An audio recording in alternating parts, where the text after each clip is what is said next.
Hawkeyes, Rick Heller on our pregame show from Banks. Couple minutes away from first pitch. We'll get you starting lineups and that first pitch when we come back. This is Hawkeye Baseball from Learfield. Hi, I'm Gary Dolphin, and if you want your home to be exceptionally comfortable during these cold Iowa winters and hot, humid summers, you need to turn to Dave Lennox and your local Lennox home comfort specialist. Lennox has been serving Iowa consumers since 1895, when Dave Lennox built his first furnace in Marshalltown, and Lennox is still building its high-efficiency furnaces and air conditioners there today. For the best home comfort system you can buy, it's Lennox and your local Lennox dealer. Lennox and the Hawkeyes. Now there's a winning combination.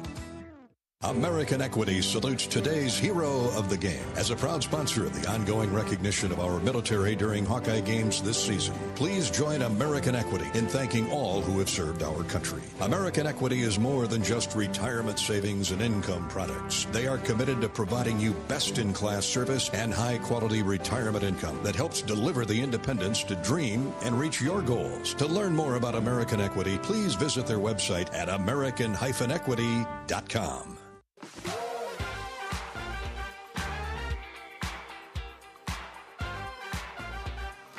John Evans and John Leo with you from Duane Banks Field in Iowa City. A cloudy and cool day here on the campus of the University of Iowa as we get set for tonight's series opener with the Indiana Hoosiers in town. John Evans, your thoughts on this series? It's a big one. I like the taste of summer we had better than the taste of early spring that we're getting right now. Ooh.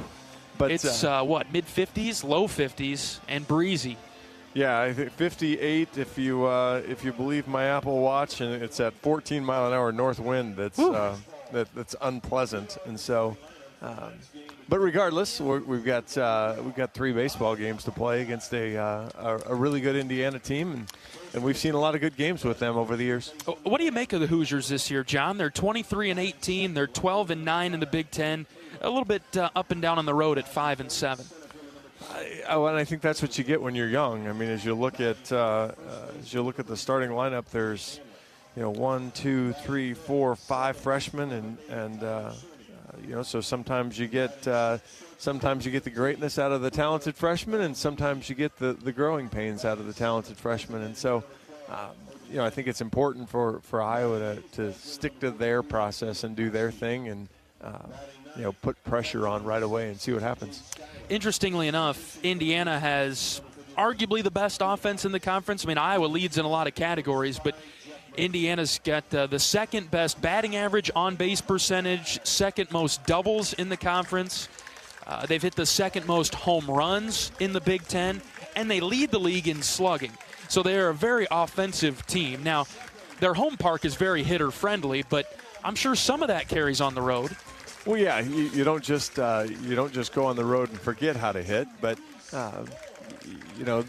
tonight isn't necessarily going to be hitter friendly, and so they may have to find a little bit different way to win a game, and it'll be, I guess, interesting to see if they're capable of that. How they mix and what they do. They do draw a lot of walks. They're very similar to Iowa in that respect, and so.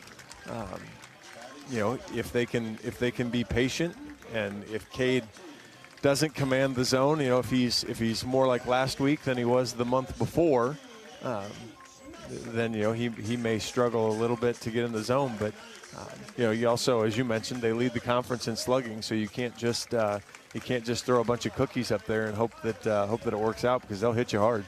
On the flip side of things, they have a team ERA of just over 6, which is 13th in the Big Ten. Not a great fielding team, and that goes to their youth, I would imagine. But strikeouts per 9, 4th, just under 9. So their pitching is kind of a roller coaster. Well, and I made a bet with you on what Coach Heller might say about the pitching staff. And this staff has some very stuffy guys, and they're just not really consistent. And so if you get the stuffy guy on the day that he's got his stuff, it can get challenging. Hope they don't find it this weekend. How about that? That'd be great. All right, series opener between Indiana and Iowa coming up after this. This is Hawkeye Baseball from Learfield. Different people have different needs. Delta Dental of Iowa has affordable dental and vision coverage that meets you where you are. Small business on a budget? We have options with no employer costs. Traditional Medicare plans don't cover dental, but we do. And if you can't get benefits at work, you can buy direct from us. Plus, we give back to your community. Visit sharinghealthysmiles.com and choose Delta Dental. For your smile, for your health, for your community.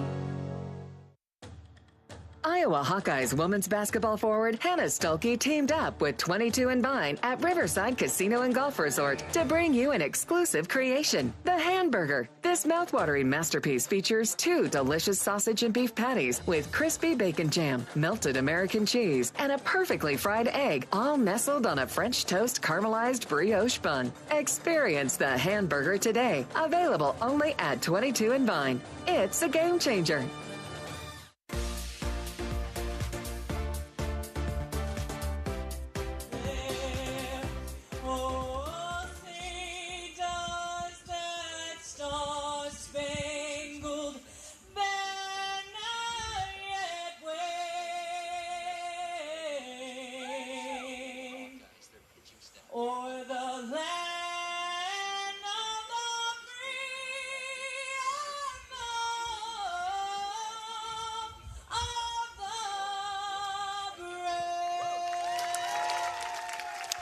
National anthem is complete in Iowa City. Let's get you the starting lineups and then first pitch. But first, let's pause. 10 seconds for station identification. This is Iowa Hawkeye Baseball.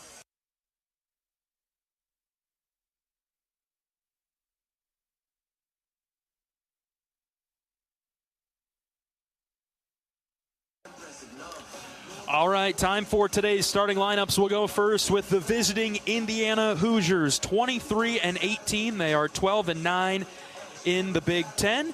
Head coach is Jeff Mercer in his 7th season. The Hoosiers will send Will Moore to the plate first. He's the third baseman, followed by superstar Devin Taylor in left field. Corbin Dickerson, the transfer center fielder, he'll bat third for IU.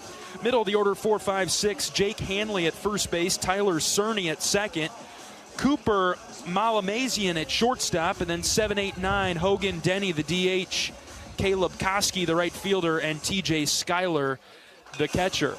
The Hawkeyes getting set to take the field as we're about ready for play. The defensive alignment for Iowa today, Cooper Schulte at third, Gable Mitchell at short, Ben Swales at second base, Blake Guerin gets the start at first.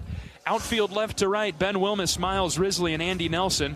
The starting catcher is Dan Rogers. And on the mound, the southpaw from Iowa City, Cade Obermueller. 4-2 and 10 starts on the year for Cade with a .250 ERA, 57 2/3 innings, 41 hits, 22 runs. Just 16 of those are earned. He's walked 20, leads the Big Ten with 79 strikeouts. Other than the little blip last week, he had a tremendous 4 weeks before that. And look for him to get back on and dominate the zone and get after it. Iowa leads this all-time series 88-80. The first meeting was way back when in 1913. In case you were curious, the Hoosiers took that one 4-2. I wasn't there. I wasn't there either. The last meeting was in the Big Ten tournament in 2023. A thrilling victory for Iowa over Indiana, 9-4. But previously in that season, IU took 2 of 3 from the Hawkeyes in the second weekend of Big Ten play in Bloomington. After Iowa won the Friday game, Indiana had a walk-off winner on Saturday and then clinched the series 4-2 on Sunday. We were at all 4 of those, and Mr. Colopy's a name that'll stick in your brain forever. They've got him in the media guide. They've got him in the notes for this week, too. Jared down there, a little subtle hint to us about Morgan Colopy and the walk-off home run against I did text it to Raider Tello because he and I still think about that home run hit off the foul pole in extra innings to lose that Saturday game, to break a scoreless game in extras. I got to move on, John. We got a game to do. Yeah, that was 2023. We might be past the statute of limitations there. But hey, last time Indiana was here was in 22, and you were also here for that. 30-16, Iowa with the win on Friday night. Ooh, I tell you. 12-0 on Saturday and then 2-1 on Sunday. So Iowa swept the Hoosiers last time we met in Iowa City. Yeah, not a great start from Adam on Friday. Connor was outstanding on Saturday, and Ty was pretty darn good on Sunday. It is not warm in Iowa City today. It'll change tomorrow. Sun will be out, but that's tomorrow. For today, it's cloudy, it's cold, and the wind is blowing in from left. First pitch to Will Moore is bunted foul. We are underway in Iowa City at 6:03. Turn to square a 93-mile-an-hour bunt, or 93-mile-an-hour fastball, and get it 2 balls inside. That's not an easy bunt. Left-handed Obermuller, left-handed Moore, the batter. The 0-1. That's just high. 1 ball, 1 strike. Umpires today calling balls and strikes. Jeffrey Henricks behind the plate. Jason Harstick at first. Trey Nelson at second. Mike Weinstein at third. 1-1 is up and in for ball 2. Moore has drawn 24 walks this season. He struck out 16 times, but he's also been hit by 10 pitches. Doesn't crowd the plate, but leans over it a bit. The 2-1 from Obi. That's up and in, ball 3. No spin yet from Cade, all fastball. Now, as I mentioned, this Indiana team, there's a willingness to take pitches there, so Obi will have to get in the zone. The 3-1. That's on the inside corner, 3-2. Nice crowd on hand in Iowa City tonight. All right, fun one for you. 5 straight fastballs. Do you spin him here? I'd go for it. Full count pitch, Obermuller to Moore. Here it comes. Hit in the air, left side. That'll get out of play. Moore fouled it off. Cade went fastball down the heart of the plate. But it was more towards the middle, where he's been working him in most of the time. Now I bet we see the spin. Another payoff pitch. Here it comes to Moore from Obermuller. Just high. Just above the top of the strike zone. Leadoff walk to Will Moore, and that brings up the dangerous Devin Taylor. Taylor, 4th in the Big Ten with a .378 batting average, has 13 home runs, 10 doubles this season. Was the Big Ten Freshman of the Year in 2023. 37 walks. Teams have pitched around him often. Yes. Left-handed hitter. Cade's first pitch is high. Missed with the slider. And that's ball 1. Taylor, first team All-Big Ten in 2023 and 24. He was an All-American last year. This guy's the real deal. We've been watching him for a few years now. Cade's 1-0. That's a cross for a strike, 1-1. Cade's been around the zone, just hasn't been able to kind of fine-tune it. Interestingly enough, he's been working high. I don't know if that's by design. Maybe you want to pitch to the fly ball today with the wind blowing in and over to right. 1-1 from Obermuller. There's a strike. High and tight corner. I'm all for pitching to Moore up in the zone. I'm not sure I'd test the theory with Taylor. He can cut through the wind, can he? He might be able to. 1 ball, 2 strikes with nobody out in the first. Cade with a deep breath. He pitches. Hit down the left field line, carrying well but foul. And out of play. Cade tried to sneak 95 past him down and away. Moore is 4 for 4 on stolen bases. You doubt he's going here on 1 and 2 from Obermuller. Cade will throw it over. He was leaning, but he gets back. Good move from Cade.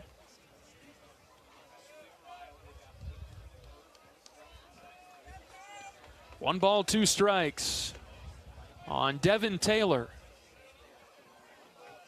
Cade's ready. Deep breath. He'll throw it over to first again.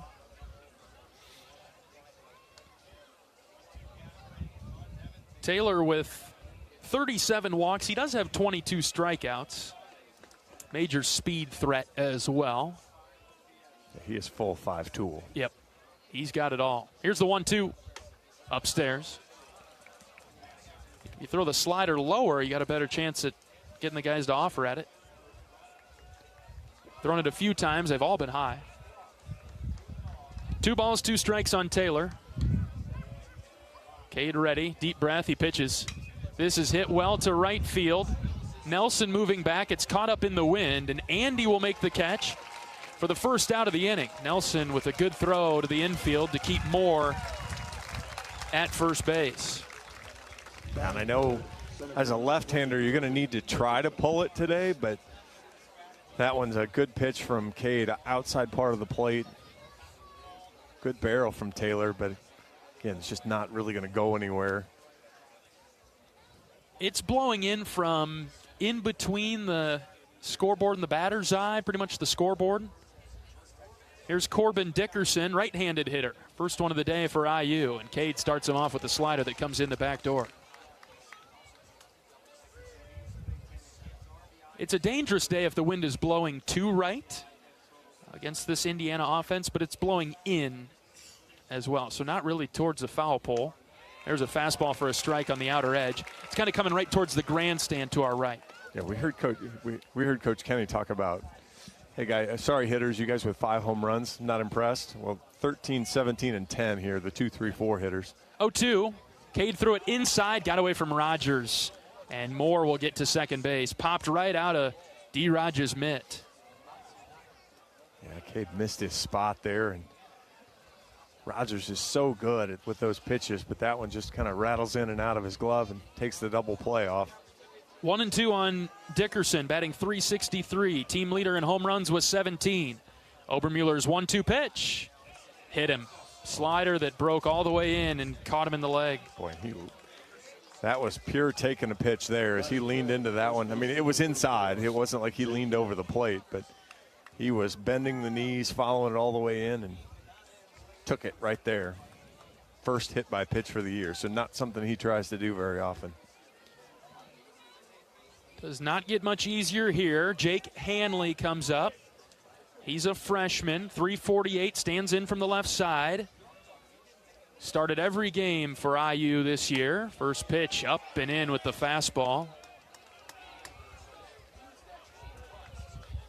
Hey, you want to think double play here, but going to be difficult with the shift. It's Gable Mitchell playing tight second base there, not even in his normal shortstop spot. Obermuller checking the runner at second. The 1-0 pitch, bottom of the zone for a strike. We'll take that. Live down there. 1-1. Yeah, especially in this situation, that's how you're going to get that ground ball. Cade's working quickly. He's already set and ready to pitch the 1-1. Here it comes. Swing and a miss. Slider low outside corner. Hanley pulled everything. Yeah, that kind of showed Hanley hasn't seen very many of those before. Throw it again? Yeah, 100%. 1-2's the count with 1 out. Runners at first and second for Indiana. Obermuller's pitch. Just low. 2-2. And good for him because that's a great pitch from Cade. He brought that ball inside more, so it's coming across the plate. It looks really good, and then just dropped low. Obermuller from the belt. Kicks and fires the 2-2. Popped up on the infield, left side. Cooper Schulte at third looking up. He'll make the catch. Didn't matter much anyway as the infield fly was in effect. 2 outs. And Cade threw the same pitch again and changed the level of it again. So great job of pitching and sequencing there to keep moving that ball around. Even though he saw the same pitch 3 times in a row, it was in 3 different locations. Cade pitching to Tyler Cerny, right-handed hitter for Indiana. Feel like he's been there forever. Yeah, junior my eye. First pitch strike to Cerny. .272 hitter. Played in all but 1 game for the Hoosiers. Just joking with Connor. I'm like, what's he, the 28-year-old second baseman? Count is 0-1. Cade in a stare down with the runner at second. Delivers the 0-1, lined into left center field. That's a base hit. Indiana's going to be on the board first here. Risley picks it up and throws it into second. A 2-out RBI single from Cerny. It's 1-0 Hoosiers. Fastball Cade left in the middle of the plate there, and Cerny goes down and gets it 104 right back up the box. And the free base comes back to bite Iowa. It does, and there's another free base that's over there at third base with Dickerson, who was hit by the pitch. First and third now. 2 outs. Malamazian is in the box. The shortstop. Right-handed hitter, batting .342. He's played in all but 1 game for IU. And he's a freshman. First pitch swung on and missed. Cade buried the slider in on him.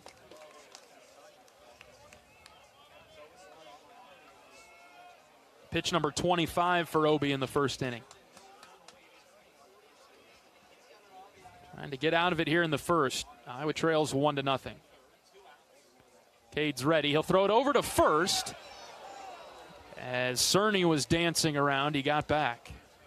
Didn't have a big lead, but Cade got him on one of his little jab steps.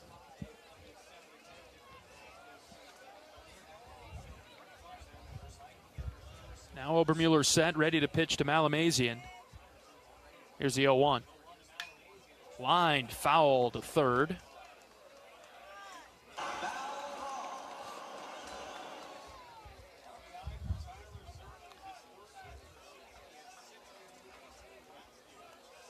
Oh and 2 now.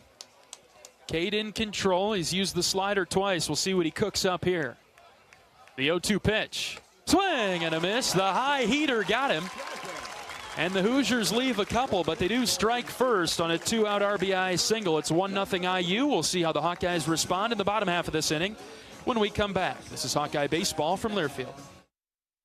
If you or someone you know is having thoughts of suicide, experiencing a mental health or substance use crisis, 988 provides a direct connection to free, confidential, and compassionate support. You'll be quickly connected to trained crisis counselors who will listen to your concerns and connect you to additional resources if needed.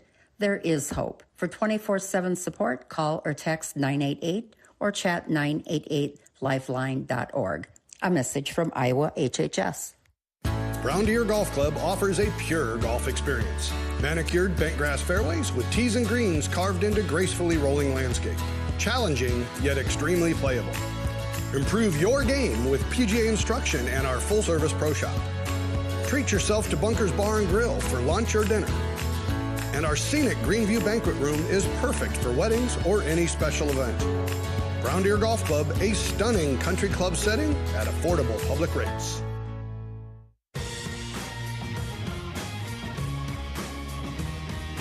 Welcome back to Hawkeye Baseball. We can all help prevent suicide. There is hope with the 988 Lifeline. Call or text 988 now. Ben Wilmus will lead things off for Iowa as the Hawkeyes look to respond after Indiana got on the board with a run in the top of the first inning.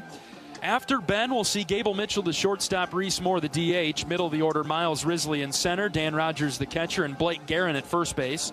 7, 8, 9, Cooper Schulte, Andy Nelson, and Ben Swales.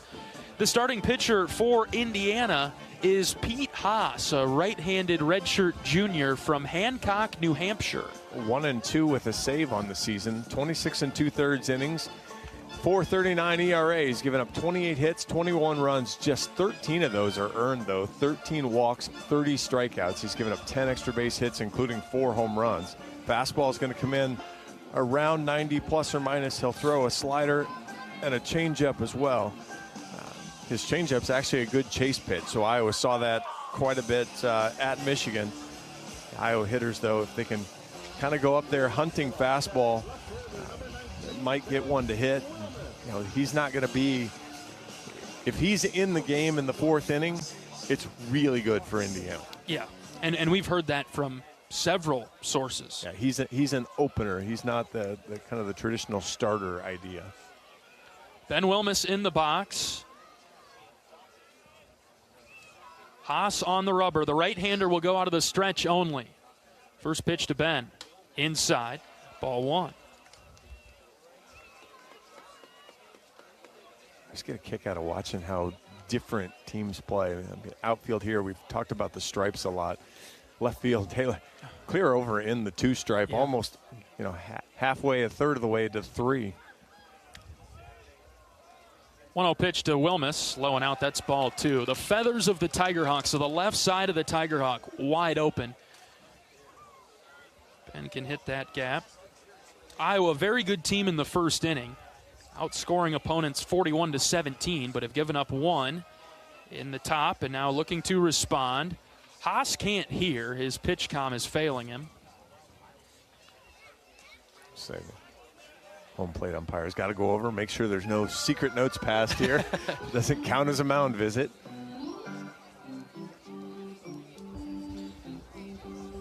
Because, you can impart a lot of wisdom on a 2-0 after you've thrown 2 pitches. Yeah. What are you seeing? Here's how it looks like they're going to attack you. Yes. Be careful now. You haven't thrown a strike yet on a fastball or a slider, but watch out for the next one. Wilmus, a .314 hitter for Iowa. Been the leadoff hitter all year for the Hawks. Hitters count here for him 2-0, but Haas hasn't really been around. Dropped one in there, 2-1. Indiana wearing their crimson tops today with Indiana spelled out in white script across the chest. They've got gray baseball pants. The crimson hats with the Candlestick IU logo on the front panel. And again, Haas can't hear. This crowd's going to get restless. Iowa wearing all whites. Their Hawkeyes in black block lettering with gold trim. Black caps in the field for Iowa today. Well, slow start to the bottom of the first. Well, how many armbands did the catcher have that he can give one away? As he gives his to Haas.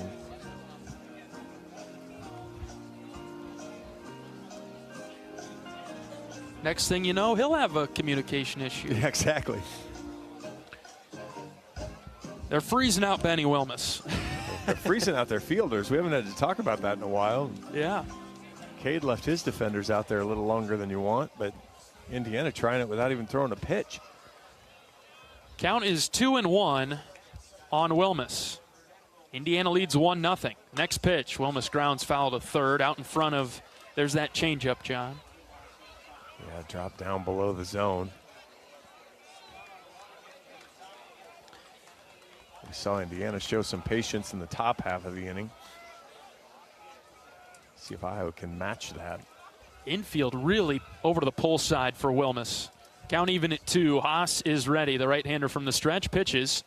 Inside, ball 3. That was close. Good take there. Shove that thigh out there and take it.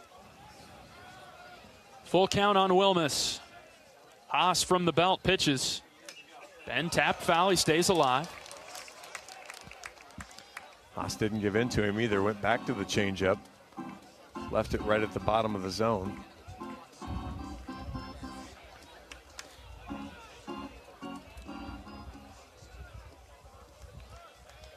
See if Ben can find a way on here. Full count. We remember Wilmus a couple years ago at Indiana. This is about the time when he started to be the leadoff hitter and grind out at bats. He's done it his whole career. Fouls another one off. Staying alive. Spoils another really good changeup. Yeah, Haas has been all right in this at bat. The first 2 pitches were a little bit shaky, but man, that changeup has been effective. After 2 mountain visits, he did fine. Maybe they did make an adjustment, John. Who knew? They had a code. Home plate umpire didn't catch it. Payoff pitch. Here it comes to Wilmus. That's low. Ball 4. Great at bat from Ben. Forced him back to the fastball and couldn't locate it. And Wilmus gets the leadoff walk. Here comes Gable Mitchell. Gable comes up, and one thing that we do need to, talk about, we mentioned it briefly in pregame. Team field's below 970. Okay, they're 13th in the Big Ten. They've got a lot of freshmen on the infield in particular. Let's see if Iowa puts some pressure on them this weekend. Yeah, and that could be showing bunt, pulling it back and slashing. Could be just legit sacrifices, bunting for hits. I mean, it's get movement around and see if they all know where they're going. First pitch to Gable Mitchell, downstairs, dropped in the turf. Gable's reached safely in 41 straight games. Every game this year plus 1 from a season ago. 41. We've gotten close a couple times. What was it, a couple days ago? We had His two last at-bats in a row where he saved the bacon there. You think he knows that? Do you think he knows it's at 41? I'm sure he's heard it now because I think there was an article out there that put it out there. I very specifically, I did not ask him when we talked today. There was no. You're wise. You're smart. No chatting about that. No mention of it even. Gable, not a guy that reads his own press clippings either. If that's probably very fair. So somebody had to have told him, but it wasn't you and it wasn't me, and I'm sure as heck not telling him. 1-0 pitch to Mitchell. Low and in, ball 2. Now this is it here. If Iowa can lay off the changeup, make him come up in the zone. You see it out of the hand well. Be willing to take a pitch at the bottom of the zone that if it spots up, fine. Let's see what Gable gets here, the 2-0. Low, ball 3. And to strengthen that point that you're making, John, the past couple weeks, Iowa's had a little trouble with the changeup. The pitch is low. They've had a trouble laying off of them. And that was even an aimed fastball that dipped below the zone. So starting to guide it, the 3-0. Low outside corner, call to strike. Wilmus at first base for Iowa. 1-0 Indiana, bottom of the first. 3 balls and a strike on Mitchell. And they'll throw it over to first base to keep Ben around. Usually you see like a second baseman or a right fielder break to back up first base. Nobody moved. Trouble if that gets by him. After a long pause, here comes the 3-1 to Gable. Lined up the middle on one hop, gloved by the shortstop, flipped to second for one, over to first, not in time. Mitchell beat it out. The shift helps Indiana there as Malamazian hangs with it. Malamazian got eaten up by a hop there. Gable Mitchell hits that 100 miles an hour right back up the box. Did a nice job sticking with it, though. Used the glove to flip it to Cerny, and Cerny threw it right in the ground. Mitchell was able to beat it out. Cerny's kind of a wild card for Indiana. He has 13 errors. He plays second base for IU. Reese Moore, the batter for Iowa, with 1 out.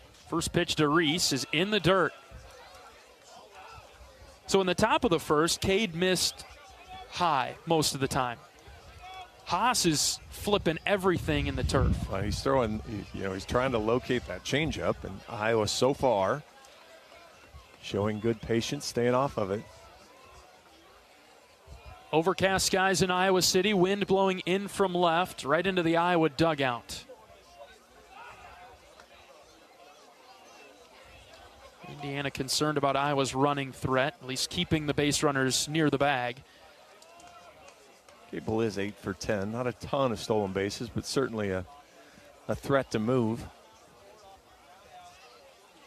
Moore, the DH for the Hawks, batting .338. First one to him, next one to him rather, is inside for another ball. 2-0. 15 pitches from Haas, not very many strikes. And probably 10 changeups, I would guess. There's been a lot of them. 2-0 on Reese. Boy, look how shallow Taylor's playing in left. Next pitch, Reese flares left side. Grabbed by the third baseman who throws to second, over to first again for the double play opportunity, but Reese legs it out. Weak contact from the Hawks against this Indiana pitcher. Yeah, and that was chasing a changeup outside and below the zone, and Reese was way out in front of it, hit it off the end of the bat. Just hit a little cue ball spinner at Moore. Indiana's had a couple of ground ball, double play ground balls, but haven't been able to turn it yet. Now with 2 outs, here's Risley. Go from the right side. Moore the runner at first. Iowa down 1-0 in the first. Risley takes fastball high. Taylor's not a whole heck of a lot deeper for Risley either. Nope. Several feet in front of the track. 1-0 to Miles. Bottom of the zone, called a strike, 1-1.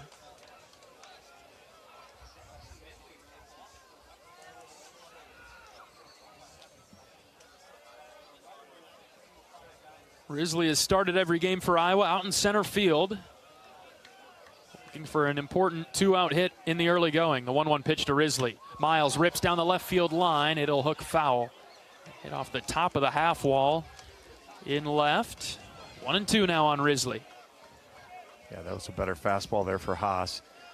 Was thigh high, but got it on the inside third of the plate. Now see if Riz can not chase the changeup.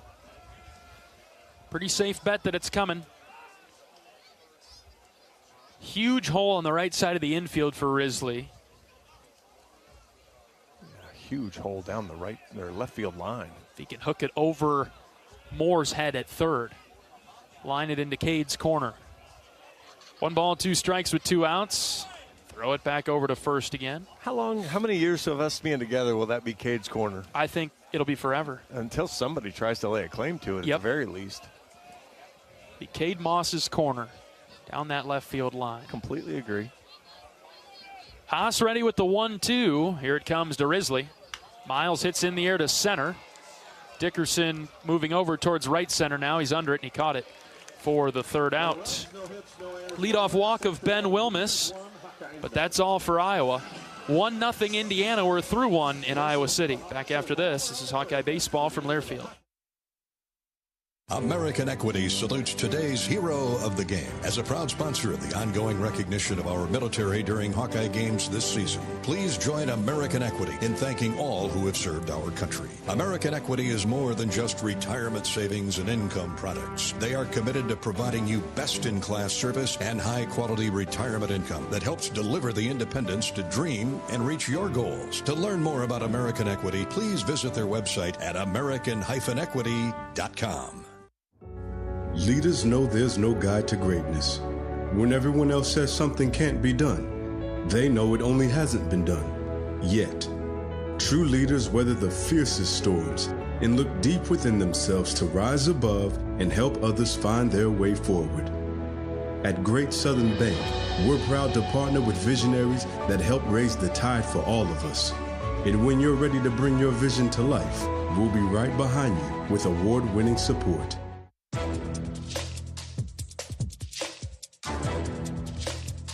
This copyrighted broadcast is an exclusive presentation of Learfield under the broadcasting rights granted by the University of Iowa. Reuse of this presentation is prohibited without the expressed written consent of the university and Learfield. Announcers are provided by Learfield and approved by the university.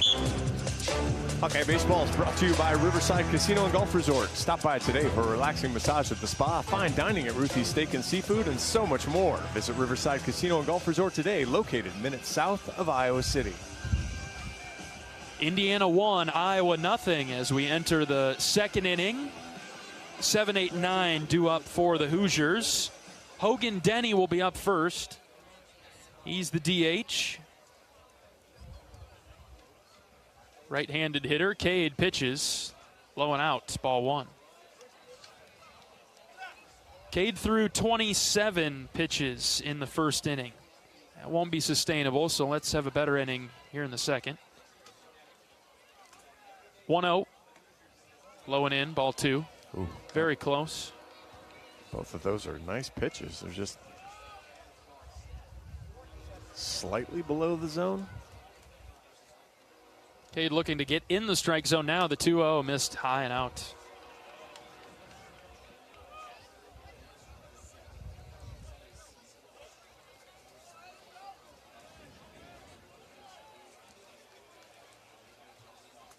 (3-0) strike on the outer edge. Denny, another freshman in the lineup for the Hoosiers. Played in 35 of the 41 Indiana games this year. Obermuller misses wildly inside. A leadoff walk for the second consecutive inning. Right fielder, number 43, Caleb Koski. And now the double play ball hopefully in effect here with Caleb Koski coming up. Freshman right fielder for Indiana. 222 hitter, limited action. I wouldn't be surprised to see this ball end up on the turf. It's a bunt. Yeah. Schulte creeping forward at third. Cade's first pitch. Inside corner. That's a called strike with the slider. Showed no signs of bunting there, though, so 8 of 36 on the season. 8 strikeouts, 7 walks. He offered at that. Firm fastball that had some tail outside from the right-handed hitter. He's down in the count 0-2. Cade in total control here.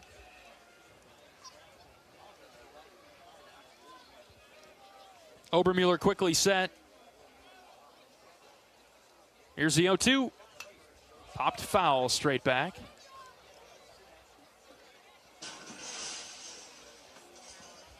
Cade had him guessing on the second pitch. He was sitting on that fastball, so we see if he can handle the spinner again. Locate it. The 0-2 delivery. Slipped out of the hand, high and out.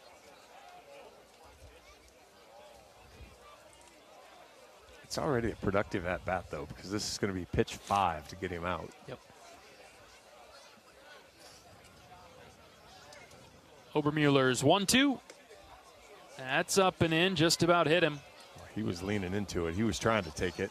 He's got a big elbow guard on, goes all the way up towards the shoulder. I think he'd have actually regretted it if he got hit, because I think he would have got called out. Yep. See if Cade can get him on his own here. 2 balls, 2 strikes. The pitch, swing and a miss. Second strikeout of the evening for Cade. And 1 away for TJ Schuyler. Schuyler, the catcher. He's a sophomore, right-handed hitter. Top of the order, Will Moore waits on deck. Runner at first and 1 out. Cade delivers. Upstairs and away from the right-handed hitter. We talked about this a little bit at Michigan. There's wanting Cade to get in there and trust that he's better, especially as you get to the bottom of the order here. Misses way outside there with the pitch, 2-0. He's working so quickly. I like to see him take a minute off the mound like he just did there. Just right back on. I think he needs a reset. 2 balls, no strikes. The pitch, inside corner, called a strike, 2-1.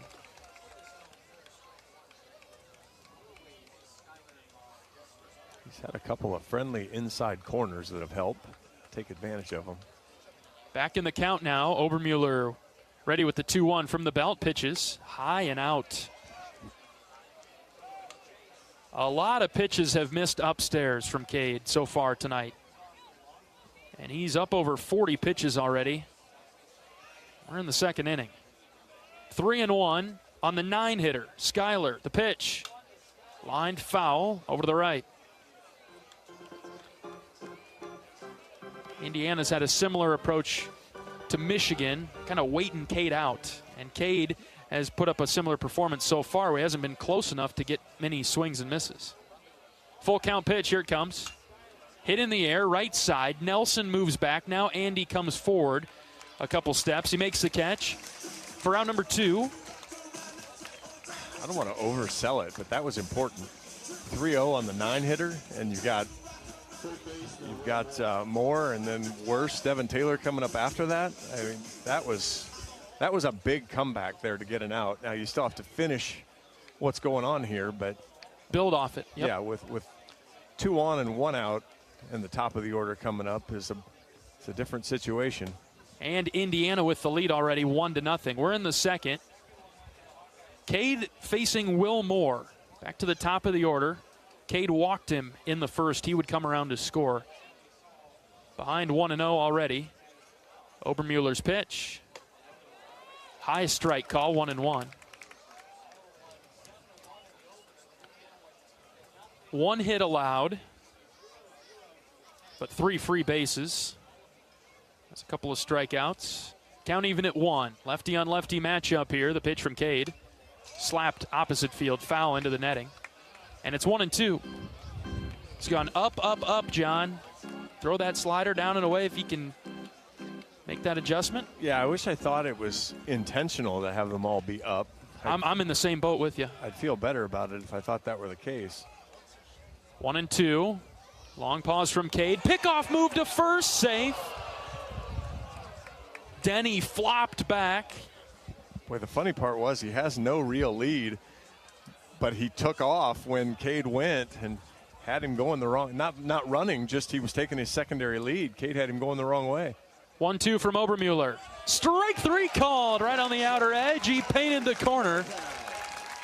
And Obermueller, after a leadoff walk, he gets out of any further trouble. We'll go to the bottom of the second. Indiana 1, Iowa nothing. This is Hawkeye Baseball from Learfield. Cancer doesn't care. It doesn't care what you look like, how old you are, what you do, or where you live. We do. University of Iowa Healthcare is doing more to beat cancer than anyone in the state. From second opinions to life-saving treatments that happen here first. We lead the way in research, training, and care because we believe that UI Healthcare is here to make all of Iowa better. UI Healthcare, changing medicine, changing lives. Visit uihealthcare.org. The best cars for the money are Hondas. Now, save big with 0% APR. The 25 Accord, Civic, Passport, and Odyssey have been named the best cars for the money by U.S. News & World Report. Save thousands with 0%, like the 24 Prologue with 0 APR. To drive the best, search a local Honda dealer today. See dealer for financing details. Financing on credit approval. Offer ends 4/30/25. View U.S. News Best Cars at cars.usnews.com.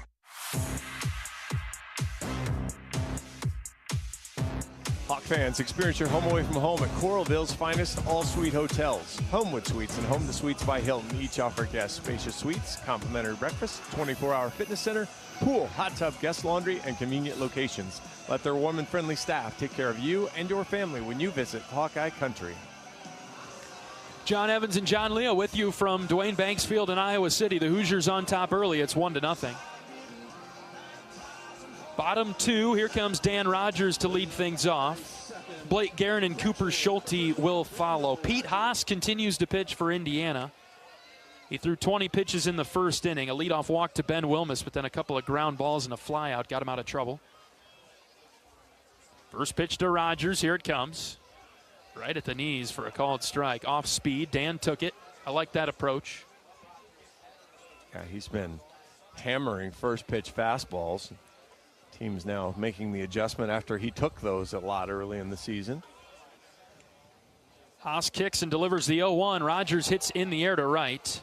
Koski moving back, now settling under the ball in front of the track in right center for out number 1. 101 off the bat, but launched it way too high of an angle to work today. Yeah, fly balls are, I just don't see a path to victory via the fly ball, John. On a line, maybe. But I think it's going to be all about manufacturing runs today. Yeah, well, and that's where the run in the first for Indiana is the hurt one. You know, 2 free bases, and then you come up with the big timely hit. In stands Blake Guerin, Iowa's first baseman. He swings at the first pitch, hits it down the right field line. Ball carrying over towards the corner, and it is foul. I don't know that it had the distance. Oh, it did. But it was well foul. Right off the bat, it was okay, but the wind sliced it. 346 would have gotten over the pole if it would have stayed fair, but yeah, the slice is moving it that way anyway, and then the wind isn't as strong as it has been, but still enough to push that easily foul. Blake saw a pitch that he liked and offered at it. It's 0-1 now. The pitch. Blake rips left side, base hit. Drops in front of Taylor and left. That'll work. Line drives, you bet. 1 out single for Bopp. 109 off the bat's going to work most of the time, especially with an 11-degree launch angle. Unfortunately, I guess it was right at Taylor, so make him at least move a little and chase it. No corner or Taylor moved too much. Here's Cooper Schulte. Up over 300 for Schulte. 1 out for him. Right-handed pitcher, right-handed hitter. First one to Coop. That's in the dirt. Blocked by Schuyler. Blake stays put at first. I like that idea too. Schulte, a junior, but a newcomer for Iowa. New London, Iowa. Southeastern Community College, had a JUCO stop in Arizona as well. 1 ball, no strikes. Haas pitches to Schulte. Breaking ball dropped in right down the heart of the plate. 1-1. It's a good take. No reason to be swinging at that one after ball 1.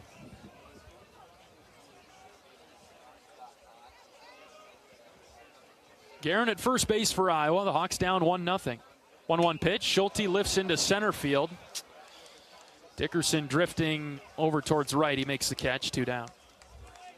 Yeah, again, good solid contact, but just not going to work on a changeup down below the zone. And 2 down now for Andy Nelson. Nelson getting the start in right field for Iowa today, a .231 hitter. He's brought that up after a real slow start.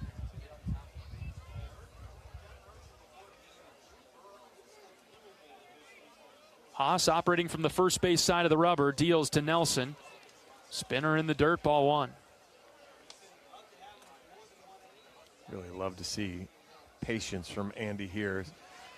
What, two pitches, and 3 pitches to get to this point of the inning. First hit of the game for Iowa came off the bat of Blake Guerin. He stands at first base. The 1-0 to Nelson. Dropped in for a strike, 1-1. So his curveball's been okay. Or that kind of loopy slider. I'm really not sure which it is. You may not know. It's very slow, too. 1 ball, 1 strike on Nelson. Now we'll see if he swings away. The pitch. Swing and a miss. He chased a high heater. Pickoff move to first on the back pick. And Hanley, I think, missed the tag. Blake was in trouble there. Yeah, Blake Guerin was dead at first base. The tag went over his head as he tried to swipe tag, and Blake wasn't even back at the bag yet, so it swiped past him. Haas in the driver's seat now, 1-2 on Nelson. 2 outs in the inning. Iowa down 1-0 in the second. Haas will throw it over to first, and Blake gets back. Blake did steal a base Wednesday night. That made the scouting report for the Hoosiers.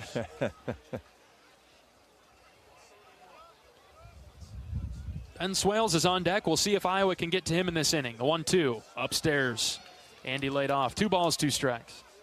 That's a good pitch from Haas, too. You just threw that one. He chased it the first time, so you go ahead and see if he's willing to chase again. Why not? Guerin with a very short lead at first now. 2 balls, 2 strikes with 2 outs. The delivery to Andy. Grounded foul over to the left. Haas is up over 30 pitches. Which is kind of where you need him to be for Iowa. Again, he's probably not going to throw more than 50, and I wouldn't guess he'd throw more than 40. So Kraft has been warming up. He's probably ready to go for the 3rd inning, but you'd like to pressure here. Andy's still in the box, the 2-2. High and out, ball 3. Yeah, I like what you're thinking, John. You drive that pitch count up, and we know he probably has a number, but he doesn't necessarily have a number of when he comes out of the game, although we know he won't go past 3 probably. But, man, if you can pull him in the second, have him go to Kraft early, make him come in the 3rd, that's a different story. Yeah, just squeeze the links of the chain a little earlier here. Full count pitch to Andy Nelson. He's the 8 hitter for Iowa today.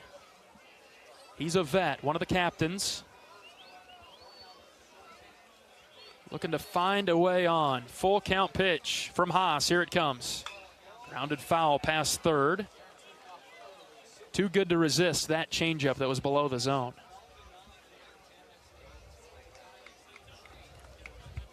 Now we've had some head shaking taken 3rd strike, so I'd rather see a hitter see the ball and go get it.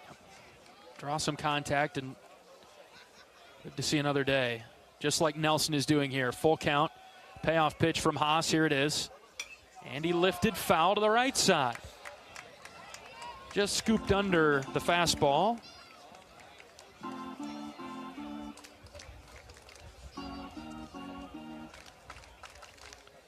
Blake Guerin working on his track starts over there at first. He's getting out of the blocks pretty good, isn't he? He's hustling. He's hustling.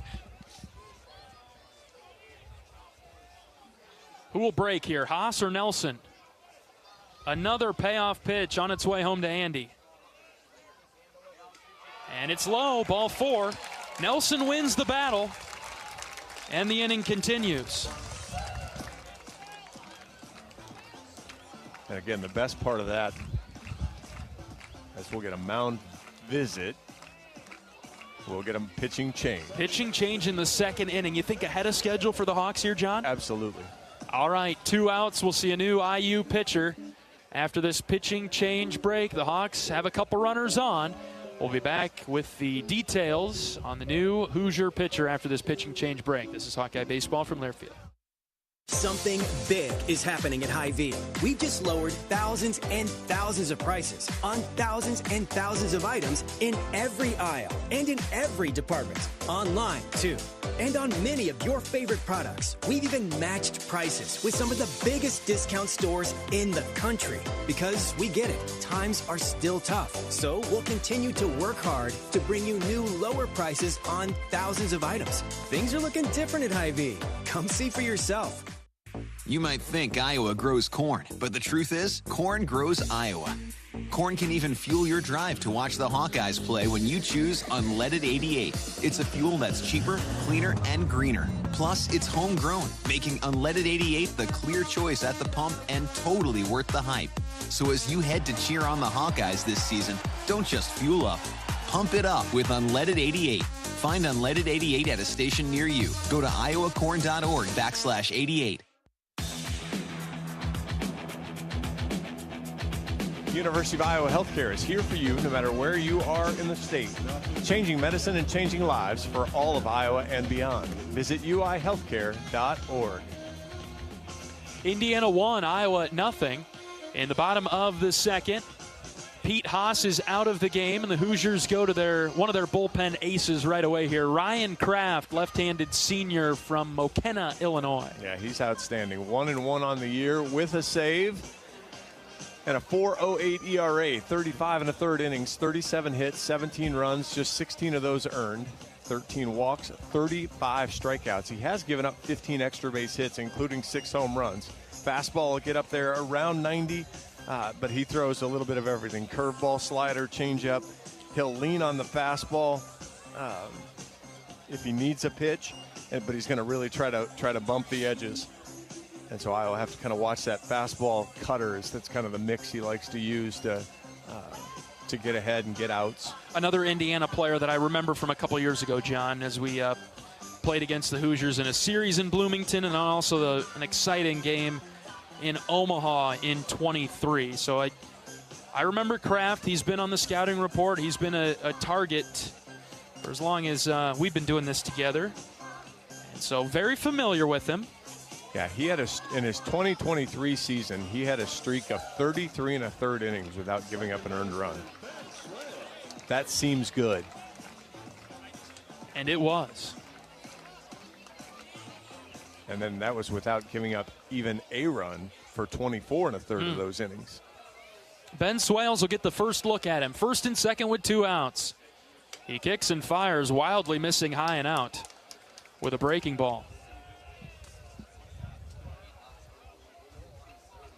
Iowa knocking at the door here. Down 1-0 in the bottom of the second. Slow-moving Friday game so far. The 1-0 pitch, cut on and missed, 1-1. Corner outfielders pinched for Indiana. They're giving Swales both lines. And they are shallow, especially the right fielder with the way the wind's blowing. You're probably not going to hit it over their head, but a bad angle possibly. The 1-1. Upstairs. 2 balls and a strike on Ben Swales. Half a beat late on a fastball. Poke one down the right field line. Long run. Kraft, the left-hander, ready with the 2-1. He brings it home. It's low and out. Ball 3. Good discipline from Swales so far.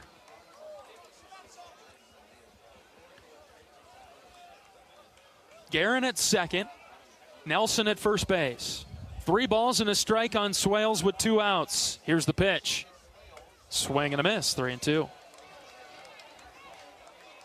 Fastball right in the heart of the plate.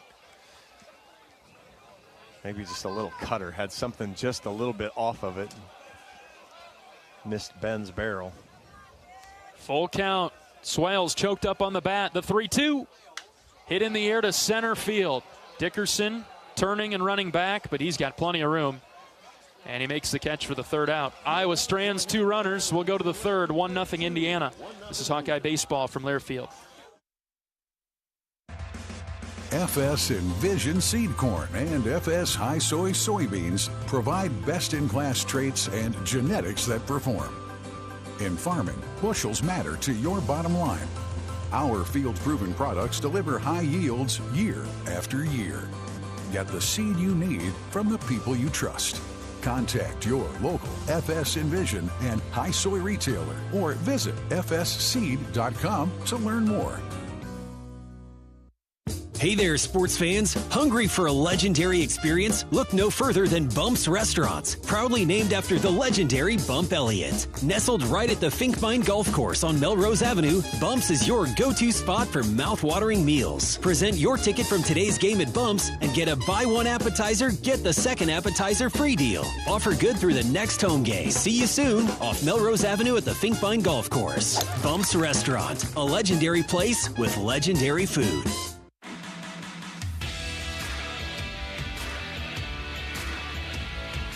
In Iowa, we grow corn, but the truth is corn grows Iowa. And that includes the fuel in our vehicles. So when you fill up, pump it up with unleaded 88s and support Iowa's corn farmers. Top of the third inning at Banks. It is 1-0 Indiana. The Hoosiers have their best part of the order coming up. Taylor, Dickerson, and Hanley as Cade Obermueller toes the rubber. Been an up-and-down start for Cade. 2 innings, just 1 hit, but 1 run, 2 walks, a hit batter. And the most troubling thing is that he's at 48 pitches. Northwestern went to mail it in Friday. Woo! 19-4. Washington about to run rule Northwestern. They're still saving Labaki for Saturdays, huh? I hope so, because man, oh man. I guess so. Rutgers run ruled Ohio State this afternoon, 17-4. Not your traditional Friday scores. Goodness. Obermueller pitching to Taylor. First pitch strike. USC, welcome to the friendly confines of cold Minneapolis. See how they respond there. Slider dropped low and out from Obermueller. 1 ball, 1 strike. Illinois. That's a pretty high-scoring game already in the third. Sorry, John. No, you're right. 5-5. Yeah, both ways. That one's getting some runs up. Outside corner, 1-2. Taylor didn't like it. Don't blame him. I'd have been complaining. Maryland 6-4, top of the 7th over Nebraska. Wow. See if they can hold on late. Obermueller's 1-2, lifted into center field. Risley coming forward. Miles right on the eye of the Tiger Hawk. He makes the catch. And Taylor is retired to start the third. All right, that's better than walking the first guy. Right. That breaks the trend. Back to that Big Ten scoreboard, John. What are the series we're watching out for? We can watch it. We don't want the players or the staff really looking at it, but what are we looking at? Well, the Minnesota getting a win at USC would be useful. Dickerson stands in for Indiana. Fastball out from Obermueller. Oregon has Oregon State, so we care from a interest perspective, but not from a help us or do any good perspective. And then no sweeps, right? Yeah. In that Oregon State one? Yeah. 1-0 pitch inside, just about hit Dickerson again. Then UCLA Penn State out in California, obviously one that is important to Iowa. Would like Penn State to win a game or 2. Or 2. Or 3. Dickerson pops this up right side into the air. Nelson drifting forward. He makes the catch. 2 down. It's a great pitch from Cade after falling behind 2-0. Gets the looper up visually, and sometimes those pitches get fouled off, and that time it was just a weak little loopy fly ball to Andy Nelson. Not sure, again, Maryland, Nebraska, we don't care a ton about. Cade pumps a fastball just low to Hanley. I mean, unless if you're purely thinking of RPI, then you're thinking you want Nebraska to win. In that case, I don't think much about the RPI. 1-0. Cade brought it up a bit. It's 1-1. Called a strike at the bottom of the zone. if you get what I'm saying, John. 100%. And I'm on board with you. Michigan beating Michigan State would be useful because down low 2-1. That could steal a Michigan win, and that bumps all three of Iowa's wins up to quad one. And, so for whatever that really matters. Purdue and Illinois, we do not care. Not in the least. 2-1, the pitch from Obermueller at the knees, called a strike. 2-2. Hanley drops his hands. Sorry, and that's not wholly true. Illinois is 10-8, so if you had Purdue steal a game there, just to kind of help conference standings, I see conference standings and save a buffer. Obermueller gets the strikeout as Hanley was pulling it all down the right field line. 1-2-3 inning, 3 up, 3 down. We'll go to the bottom of the third. Let's see if the Hawks can get on the board. It's 1-0 Indiana. This is Hawkeye Baseball from Learfield. Our mission at Oak Knoll is to provide exceptional retirement living and health services through life care. I'm Steve Rowe, CEO. We are a not-for-profit life plan community and have served the Iowa City area for 58 years. Oak Knoll is located near the University of Iowa Hospitals and Clinics, Kinnick Stadium, Carver Hawkeye Arena, Hancher Auditorium, and downtown Iowa City. Visit our website at oakknoll.com to learn more. We are a proud sponsor of Hawkeye Athletics. Go Hawks! Brown Deer Golf Club offers a pure golf experience. Manicured bentgrass fairways with tees and greens carved into gracefully rolling landscape. Challenging, yet extremely playable. Improve your game with PGA instruction and our full-service pro shop. Treat yourself to Bunker's Bar and Grill for lunch or dinner. And our scenic Greenview Banquet Room is perfect for weddings or any special event. Brown Deer Golf Club, a stunning country club setting at affordable public rates.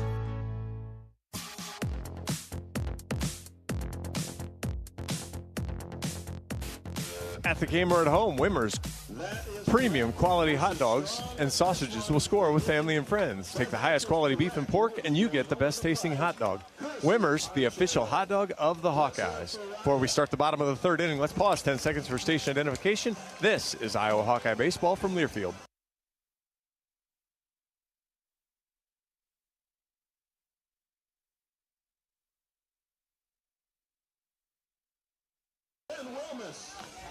Top of the order coming up for the Hawks in the third. It's Indiana 1, Iowa nothing. Cold, blustery day in Iowa City. This feels like mid to late fall, very early spring. It's cold here today. Wilmus batting for Iowa. Takes a first pitch strike on the very outside edge. Kraft pitching for Indiana. He got the final out of the second. The 0-1. Wilmus hits on the ground to third. Moore's got it. He'll throw it across the diamond, 1 away.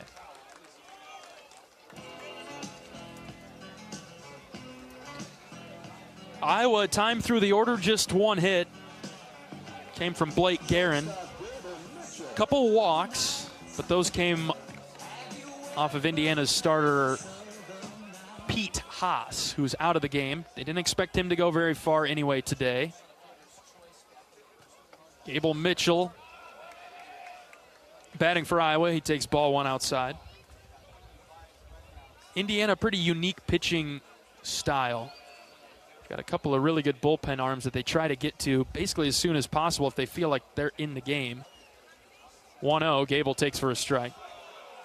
And their air quote starters are typically only asked to go 3 or 4 innings, and then they hope that their outstanding offense has given them a few runs by then and they can play it by ear from there. 1-1 pitch to Mitchell. Here it is. That drifted low and out.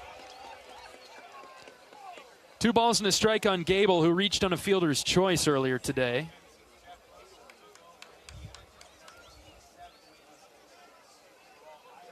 Third baseman Moore is in front of the bag. He's in on the grass turf.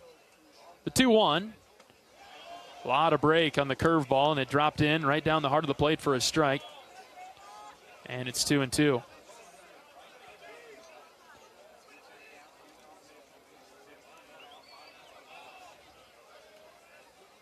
Kraft ready out of the windup. The 2-2 pitch. Gable swings and misses. Chase to changeup low and outside. 2 away in the Iowa third.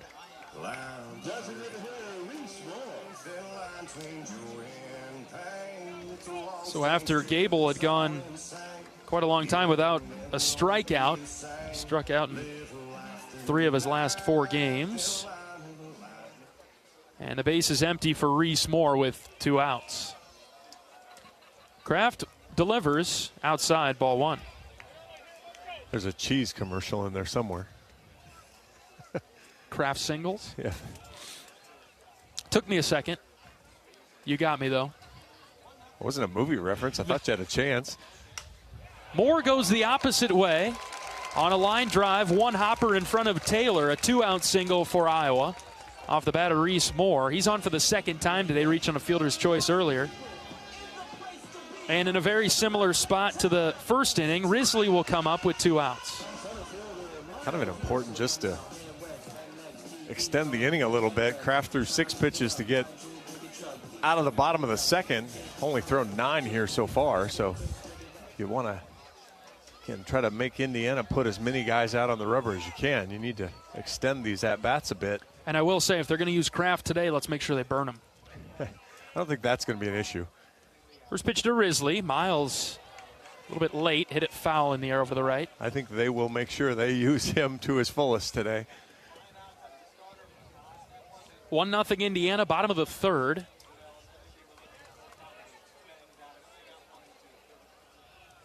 Moore the runner at first base with 2 outs. No balls and a strike on Risley. Kraft's pitch. Miles hits on the ground to 3rd. Moore waits for it. Backhand stop, throw in the dirt to 1st. Is picked up by Hanley for the 3rd out. Iowa leaves another base runner. We'll go to the 4th. It's 1-0 Indiana. This is Hawkeye Baseball from Learfield. Well, it's our biggest harvest ever thanks to Pioneer brand Z-Series Enlist E3 soybeans. Yeah, fastest growing trait technology, the new standard for weed control. Amazing yields. You don't sound happy. I guess I just hate it when a great season ends. Hey, remember what Coach said back in high school? Just wait till next year. See why more farmers are switching to America's #1 soybean trait technology at pioneer.com/grow-enlist. Across Iowa, you don't have to look far to find a bank that's got your back. From just around the corner to the next town over, hundreds of neighborhood banks are going the distance to ensure your future looks brighter than ever. By providing jobs, supporting local businesses, strengthening communities, and helping your dreams become reality. Here, the life you build is backed by Iowa banks. See how banks are making a difference near you at iowabankers.com. As a proud sponsor of the Iowa Hawkeyes, U.S. Cellular wants you to make the most of today by choosing game day traditions first and scrolling later. U.S. Cellular, built for us. 5-6-7 up for Indiana with the Hoosiers on top, 1-0. They scored in the first inning on a 2-out RBI single from Tyler Cerny, who will lead off this inning. Cerny, Malamazian, and Denny. Obermueller back out. He's at an even 60 pitches through 3 innings. Just 1 hit, 1 run. He struck out 4 Hoosiers. Need a couple more innings like the last one for Cade to get the day to be as long as Iowa would like it to be. Left-handed pitcher, right-handed hitter to start the 4th. Cerny fouls it off his foot.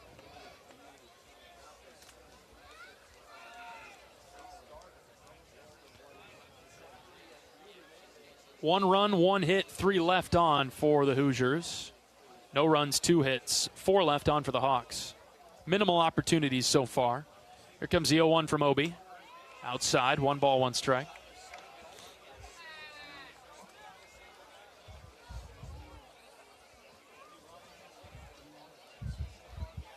Iowa's defense on the infield playing Cerny to pull. The right-handed hitter. He's way out in front of the breaking ball, dropped down to a knee, and he swings and misses. Yeah, he sat on a Cade fastball the first time. Cade has been less accommodating this time so far. From the belt, he pitches the 1-2. Got a piece of it and hit it foul over to the left. Now, he's been around the block enough that Cade's going to, if he's going to keep throwing him the sweeper, he's going to need to locate it in a different spot. Otherwise, Cerny's now seen it basically in the same spot twice in a row. It's been low and in, right, John? Yep. Cade in control, the 1-2 pitch. Popped up, right side. Swales with the long run. Now Guerin's going to get involved near the line. Blake gets out of the way, and Ben makes the catch. Right behind first base. So good communication there from Swales so that Blake knew to get out of the way.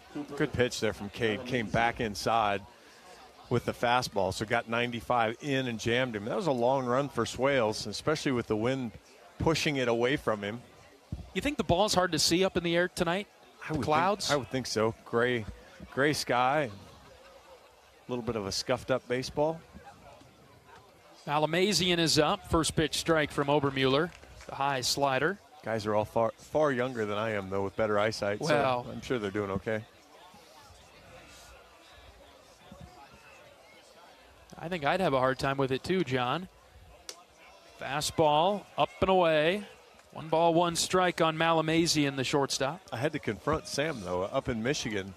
You had to confront him? I had to confront Sammy B, yeah. I got a text from my younger daughter the other day. Fastball just misses down and away. And it was the picture of me at Michigan with my sunglasses on and my cheaters over top of my sunglasses. Good look. How did that look make it out into the wild? Because there's only one person that took that picture. Swing and a miss. Well, did she tell you any more details, John?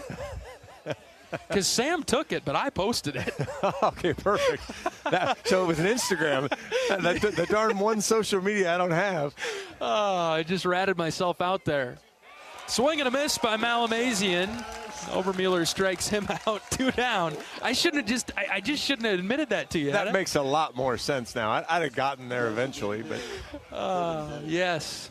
But yeah, Instagram. You're not an Instagram guy. I'm not an Instagram guy. I don't know what value you would find in Instagram. I barely find value in what I'm on after I mute and block the 1,000 people every day. First pitch swinging is Hogan Denny. He sends a chopper through the right side, right down the line for a 2-out single. Iowa had the shift on. Shift buster. I guess you're going to do it. At least do it on the first pitch. 8-pitch at bat or something, and then roll one like that. And with 2 outs, hopefully no damage here. Second hit of the game for Indiana. If the Hawks aren't shifted, Guerin makes that play, but Iowa shifted over to the pull side. I don't know how he hit that ball over there. He was so late. He was late. Cade almost snuck the fastball by him. Here's Koski. Cade struck him out in the second.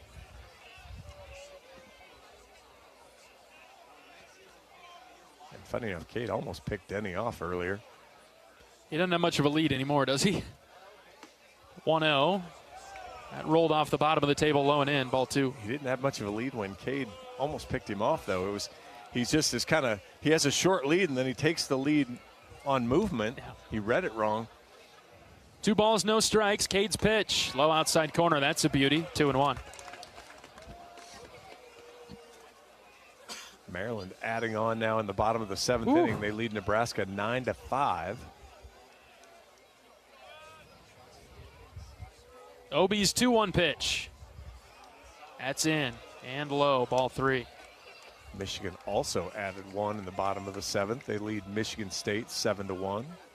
We've kind of decided Michigan State doesn't pitch Jerwa on Fridays anymore, huh? Oddly enough. 3-1. Here's the pitch. Swing and a miss. Koski fooled. Chase ball 4 there. See if Cade can make him pay now. Koski is a .216 hitter. Put it in the zone. Cade ready. The full count pitch. Just about hit him. Inside, ball 4, so back-to-back base runners for the Hoosiers with 2 outs.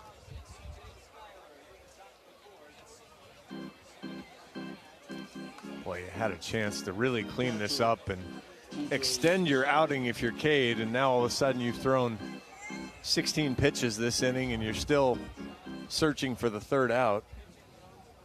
Coach Kenny is on his way to the mound to talk with his ace. We're hoping for a better start from Obermueller than we saw last weekend. Not quite coming together. Just 1-0, but the sharpness of Obermueller in back-to-back weeks now. Just a little bit off from Cade.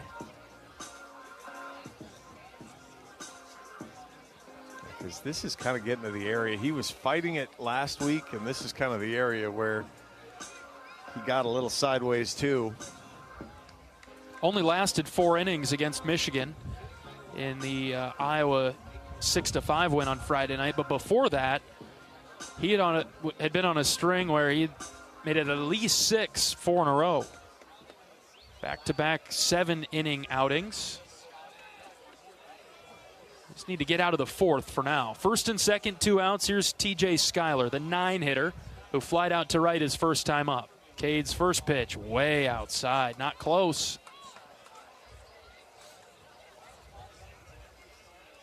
He's trying to guide that slider or what it is. He's just not throwing it with confidence at all. He's just got to trust himself and trust Daniel Rogers. Much better from Obermueller there, drawing the slider on the outer third. 1 ball, 1 strike on Schuyler. 271 hitter for the Hoosiers. Stands in from the right side. Cade's 1-1. Fouled back.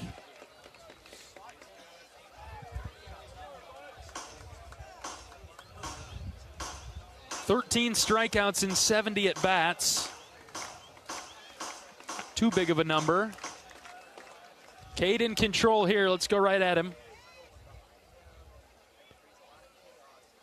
Long pause from Obi. The 1-2. Low and out.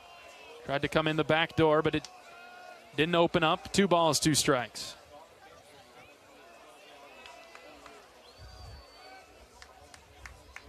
Top of the order on deck. You'd rather see them in the 5th.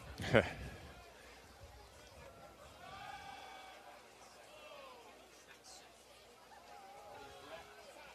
is wholly and completely accurate. Yeah.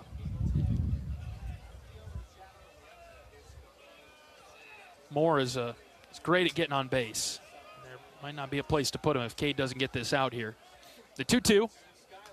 Boy, he swung before it got in the catcher's mitt and just barely got a piece of it to foul it off. That might be why he doesn't strike out a whole lot, because that was a heck of a job to fight off a really good pitch from Cade Obermueller. We'll do it again at 2-2. The pitch from Cade. Lined foul off the beam on the right side. Bounces all the way back in front of the Indiana dugout to the left. It's a great pitch from Cade, too. Then he puts a fastball almost in exactly the same tunnel. He's able to fight that one off. Another 2-2. Here it comes. Ground ball right side. Swales brings it in. He steps and throws it over to Guerin for the 3rd out. Clean inning for Cade. Nothing doing on the scoreboard for the Hoosiers. They lead it 1-0. Back for the bottom of the 4th after this. This is Hawkeye Baseball from Learfield. Quinn Schulte, I play safety here at the University of Iowa. On the field, I stop the run, I make the tackle, and I get interceptions. Rosmer to throw, has time. Yes, It's deflected. yes. Intercepted again by Quinn Schulte. He's running the other way at the 40-yard line. Hawks have another turnover. We're going to slam the lid, hopefully, down. Here's an interception. That'll do it. And it's Quinn Schulte. And down there, the Hawkeyes will have 1st and goal. Off the field, I help my body's defense by choosing vaccines that are right for me. Ask your doctor or healthcare provider which vaccines are right for you. A message from Iowa HHS. The passion, the tradition, the rivalries. SiriusXM is your destination for all things college sports, and we've got you covered. On SiriusXM College Sports Radio, there's complete coverage of every major conference, including live games, plus 24/7 talk and analysis. So cheer along on the SiriusXM app and listen to your favorite team anywhere. And now you can get 3 months of SiriusXM free. Subscribe now. See offer details at SiriusXM.com/College Sports Radio 24. For a taste of unique flavors you'll love, stop by Molly's Cupcakes in downtown Iowa City for homemade cupcakes, cookies, cakes, bars, and coffee drinks. Molly's Cupcakes is a proud supporter of the Iowa Hawkeyes. Bottom of the fourth inning, 1-0 Hoosiers. Kraft pitching for IU. Dan Rogers, Blake Guerin, and Cooper Schulte will come to the plate. Iowa with a couple of hits. And you think they'll ride Kraft for a little while here unless Iowa can help get him out of the game. Right. I mean, he's thrown an inning and a third and just sits at 17 pitches. So that's the beauty of being a strike thrower is you can limit the number of pitches you throw by being in the zone, getting contact early, and then if you're the hitting team, you need to do some damage on those strikes. Get off the edges, especially early in counts. Take the edges, get a pitch you like, and drive it somewhere. First one to Dan Rogers, ripped into the right field corner. Long run for Koski. He just now picks it up. D-Raj with a leadoff double to start the fourth. Fastball down and in there. That's one of the things Rogers has been doing lately is attacking first pitch fastballs. That ball is not even that good of a pitch, but because the shift had moved over and away from the line, Rogers goes 105 right down the right field line. Easy double. And the Hawks are in business here in the fourth. Iowa trailing 1-0. And the tying run is out there at second base. Dan Rogers. We have seen Blake bunt. He's asking for the recycle of the signs in his helmet. Iowa fans breaking out into a chant.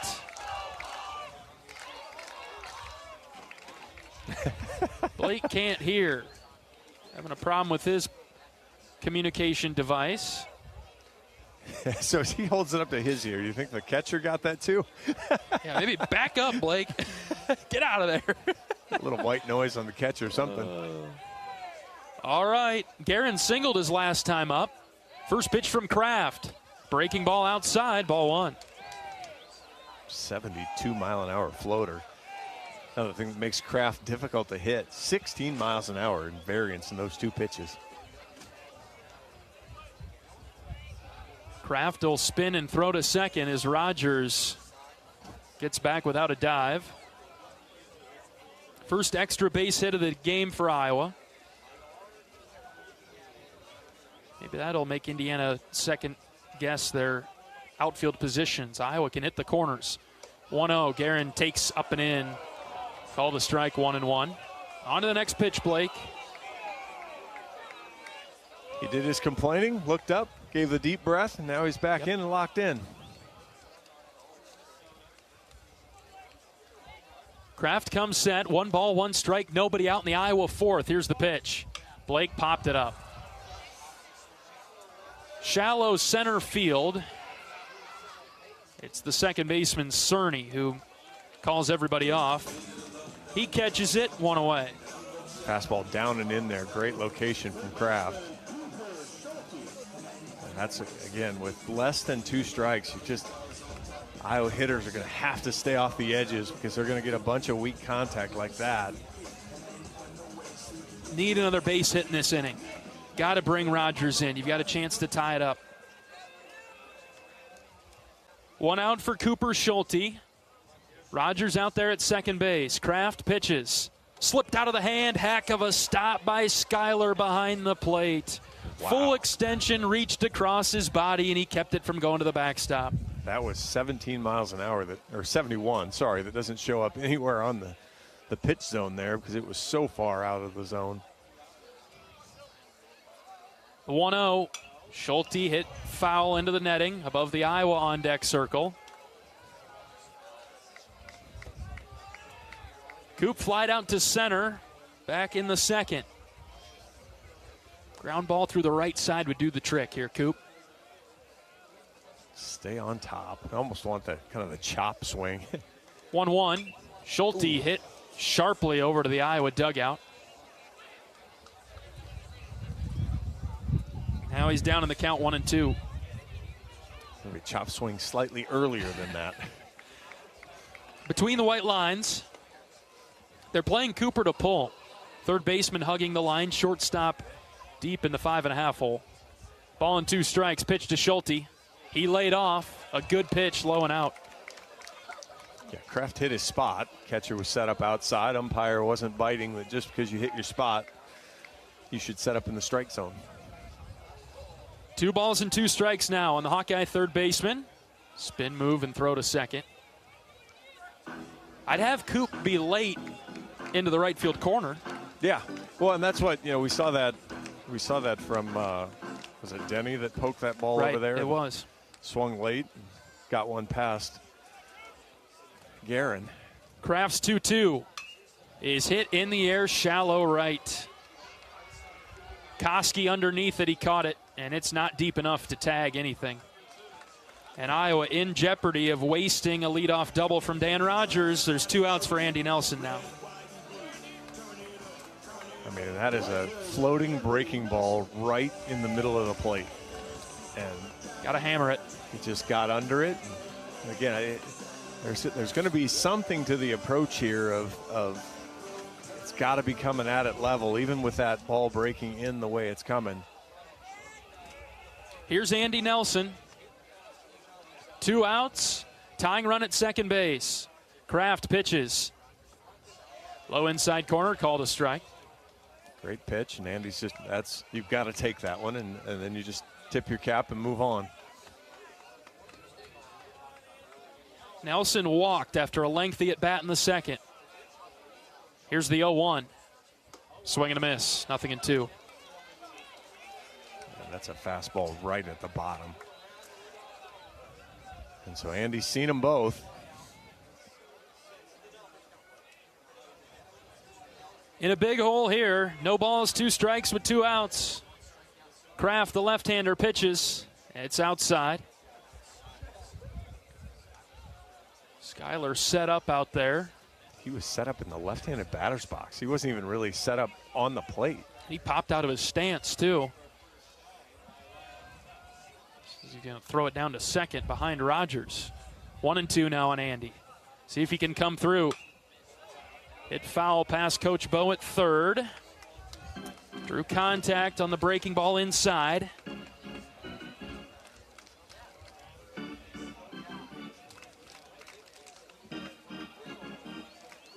Feels like a big spot here. Leadoff double for D. Raj, but a couple of outs since then. Can Iowa get a clutch 2-out hit from Andy Nelson? Here's the 1-2. Strike 3 called right at the knees. We'll go to the 5th. Indiana 1, Iowa nothing. This is Hawkeye Baseball from Learfield. What does it mean to be locally owned and operated? For Cenex, it means everything. It means that we know if you take your coffee to go or if you like to stay a while. It means we've helped Little Leagues get jerseys and local festivals get funding. It means we know what our communities need. So you'll always leave Cenex with a full tank, full of snacks, or full of smiles. Or all of the above. And that means the world to us. Cenex, powered locally. Whether you're traveling for business, pleasure, sports, or with one of our guided tours, our team of travel experts at Travel Leaders Destinations Unlimited will ensure you have a memorable, worry-free experience. Let our professional travel advisors with extensive travel experience and destination knowledge handle your every travel need. Family owned and operated, Travel Leaders Destinations Unlimited has been serving the Hawkeye community for many years, receiving the Agency of Choice Award several times. Make your travels easy with Travel Leaders Destinations Unlimited at duagency.com.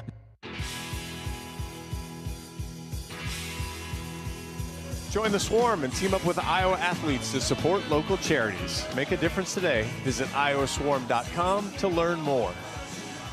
John Evans and John Leo from Dwayne Banks Field in Iowa City, where the Hawkeyes trail Indiana 1-0. Top of the 5th inning, and the Hoosiers will have the top of their order coming up. Moore, Taylor, and Dickerson.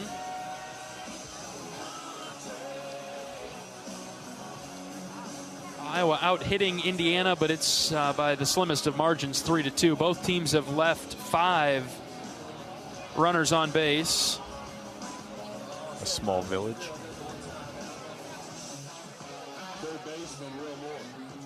Cade Obermueller has thrown 4 innings, and he's at 83 pitches. So either a quick inning here, but you got to think that Indiana, knowing that, won't be as aggressive. What do you think? Yeah, third time through the order. Cade's first pitch is pumped down the plate for a strike. You know he's not going 7 or 8 innings, and really probably not even going 6. So you're going to find a pitch you like, and you're going to get after it. 0-1 drifted outside away from the left-handed hitting Will Moore, who is 0 for 1 today, walking a strikeout.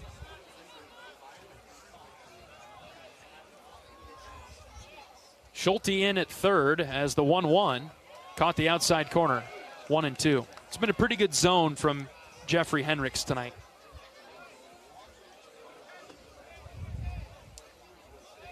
One and two on Moore to lead off the fifth. Obermueller's pitch. One hop over to Guerin. He knocks it down, race to the bag. Blake dives, and he got there. Right in front of Moore.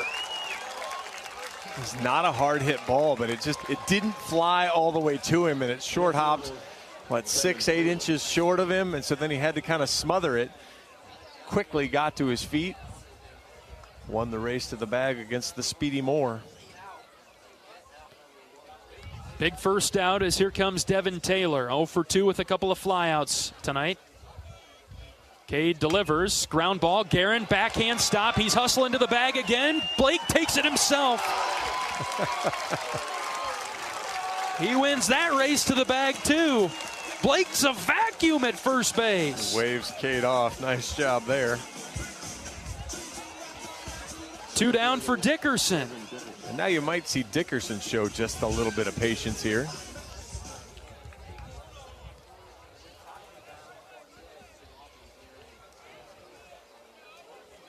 You'd think so. First pitch to him. Showed a bunt and pulled it back. Fastball upstairs, above the letters. Dickerson hit by a pitch in the first, flied out to right in the third. 2 outs, bases empty. Indiana 1, Iowa nothing in the fifth. And Cade hit him again. That caught him, I think the side of the leg and low. So above the ankle, below the knee. Cade had been fortunate to get some quick and easy outs. And he has a little trouble pitching to Dickerson. He's hit him twice today. Yeah, Cade got himself into trouble with 2 outs last inning, too. Flip it over to Hanley now, left-handed hitter. Don't let him pull one out to right. That's the trouble here. Hanley with 10 home runs. Good hitter, 344. Cade's first pitch, hit in the air to right. Nelson moving back. Andy now coming forward from the track, and he caught it for the third out. Little scary there, but Nelson able to track it in the overcast skies. And a pretty quick inning there for Cade. We'll see what the Hawks do in the next inning. It's 1-0 Hoosiers. We're back for the bottom of the fifth. Iowa needs to get on the board. This is Hawkeye Baseball from Lairfield. Brown Deer Golf Club offers a pure golf experience. Manicured bent grass fairways with tees and greens carved into gracefully rolling landscape. Challenging, yet extremely playable. Improve your game with PGA instruction and our full-service pro shop. Treat yourself to Bunker's Bar and Grill for lunch or dinner. And our scenic Greenview Banquet Room is perfect for weddings or any special event. Brown Deer Golf Club, a stunning country club setting at affordable public rates. Hello, Hawkeye fans. This is Ben McCullum, the head coach of the Iowa men's basketball team. Returning to Iowa City as the head coach is a dream come true. The passion of Iowa fans is unmatched, and I'm incredibly excited to get started on this new journey together. I look forward to seeing our fans on campus across the state and throughout the nation. Here's to big things coming and an exciting future ahead. Go Hawks!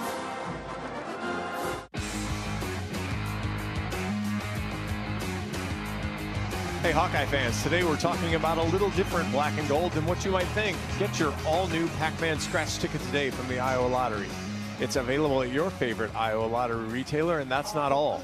with the Pac-Man Second Chance promotion, you could be a Waka Waka winning $15,000 or even $25,000 plus your very own Pac-Man arcade.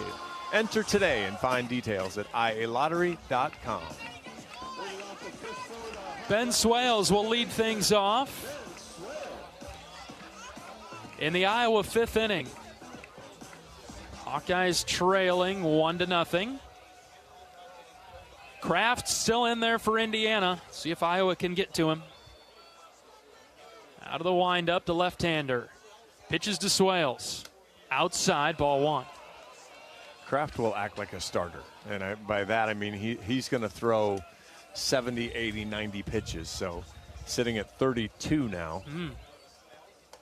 That's up and in for ball 2. Iowa's got to drag him into the deep end and draw him out. Yeah, you're going to have to grind some at-bats here.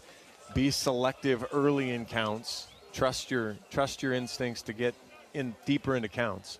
2-0 is fouled back to the screen. Swales chased a pitch that was outside in ball 3. Don't do that. Wow, and that's just, as a leadoff hitter in the bottom of the 5th inning, just, and the 9 hitter, so you're turning it over for the top of the order. 3-1 now. The pitch sailed high and out. I won't say it. Could have been ball 4, though. Might not have been. Would have been a whole different pitch sequence there. You're right. 3-1. Pitch to Swales. Swing and a miss. He chased ball 4. No doubt about that one. That was ball 4. Way outside. Come on, Ben. He's seen 5 balls in this at-bat. Swung at 2 of them. Full count. Kraft shakes off a sign. Now he begins his windup and pitches. Fouled it off. Boy, if you're Kraft, I don't know why you throw anything that's not the fastball. Kind of on the left-handed batter's box line. Get it off the plate. Ben's shown you twice he'll swing at it. Now he's going to take it and walk, though. But payoff pitch to Swales. In the air, foul over the grandstand to the right. We'll do it again. Good battle from Swales here. Find a reward here at the end.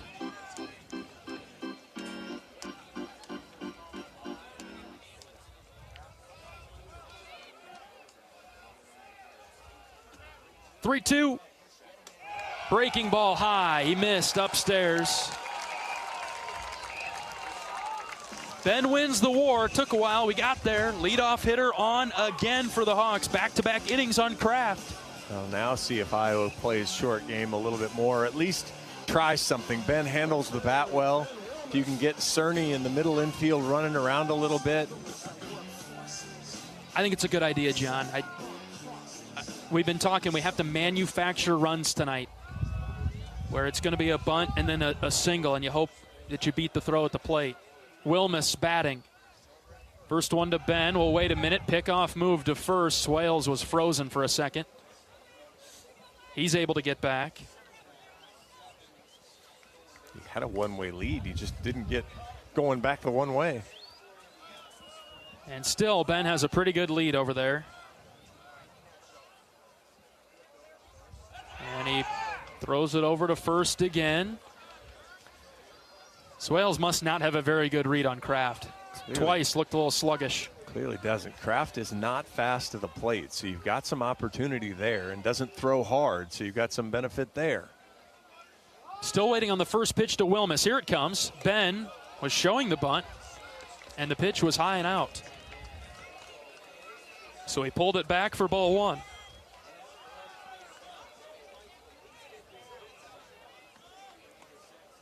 He can bunt it up the first base side. He's got a chance. Perfect call, John. Here's the 1-0. Wilmus pulled it back again. Ball 2. And now Kraft has not been good this inning. As far as location, I might take the bunt off for a pitch and just let Ben take one, see if he gets a strike. I wouldn't mind that. Show it, but don't commit to it. Here's the 2-0. Wilmus bunts it first base side, foul. So he had the same idea as you, John, with bunt placement. But it rode the white line for a minute and then kicked to the right, foul. Well, 2-1. I wanted the placement more at Cerny. because Kraft falls off the mound towards third, being a left-hander. Yeah, but you make Cerny field that. Now Cerny's much closer and in more. 2 balls and a strike. Got to get the bunt down now, Ben. Pickoff move. Swales back. Good thing there's strong communication from the Iowa dugout. They're helping Swales a ton.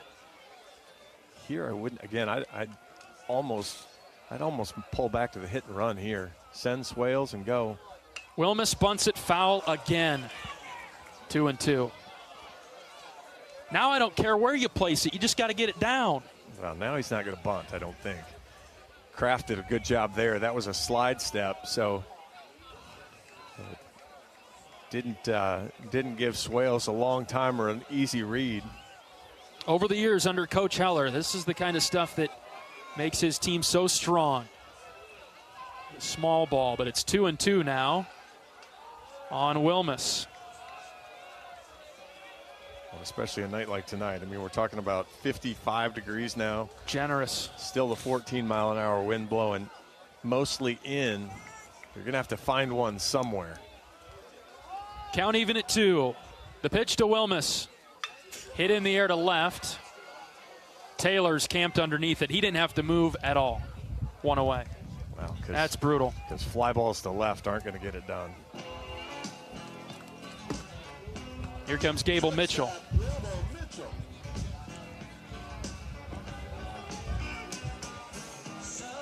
Mitchell 0 for 2 today with a strikeout. Ben's stolen 7 bases, so it just... You wonder if his read on the pitcher is keeping him at first base. Gable takes inside, and the fact that he doesn't have a good beat on him, you'd be afraid he wouldn't get a great jump then either. Well, and that's why I was thinking the hit and run with Ben, because you figure you're not completely immune from a swing and miss, but you feel pretty comfortable that he was seeing the ball. Ball and no strikes on Mitchell. Here's the pitch to Gable. He took it for a strike. 1-0 Indiana, bottom of the 5th. Defensive struggle. Well, that's an offensive struggle, I guess. Neither offense doing much tonight. Ball and a strike on Gable to throw it over to first again. Swales is confident enough not to dive back. He can hop back. But he even doesn't look comfortable hopping back. It's a strange feet kind of coming together and they stop. Nervy. Still maintains a pretty decent lead out there, straddling the cut of the grass. The 1-1 to Mitchell. Gable hits on the ground through the left side. Tevin Taylor is the shortest left fielder I have ever seen. He's on that ball. He actually had a play at second base if Cerny would have been there. Yes. Because he is so shallow. And that ball, again, they're positioned perfectly. The ball rolled right to him. We'll get a mound visit. There's been a guy going for a while in the Indiana bullpen, but yeah, I think this is more of a bring your infield in and get everybody on the same page here. First and second for Iowa with 1 out. 5th inning, Iowa down 1-0. Reese Moore will be the batter. He's been on a couple times today. Reached on a fielder's choice his first time up. Singled in the 3rd. Move runners, get a base hit. Something for Iowa today. Michigan beats Michigan State 8-2. Do we just want to sweep there? Because Michigan State, a win for Michigan State there doesn't move them enough to help us any, right? Right. So we want Michigan to sweep. Yeah, we're far better off with Michigan doing good things at this point. Mound visit wrapping up. Reese Moore will be the hitter. Feels huge here in the 5th. Well, got plenty of ball game left, but feels like a big spot. To your point, Indiana 2 for 10 on advancement opportunities. Iowa 2 for 12. Yeah, so big chances. Neither team doing a very good job of even just moving runners up once they get on base. They just stand where they are because they can't move them up. Moore singled off of Kraft the first time around. He pitches. Reese swings and misses. Couldn't time up the slow curveball. And it's 0-1. God, Reese has got to look to left center field. Taylor is so shallow. If he hits the ball with any pace to left center field, now the center fielder shifted over a little bit, but 0-1 to Reese. Breaking ball, started at the shoulder, dropped in for a strike, nothing in 2. He's closed off his stance entirely. He usually has a little open stance. It is straight on towards the pitcher now, so maybe inviting the opposite field for Reese. But now in deep trouble here, 0-2. Kraft checking on the runner at second. The pitch. That's low and out. That's a heck of a take from Moore. Wow. Yeah, that's an easy one to swing right over the top on.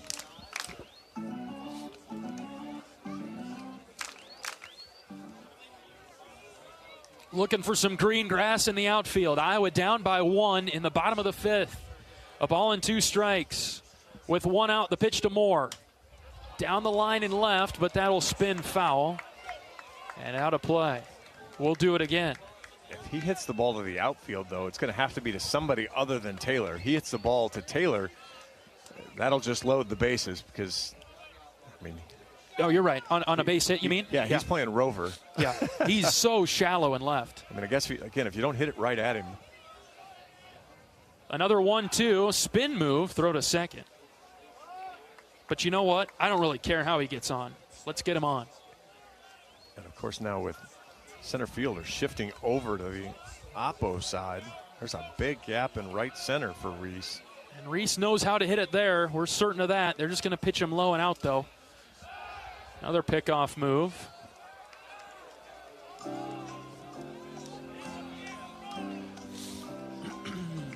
Come on, Reese.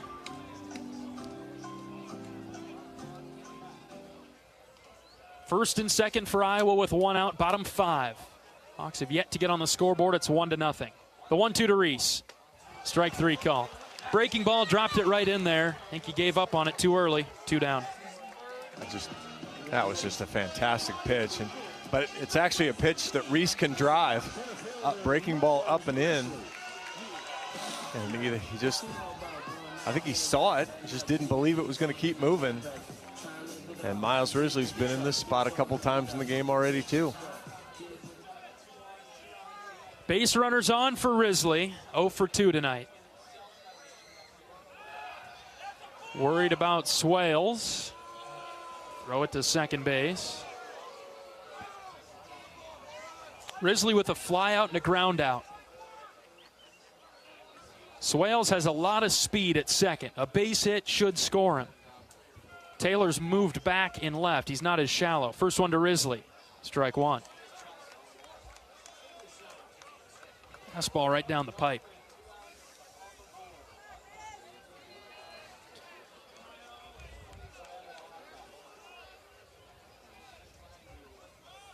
Kraft ready with the 0-1 pitch. Brings it home to Risley. Inside. Right around the knees, ball 1. Miles batting .322 on the season for Iowa. .352 with runners on. .302 with 2 outs. Let's push both those totals up here, Riz. Inside move again to second. That'd be the most moves I've seen to second base. And it's not to pick him off. It's to keep him close. You believe that? Yeah. Crafts 1-1 to Risley. Strike 2. He took a beauty of a fastball. Top of the zone. Boy, Iowa hitters are flummoxed. Really struggling today.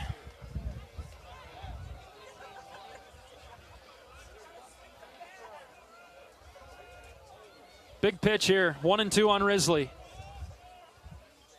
Kraft delivers. Miles hits foul into the Indiana bullpen. Just unfortunately see not very much confidence out of the Iowa hitters right now. There's not one that comes into the box and gives off a vibe. Guy on deck did okay. Let's get to him. We got to get to him. Here's Kraft's 1-2. Risley took it high and out. Double steal is on for Iowa, so second and third now. No throw from Schuyler. Come on, Riz. Well, now it gets a lot more interesting because that base hit doesn't just tie the game. Yep. Probably gives Iowa the lead. 2 balls and 2 strikes. Crowd getting into it now. Kraft comes set, the left-hander. Deals to Risley. Grounded foul. Good hang, good battle. He jumped at that breaking ball. You kind of see it pop out of the hand. Now, I don't know if you can see it there. We can see it sitting up here, but it's got a different look. Then you just stay with it, track it. We'll do it again at 2-2. The pitch to Risley. Fouled back. The crowd is certainly appreciating the effort from the Hawkeyes. They know they're struggling, they're fighting, they're battling. Can Iowa come through in the 5th? 2 in scoring position for Risley. Here's the 2-2. Ground ball, left side, foul, left of third.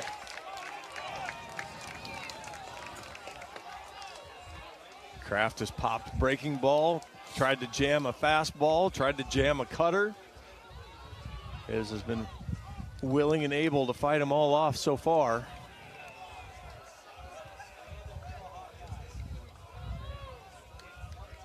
Intense, pressure-filled battle between Kraft and Risley. The 2-2 hit in the air, down the line and left. Taylor's got plenty of room. He's over, and he caught it for the 3rd out.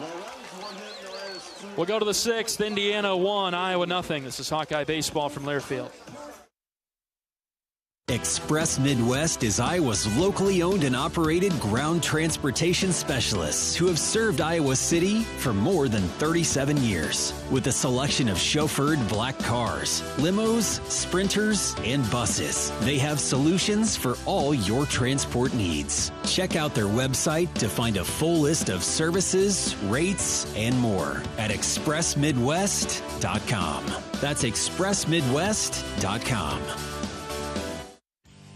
Play ball! It's college baseball season, and we're here to talk about it. Every week, join Kyle Schassberger and me, David Kahn, as we deliver the best of college baseball. We've got all the diamond talk you can imagine, with interviews from coaches, players, broadcasters, and more. Plus, we'll give you our weekly rankings, hot takes, and a whole lot of fun. Step into the batter's box and let us deliver our best fastball. Wherever you podcast by searching College Sports Now.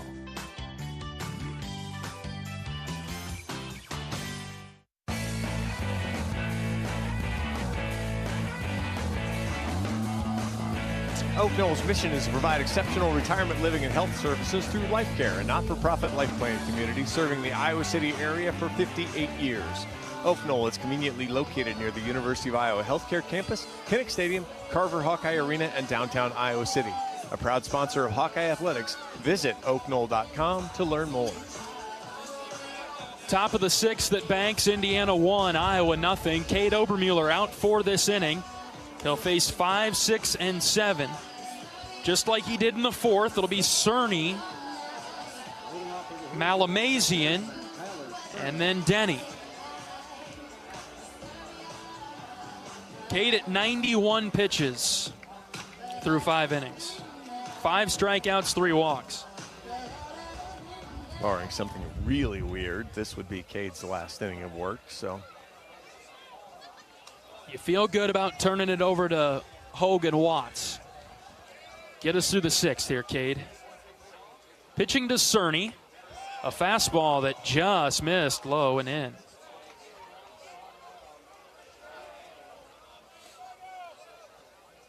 Cerny is responsible for the only run in this game.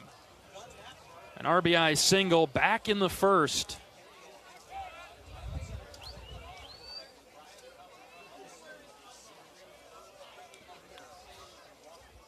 Cade deals the 1-0. Slider just up. Boy.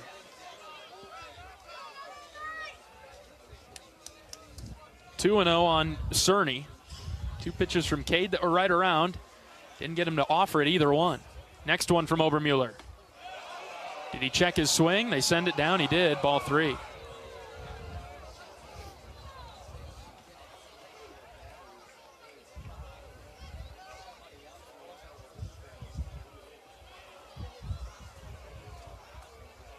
Long battle back now from Cade. 3-0. Outside edge, 3-1. Yeah, this might be more of what you were talking about last inning. The top of the order still fairly aggressive swinging. The middle to bottom of the order here may be a little more selective on Cade. Right. Counts 3-1 on Cerny. Obermueller's pitch lined into center field, right to Miles Risley, who caught it for the first out. That's a heck of an out.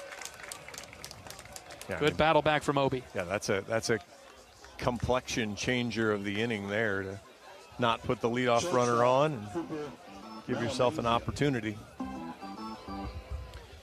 And so here comes Malamazian with one out. He's 0 for 2 with a couple of strikeouts. Fill up the zone, Cade. Strike one. Inner third with a sharp slider from Obi.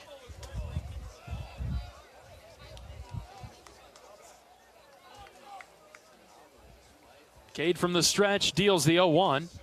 And that's a called strike. Malamazian tried to fool Obermueller with a bunt sign, but pulled it back. It was a called strike anyway. 0-2 now.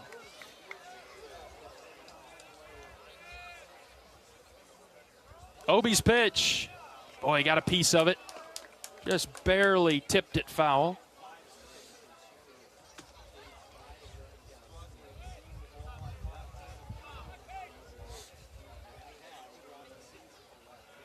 Oh-2 count on Malamazian. Cade delivers outside. It was off the plate. Those dressed in black and gold wanted it, but it was out. Be about a 30-inch home plate if they got that one. It is over in College Park, Maryland. This is high, 2-2. Takes down Nebraska 12-5 in the opener out there. So damaging loss to Nebraska as they're battling to get into the Big Ten tournament. That game, that series, is going to be a lot of positioning between Maryland and Nebraska. 2-2, Malamazian ropes foul to left.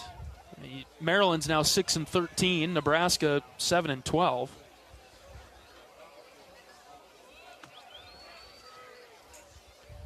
Cade trying to get Malamazian for the third time tonight. It's 2-2. Obi's ready. He pitches. Sharp line drive foul. Heads up over at Jacobson. Can you imagine just you're wandering into Jacobson? Slide open that door. Boom. Hi, how you doing? Another 2-2. Strike three called right at the bottom of the zone. Boy, and he knew it too. He couldn't get the trigger pulled, and he was willing to fight off a breaking ball, and Cade gave him the fastball right down the middle and got him. This is shaping up just like the fourth for Obermueller. He got Cerny and Malamazian, but then he couldn't get Denny. He's in the box now. First pitch strike from Obi. I say he's not going to throw him a fastball that he can just kind of poke over there. Iowa has not gotten Denny out tonight. Walk in the second, single in the fourth. Pitch number 106 from Obermueller. On its way home. Ooh, where'd that miss? Looked good, just low, 1-1.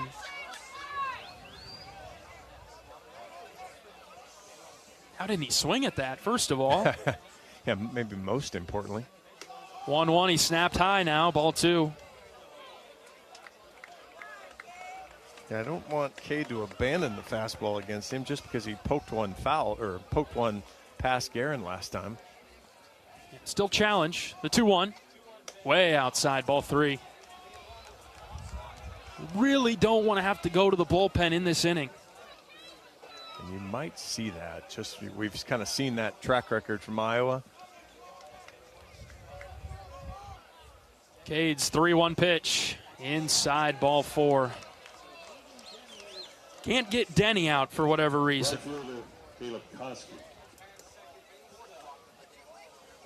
We'll see what Coach Heller elects to do here. He's talking to Coach Kenny in the dugout. He's dancing around. Coach Sutherland's blocking his path. Koski, the hitter, looks like we're going to let Cade roll.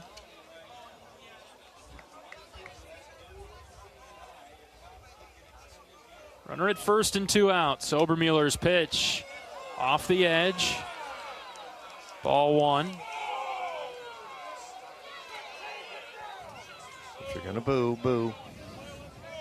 Koski 0 for 1 with a walk. Let's get him here. 1-0 Indiana in the 6th. Obi's 1-0, way up and in. Ball 2.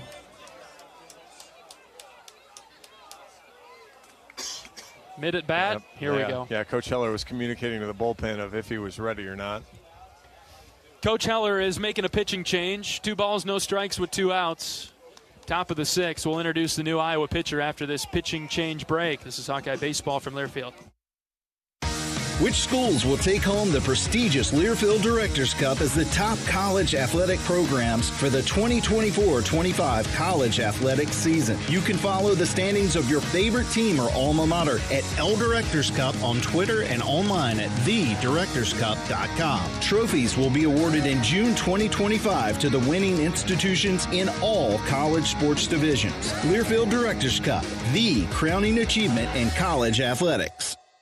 At U.S. Cellular, we believe in having healthy relationships with our phones so we can have better relationships with each other. Introducing US Mode, a way to set your phone for less distraction and deeper connection. So dinner can sound less like this and more like this. What'd you learn today? The sauropod was the tallest dinosaur ever. Oh my goodness. Visit U.S. Cellular in-store or online, and we'll help set your phone to US Mode, even if you're not a customer. U.S. Cellular, the 5G network built for us. See uscellular.com for details. The new pitcher for the Hawkeyes is the 6'6" senior from Edmonton, Alberta, Canada, the right-handed pitcher Chaz Wheatley. Chaz comes in 2-0 on the season in 16 appearances, also has a save, .287 ERA, 15 2/3 innings, 12 hits, 5 runs have all been earned. He's walked 10 and struck out 19. And he comes into a big spot here. Most importantly, comes in down in the count 2-0 to Koski. The right-handed hitter is 0 for 1 with a walk and a strikeout. Denny at first. Koski just a .216 hitter. A big spot for Chaz Wheatley to come in and put out a small fire and see if the Hawkeye bats can get going.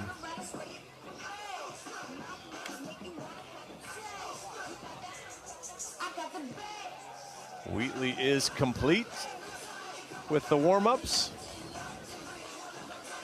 Denny jogs back down to first, and Koski strolls to the plate. So righty on righty matchup, 2 balls, no strikes.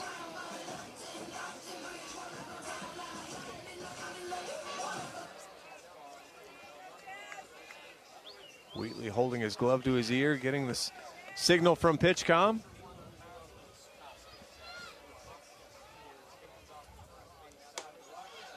Across for a strike, it's 2-1. Wheatley into the game for Iowa in the 6th. 1-0 Indiana.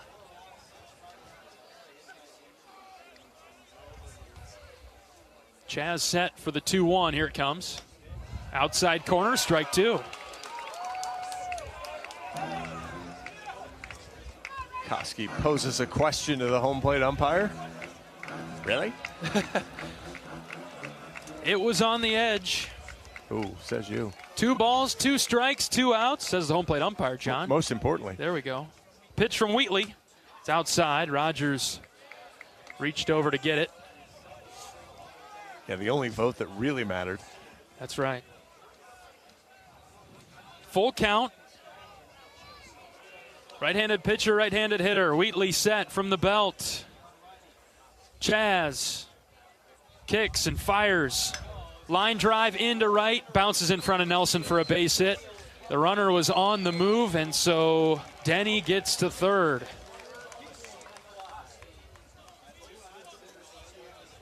A 2-out single from Koski. And this is identical to the 4th inning when Obermueller got the first 2 hitters, Cerny and Malamazian, And then Denny and Koski both reached. Now we want it to be the same as the fourth in this regard as Schuyler comes up and he grounded out to end the fourth. Yes. Time called by Indiana. Yeah, they're going to bring everybody together. The Hawkeye middle infielders there kind of left Andy Nelson hanging there a little bit. Nobody really moved and reacted. Andy probably had a chance to throw it to third and get the catcher, even though he was running, but nobody, then they didn't even give him a place to throw it to second either. Offensive timeout by Indiana. Let's pause 10 seconds for station identification. This is Iowa Hawkeye baseball.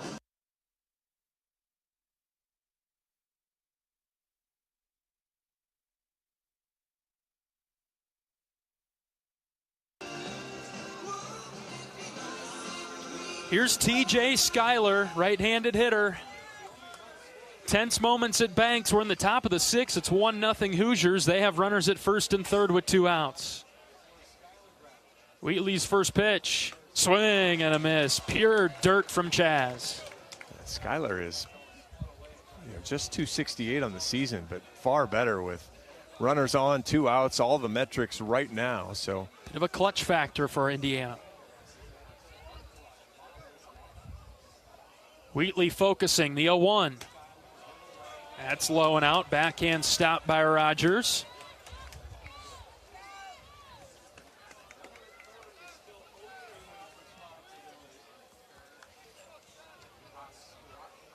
First and third for IU. 2 outs. Wheatley's 1-1. That's a called strike at the top of the zone. 1 ball and 2 strikes now. Good little floater there. Now you got to finish him off. What pitch do you like? I like the sweeper off the plate. Close but off? Close but off. 1 ball, 2 strikes, 2 outs. Wheatley set. He pitches. It's in the dirt, and Rogers smothers. Unfortunately not close. I like the concept. Just too low. Yeah. We saw that with Tuesday with Hackett. We were kind of joking with him about, I'm sure the signal came to bury it. He did. Wheatley's 2-2. Check swing, he didn't go. And it's a full count now. Runner will be moving from first base. The pressure continues to build. You could cut the tension with a knife in here today. Full count. See what Chaz throws. From the belt, he winds and pitches. Swing and a miss. Big strikeout, Big Maple. Yes. Phew. Ditto. Bottom of the 6th coming up. Let's get on the board, boys. It's 1-0 Hoosiers. We're back after this. This is Hawkeye baseball from Learfield. Not all internet is created equal. It's a lot like choosing a quarterback. Technically, you could sign up any new rookie provider on the block, but the success of every device in your home depends on it. Will they perform in the clutch, or will they buffer under pressure? Extreme provides the speed you need with a 100% gigabit technology network and amplified Wi-Fi. And unlike signing a quarterback, Extreme Internet requires no contracts. There's only one pick to lead your team. It's Extreme, powered by Mediacom. Express Midwest is Iowa's locally owned and operated ground transportation specialists who have served Iowa City for more than 37 years. With a selection of chauffeured black cars, limos, sprinters, and buses, they have solutions for all your transport needs. Check out their website to find a full list of services, rates, and more at expressmidwest.com. That's expressmidwest.com.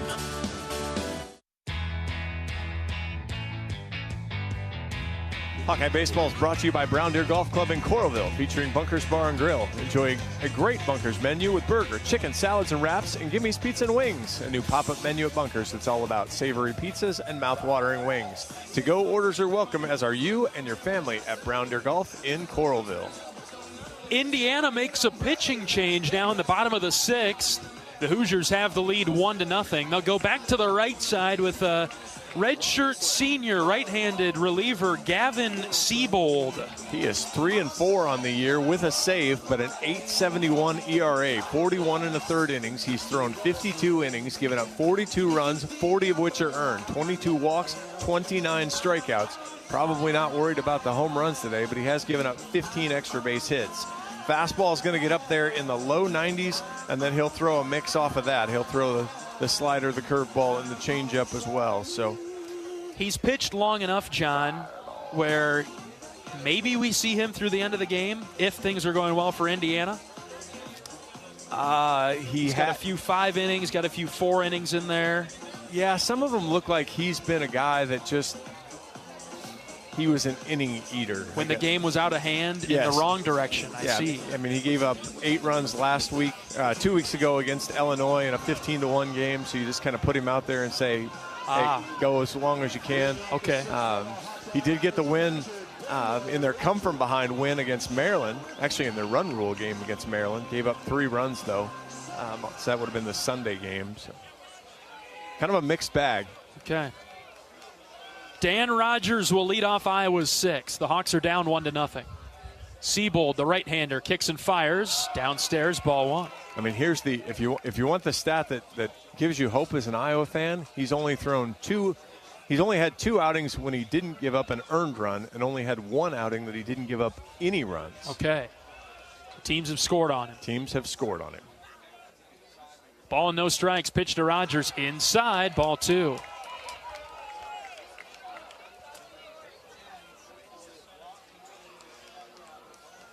Is Iowa getting to the point where they're taking in these situations? I would hope so, especially with a new guy. Seabold from the stretch, the 2-0 to Rogers. Dan hits high to right field. Koski going back. He's at the track. He's at the wall. He leaps up, and it's gone! D-Raj ties us up at 1. Boom!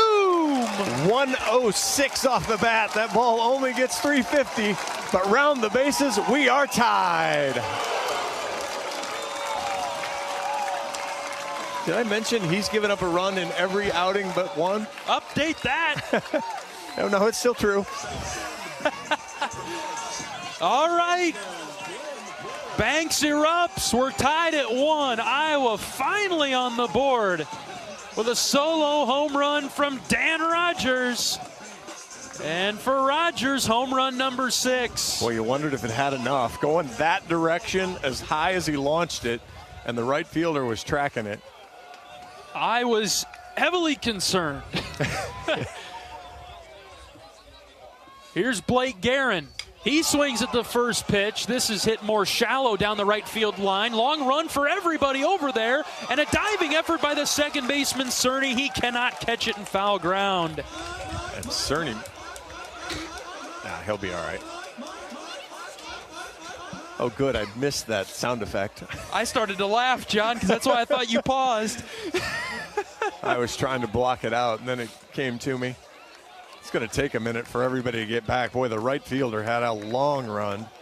He was kind of camped out back on the wall. Cerny, of course, had a super long run. And Hanley just got lost trying to run backwards. I mean, not something a first baseman trains for is the over-the-shoulder catches.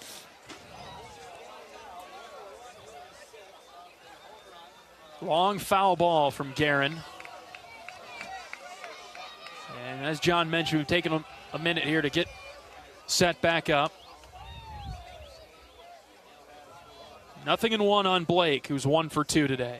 Seabold's pitch. Blake took a high breaking ball for a strike. That's a great take because that's a ball. It's been a ball all day long.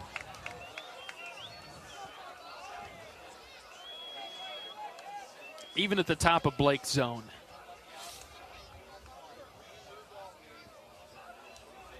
Oh-2 on Guerin, the pitch. Check swing, did he go? The home plate umpire said he did. Run, Blake, stop complaining and run. Guerin did not get out of the box on the pitch in the dirt.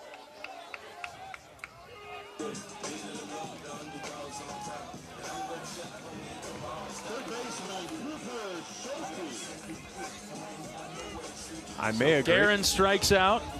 I may agree with him. I may agree that strike 2 was ball 1, but there's only one opinion that matters, man. Get out of the box and go. Force that throw. Cooper Schulte's up with 1 out. Seabold's pitch. Schulte bunts it left side, foul.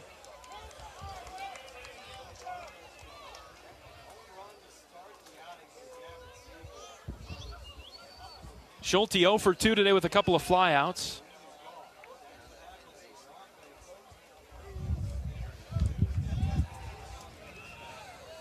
I'll get back to taking pitches. I mean, I know Blake did. That was part of the problem.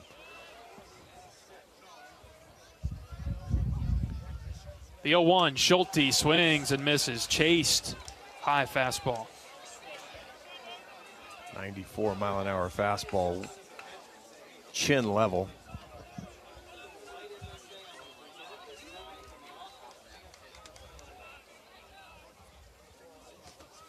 And it's 0-2 on Coop now. Seabold pitches.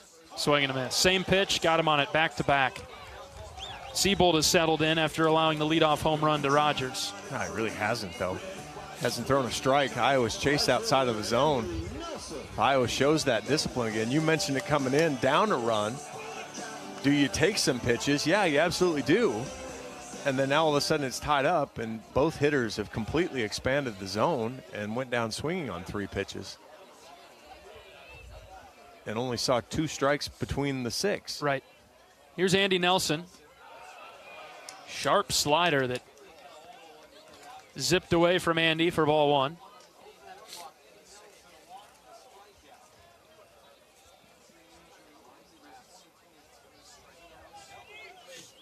Two outs. We're tied now at 1 in the 6th. 1-0 pitch to Nelson. Way outside, ball 2. Got all the way to the backstop. Nelson could give up on that pretty early.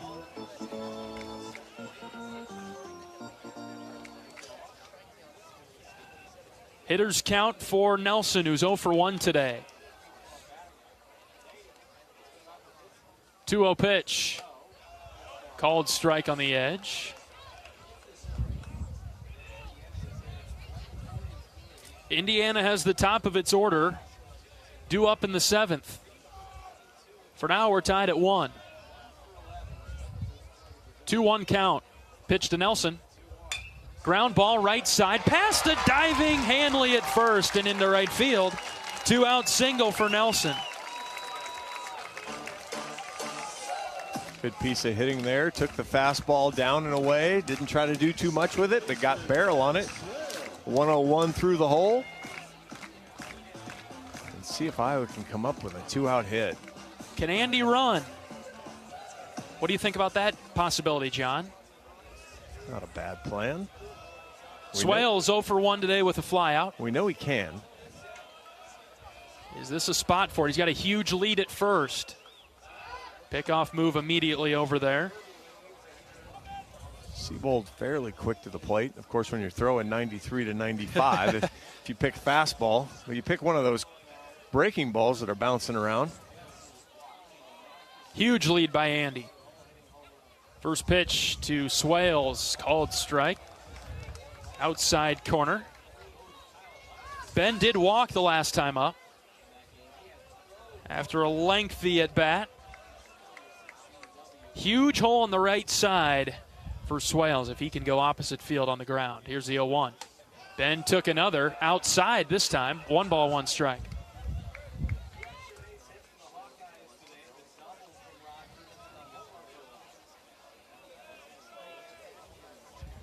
Right fielder Koski playing deep. 1-1. Here's the pitch. That's high and out. Ball 2.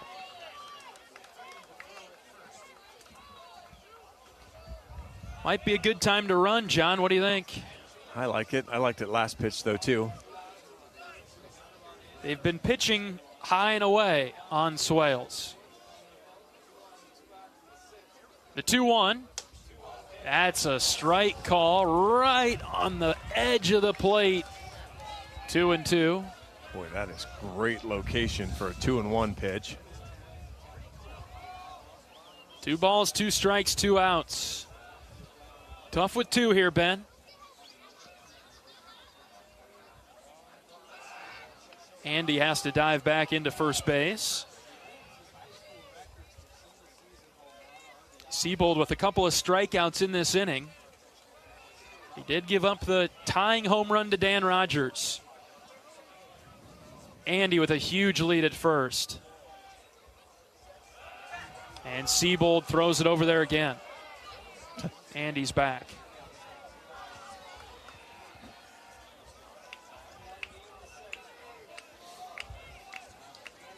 Still a 2-2 count on Swales. Siebold takes a peek at first. Now he comes set. Another pickoff move, close play, closer. And Andy's back. I think Andy's going, John. Oh, 100%. He gets that. He takes a good lead, and then he takes another step on top of that. Iowa does run a lot in 2-2 counts.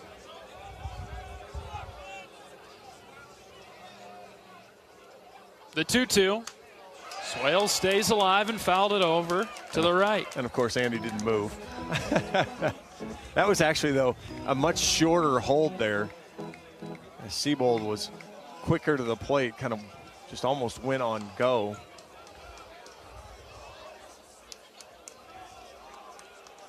Another 2-2 pitch to Swales. Pickoff move to first. You know, now that I think about this, I do remember the 2023 scouting report. They pick a lot. So it wasn't just certain pitchers. It's a staff preference to pick a lot. Siebold set with the 2-2. Another one to Swales. Here it comes. Swing and a miss. Ben chased one low and out. Iowa has tied the game up on a solo home run from Dan Rogers. We'll go to the 7th. It's 1-1. This is Hawkeye Baseball from Learfield. Which schools will take home the prestigious Learfield Directors Cup as the top college athletic programs for the 2024-25 college athletics season? You can follow the standings of your favorite team or alma mater at L Directors Cup on Twitter and online at thedirectorscup.com. Trophies will be awarded in June 2025 to the winning institutions in all college sports divisions. Learfield Directors Cup, the crowning achievement in college athletics. FS Envision seed corn and FS high soy soybeans provide best-in-class traits and genetics that perform. In farming, bushels matter to your bottom line. Our field-proven products deliver high yields year after year. Get the seed you need from the people you trust. Contact your local FS Envision and high soy retailer or visit fsseed.com to learn more.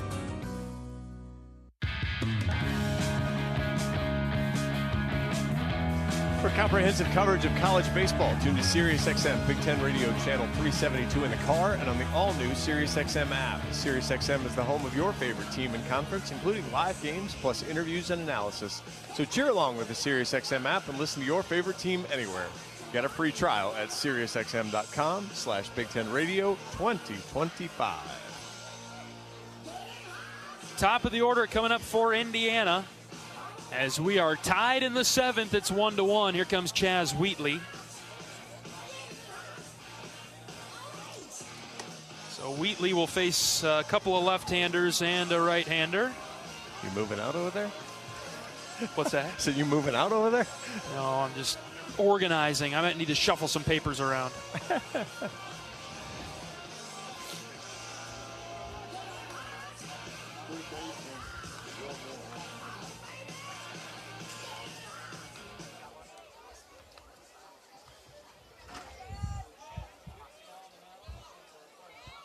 Wheatley pitching to Moore.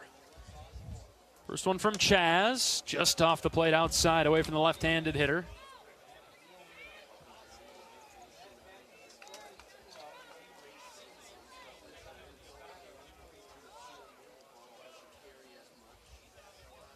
Moore is a very selective hitter. Wheatley dots the low outside corner.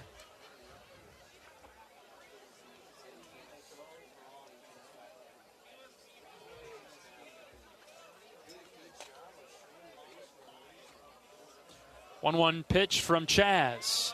Same spot, low outside edge. And it's 1-2. He's working away from Moore, the lefty. Wheatley set. 1 ball, 2 strikes. He grips it and rips it. Line drive into center. Risley coming forward. Miles dives. He caught it! Right on the eye of the Tiger Hawk. Risley with the diving, sliding grab. And that saved extra bases. Woo! That would have been big trouble as it started to slice away from Risley as he came forward. 1 away for Devin Taylor.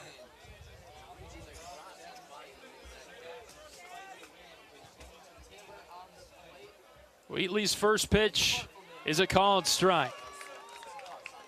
92 right down the pipe, and Taylor took it. Chaz locking in. The 0-1. Swing and a miss, 0-2.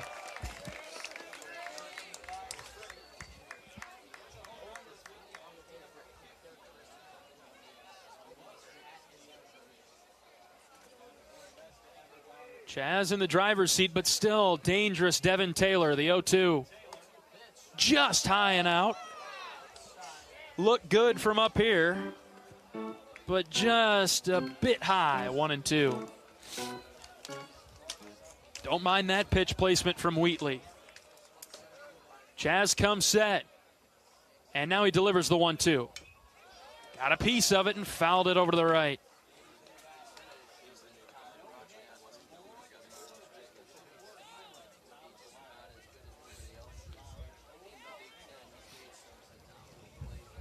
We'll do it again at 1-2. Nothing too good here, Chaz. With 1 out, bases empty. The pitch from Wheatley. Low and out. Dropped it away from Taylor. I burn more calories on these cold games because I'm constantly just shivering. Yeah, shivering. Just clicking my heels, just trying to move. Counts now even at 2. The pitch from Wheatley. Fouled back. My back is sore from shivering, John. Yes. Tense. And I'm also tense because of this game. Well, yeah, that doesn't help any. There's no real relaxed poses you can get into here. Because, boy, it feels like every, at the last 6 or 8 of these have been like this. Wheatley trying to get Taylor any way possible. Here's the 2-2. Strike 3 called. He threw him the chair. That was a very good comeback there. Taylor, a great hitter, had him fooled. Goes down looking. Wheatley got the edge for out number 2. And here's Dickerson with 2 outs. Base is empty. I mentioned it before, Iowa just far and away the best at getting hitters looking in the conference. Dickerson has been hit twice today. And Chaz deals him a strike. Let's not do that. More of the strikes, less of the hit by pitch. Yes, just a suggestion. I don't know anything about pitching coaching, but one outcome is better than the other. Here's the 0-1. Snapped it outside. Couldn't have the 2-seam tail spin it back in. And it's 1-1.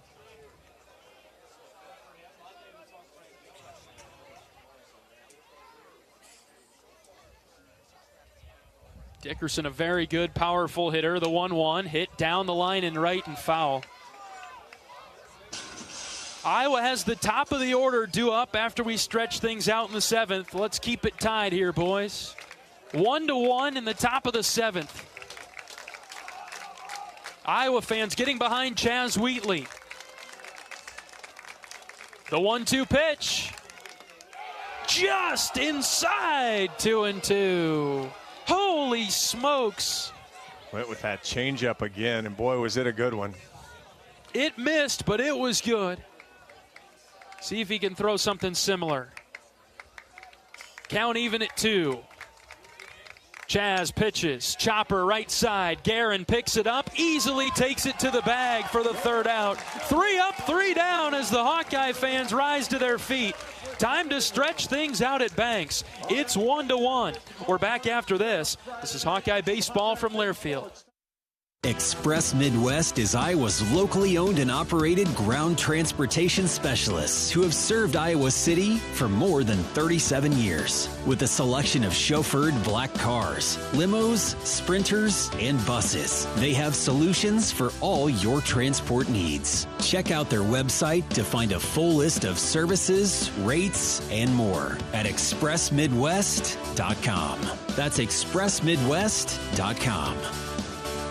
Whether you're traveling for business, pleasure, sports, or with one of our guided tours, our team of travel experts at Travel Leaders Destinations Unlimited will ensure you have a memorable, worry-free experience. Let our professional travel advisors with extensive travel experience and destination knowledge handle your every travel need. Family owned and operated, Travel Leaders Destinations Unlimited has been serving the Hawkeye community for many years, receiving the Agency of Choice Award several times. Make your travels easy with Travel Leaders Destinations Unlimited at duagency.com.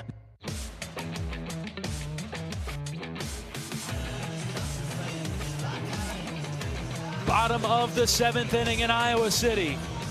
And it's 1-1. We're in for one heck of a finish at Banks. Wilmus, Mitchell, and Moore due up. You have a feeling at this point, based on just kind of how we've seen it go so far, this is going to come down to which team can take advantage of a free base, whether it's an error, a walk, you small ball, something. Yeah, you get a single and you're able to move a guy up, Rogers' home run notwithstanding, there haven't been a lot of opportunities here.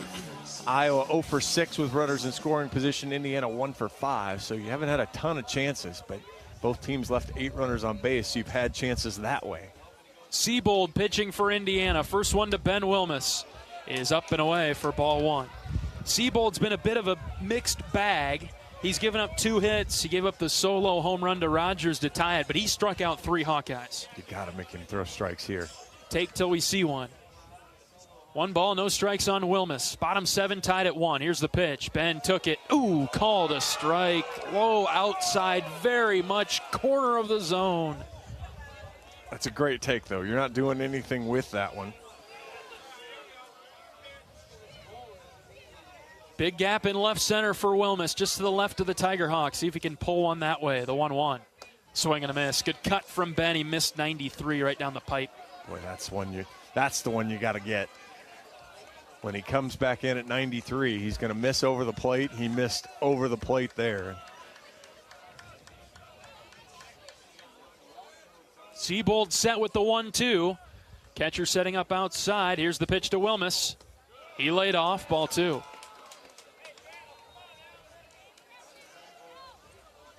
Ben has walked once today. He's also grounded out and flied out.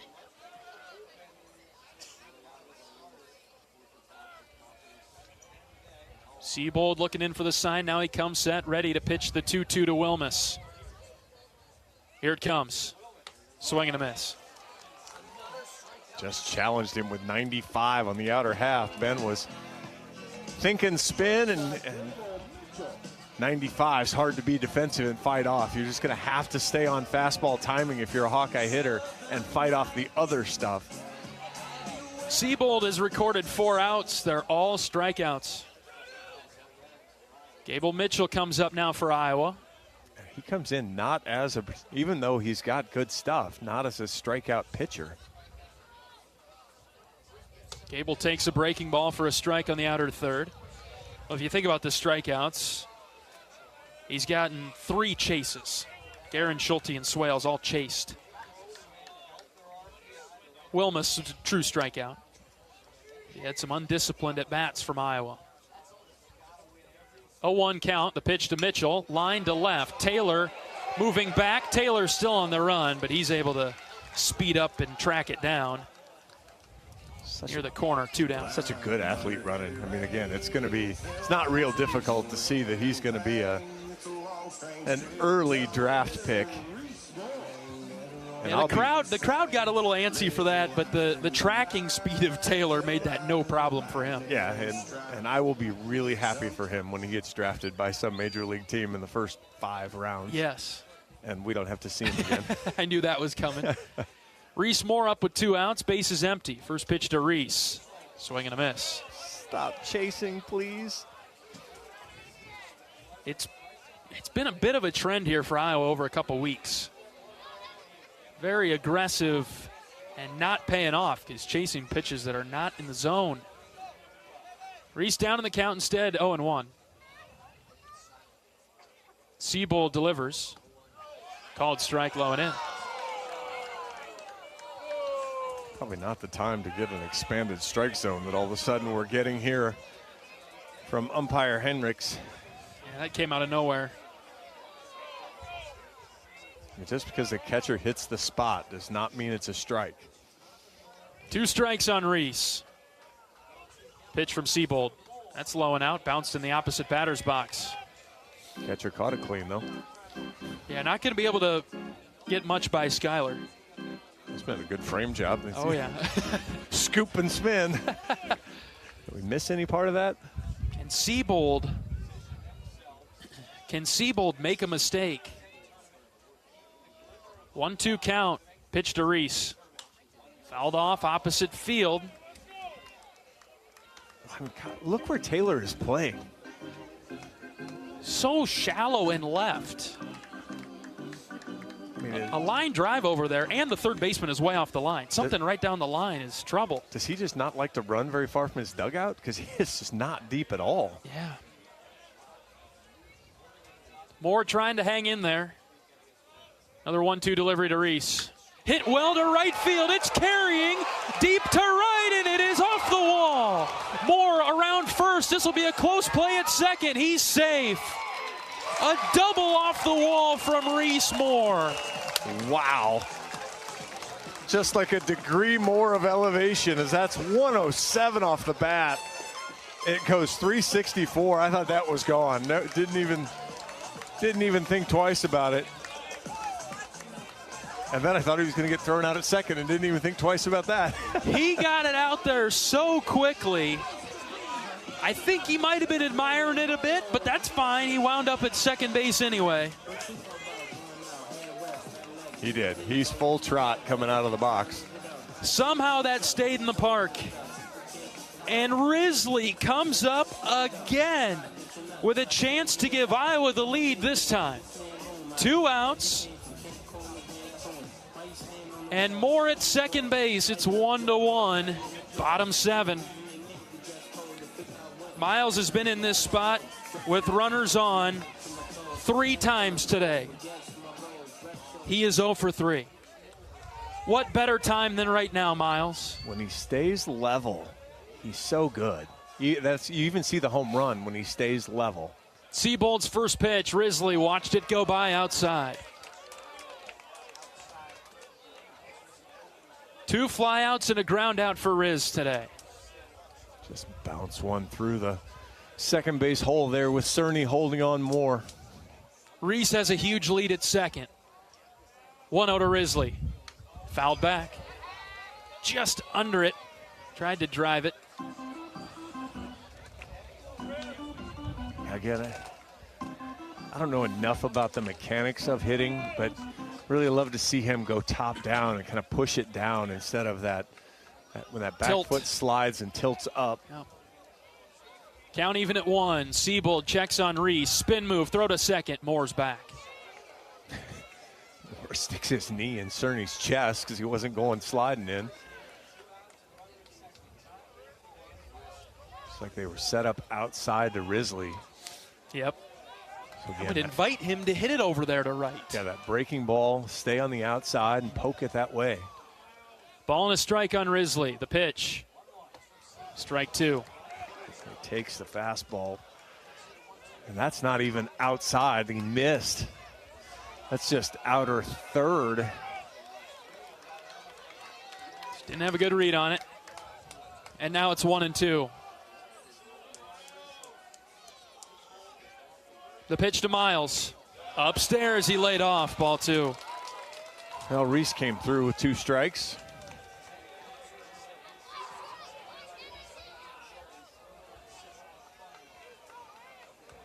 Need the first Hawkeye hit with a runner in scoring position.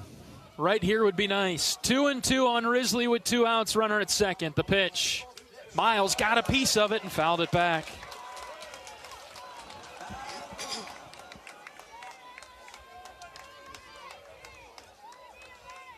Risley's a .371 hitter with runners in scoring position.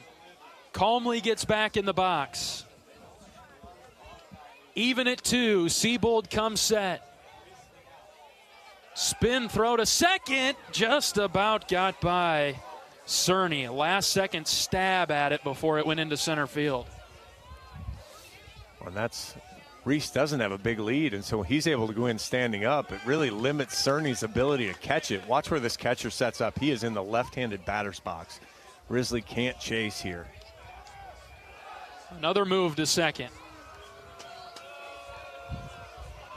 Trying to keep Reese close to the bag. I think it's catering to the fact that they're going to try to pitch Miles outside. He could shoot it to right. He shoots it to right. Reese will score easily. Finally, the 2-2. Swing and a miss. Risley strikes out. And Iowa leaves Moore at second base. Still tied. We'll go to the 8th after this. This is Hawkeye Baseball from Learfield. Are aches, pains, or injuries keeping you on the sidelines? At Athletico, our movement experts are here to help you turn your setbacks into comebacks and create a personalized game plan for your recovery. With no prescription or referral needed, Athletico Physical Therapy is where your comeback story begins. Get started today by scheduling a free assessment at athletico.com. Proud partner of the Iowa Hawkeyes. Hi, this is Joe Mershman from Mershman Seeds. Substitutions cost you money. Why take their seconds when you can have our first choice? Here's Ben Paper to tell you more about Mershman Power Core Enlist corn. We are way ahead of Big Seed on this one. This corn has 4 different post-herbicide tolerances, multiple modes of action for above-ground pests, and it is some of the highest-yielding corn genetics that are out on the market today. If you're one of the many that got substituted on your corn hybrid last spring, contact your local Mershman Seeds dealer today and ask them about Power Core Enlist corn. From Mershman Seeds, your friend in the field.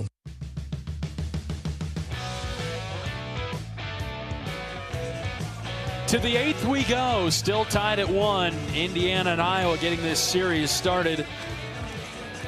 And it's been a nail-biter. It's been tight the whole way. Indiana scored in the first. Iowa tied it up in the 6th after we waited a while. And Wheatley back out for the Hawks. He'll face Hanley, Cerny, and Malamazian. I really thought Reese Moore had given Iowa the lead there in the bottom so of the close. 7th inning. Reese Moore thought Reese Moore gave Iowa the lead. Doubled off the wall in right field. And it hit about halfway up the wall. Upper half. Here comes Chaz Wheatley. He'll face a talented freshman from Indiana, Jake Hanley. Left-handed hitter. First pitch from Chaz is just low and out. Iowa fans a little bit restless with that call.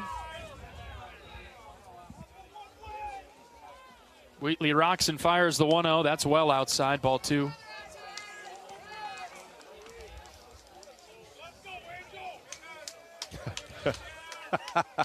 That was outstanding. Not accurate, but outstanding. 2-0. Outside again, ball 3. This is what you can't do this late in the game. So Wheatley has to battle all the way back here. You just can't walk people this late.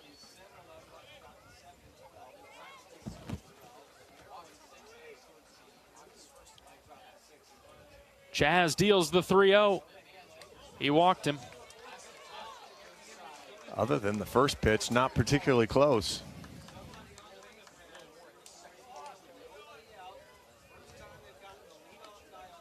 Now he really has to settle back in. Cerny comes up for Indiana. Will he face a new Iowa pitcher? It looks like it. Here comes Coach Heller. 4-pitch walk of Jake Hanley. Starts off Indiana's 8th. And we'll see a new Iowa pitcher into the game. We'll introduce him after this pitching change break. We're tied at 1 in the 8th. This is Hawkeye Baseball from Learfield. At US Cellular, we believe in having healthy relationships with our phones, so we can have better relationships with each other. Introducing Us Mode, a way to set your phone for less distraction and deeper connection. So dinner can sound less like this and more like this. What'd you learn today? The sauropod was the tallest dinosaur ever. Oh my goodness. Visit US Cellular in-store or online, and we'll help set your phone to Us Mode, even if you're not a customer. US Cellular, the 5G network built for us. See uscellular.com for details. When you live in the Midwest, you're accustomed to leading the nation in certain things, from corn and pork production to eggs and soybeans. And now we're adding another product to that list, clean, renewable wind energy. By investing in wind turbines and partnering with area farmers and landowners, Mid-American Energy is harvesting wind power that's homegrown right in our very own backyard, which not only provides customers with low, stable energy rates, but also the support to make our Midwest communities safer and stronger.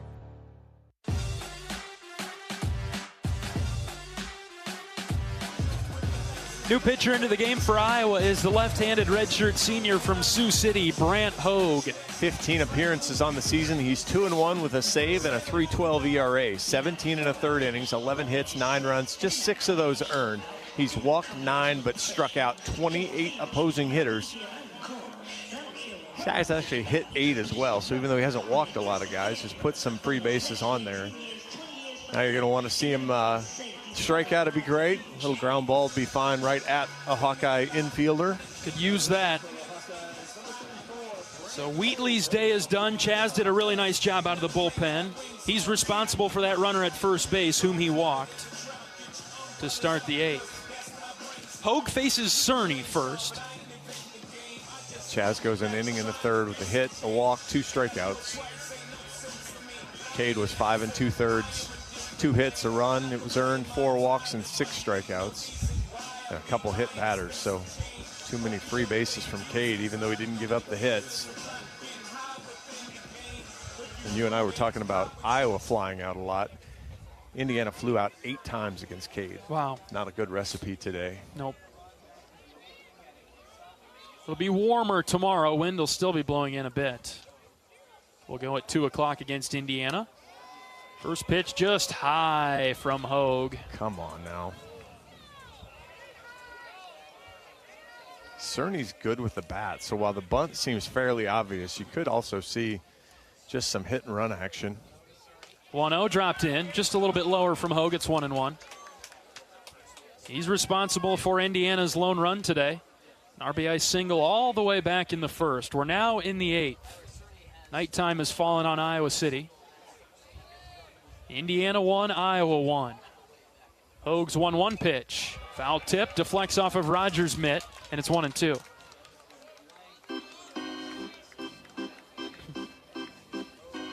.89-mile-an-hour fastball in the center of the plate.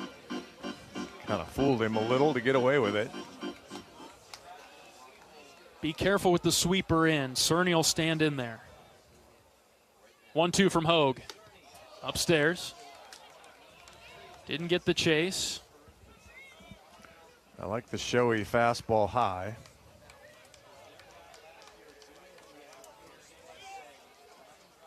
Two balls, 2 strikes. Hogue set. The lefty pitches. Swing and a miss. He struck him out. Really well done there. The breaking ball got it busted onto the inner part of the plate.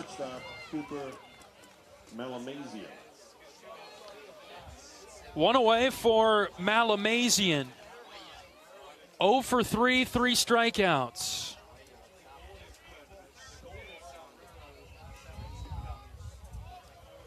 Hogue's first pitch to him is a called strike on the inner third. Fastball from Brant. I'd like to see him desperately try to make contact and just fist one right at Gable Mitchell. Yes. Double play ball. Hogue from the belt, the southpaw, delivers. Strike 2 at the knees. A beauty from Brant. Maybe a bit below, but I guess home plate umpire owes Iowa 1 or 2 here to even it up. Now Hogue set with the 0-2. Deep breath. Brant pitches. Strike 3 called. He He struck him out. He's so used to striking out, he just turned around and walked back to the dugout as soon as he saw the pitch come across. He is completely fooled by a fastball right down the middle of the plate. Now, Iowa has to get a guy out. They haven't gotten out all day. 2 walks and a single for Hogan Denny. He's a right-handed hitter. For some reason, a tough out for the Hawks. First pitch from Brandt, and he fouled it off above the Iowa dugout. Maybe it's the hoodie. He's got the white hoodie underneath his crimson top. Brandt ready with the 0-1. He brings it home. Just off the plate outside. Good spot, but it was away. Love the location there.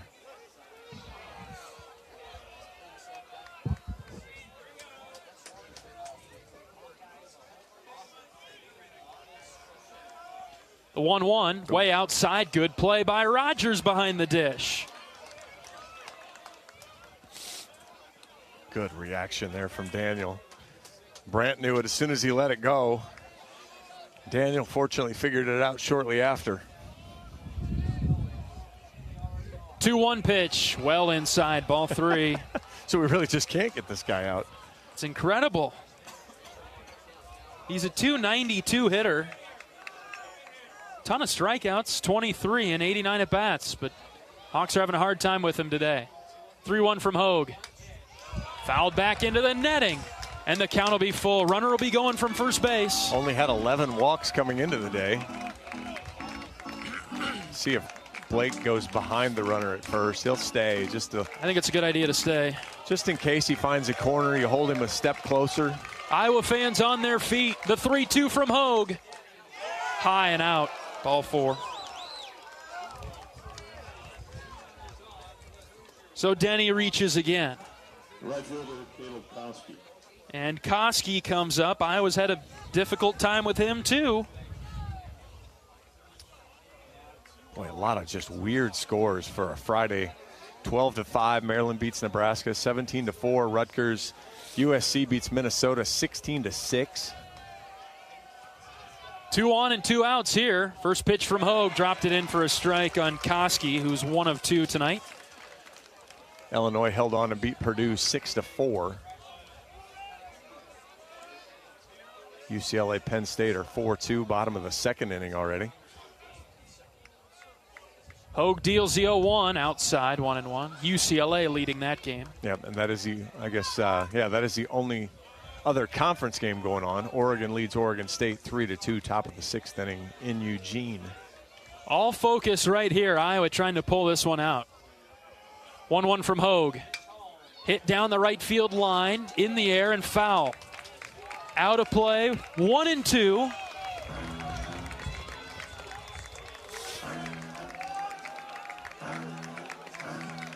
Hogue addresses the rubber. First and second, 2 outs for Indiana. We're tied at 1 in the 8th. 1 ball, 2 strikes. Brandt ready, he pitches. Ring him up! Low inside corner, he throws him. Great pitch there, just paints the black, the inside part of the plate. We'll head to the bottom of the 8th with the Hawks looking for the go-ahead run, tied at 1. Dan Rogers will lead it off. We're back after this. This is Hawkeye Baseball from Learfield. Hello, Iowa. Here's a promise. Wherever you are in this great state, University of Iowa Healthcare is here for you, even if you never walk through our doors. Educating, caring, leading research, sharing our expertise with all. Because we believe that UI Healthcare is here to make all of Iowa better. UI Healthcare, changing medicine, changing lives. Visit uihealthcare.org.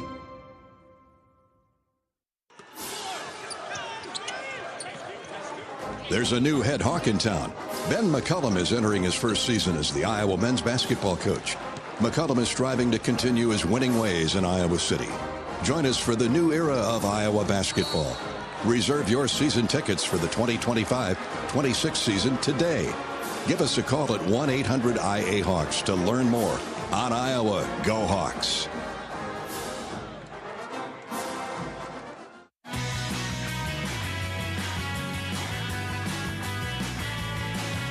Dan Rogers, Blake Guerin, Cooper Schulte come to the plate for Iowa. We're in the bottom of the eighth. We're not to the ninth yet.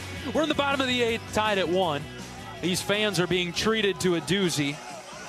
I don't know if it's a pitcher's duel. It's certainly an offensive struggle tonight.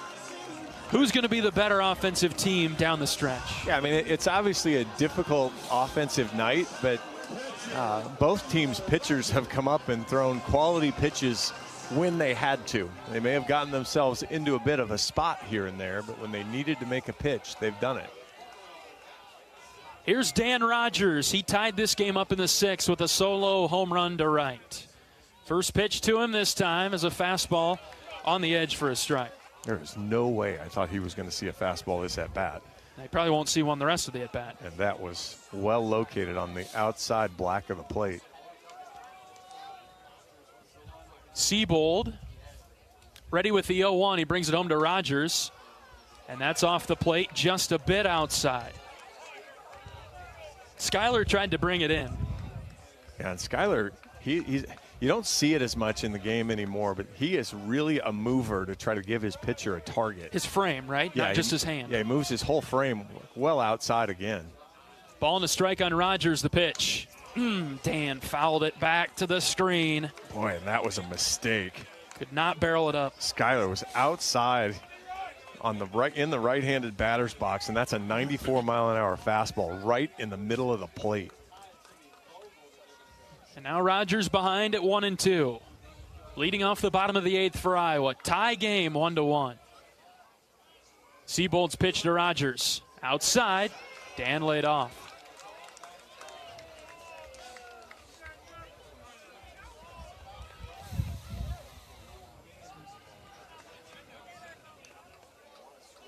Two balls, 2 strikes on Rogers. Seabold taking his time to get the sign. Now he's got it. The right-hander comes set. He pitches. Rogers lifts to left. Nothing doing there. Taylor is underneath it, and he caught it one away. Yeah, that was just that was an uh-oh. That pitch is breaking into the zone. Daniel knew he couldn't take it, but didn't really give much of a swing to do anything with it. If he rolls it, maybe he's got a chance, but looping that ball out to Taylor, who's playing a deep shortstop in left field. Now Seabold had Guerin's number the first go-around. What did Blake learn after striking out in the 6th? Guerin thinks the umpire had his number the first at-bat, so can he wipe that away? Righty on righty matchup. First one to Blake. Outside. Zipped it away from Guerin. Yeah, that was a firm slider there.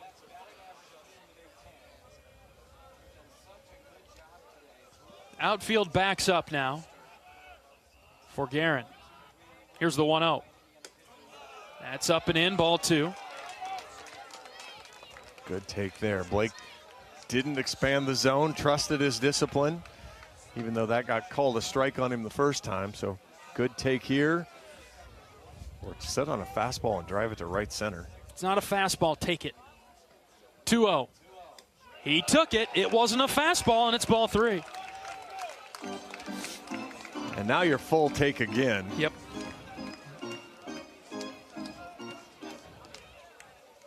And then I bet somebody pinch runs. 3 balls, no strikes on Guerin, the pitch. Up and in, ball 4. 4-pitch walk of Blake. He's on for the second time tonight. You got to imagine somebody runs, although Blake has been such a good defender. Kellen Strohmeyer, maybe? Doesn't look like anybody, John. I'd be really surprised about that. Maybe you wait until you get 2 outs if you get him to second base. Cooper Schulte will come to the box. 0 for 3 today with a strikeout. Seabold was the one that struck him out. He's still pitching for IU. 1 out, Guerin at first. Schulte takes high and out. 5 in a row outside the zone from Seabold.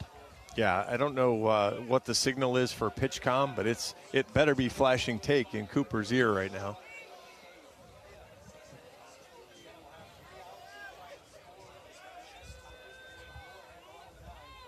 Seabold brings the 1-0. Schulte fouled it back. he was on it. It was 93-mile-an-hour fastball right in the center of the plate. Good cut, just under it just a bit. I'm all right with that. Swing decision. I know he's missed on a few in a row, but if you have a pitch you want, it was that one. Here comes the 1-1. High and out. Back pick to first. Guerin gets back. 2 balls and a strike now on Coop.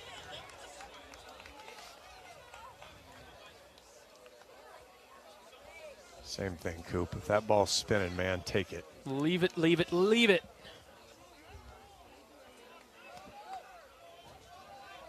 3, 2.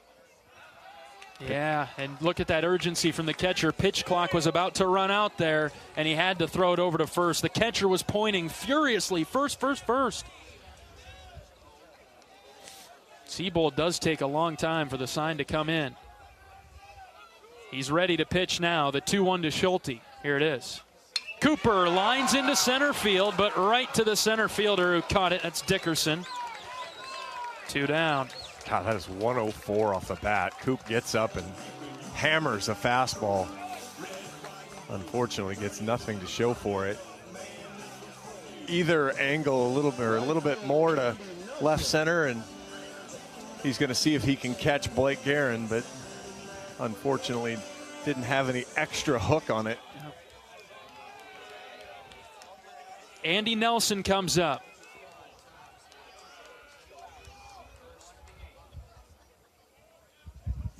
First pitch to Andy. Called strike with the breaking ball.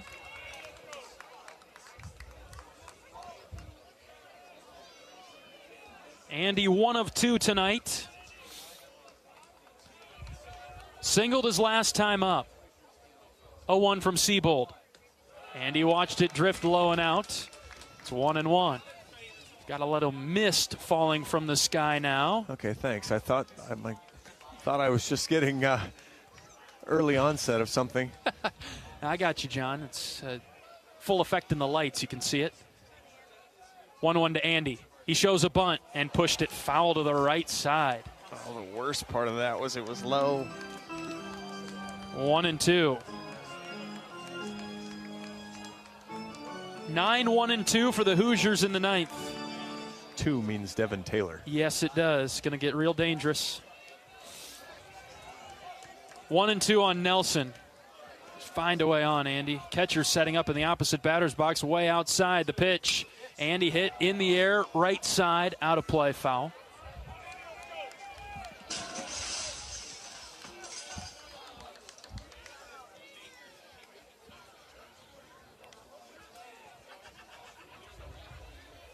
Right fielder Koski moved over towards right, even closer to the line.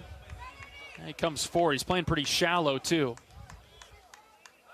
Ball and 2 strikes. They'll throw it over to first.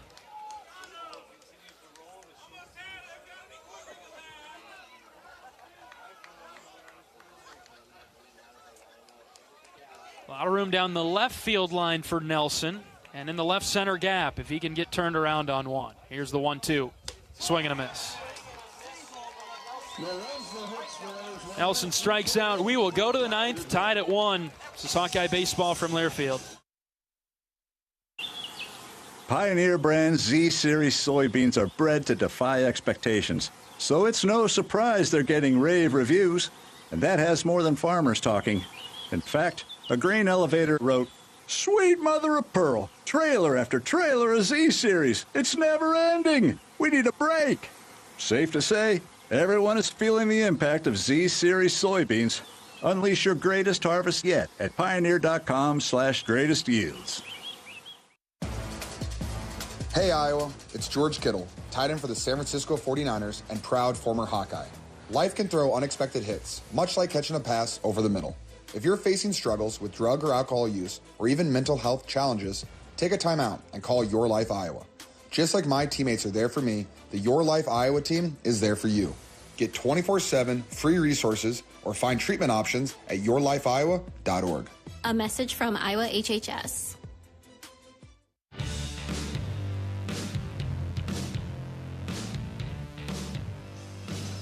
Top of the 9th inning in Iowa City. We're tied at 1. Let's pause 10 seconds for station identification. This is Iowa Hawkeye baseball.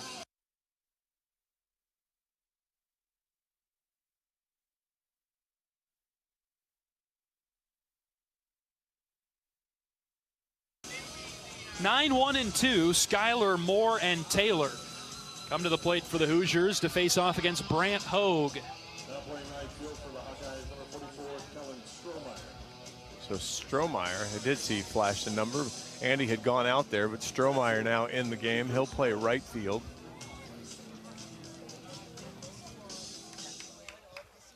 He'll go in for Nelson. Bat in that 8 spot. Hogue, the lefty, pitching to Schuyler, the righty. First pitch strike from Brant on the edge. Ooh.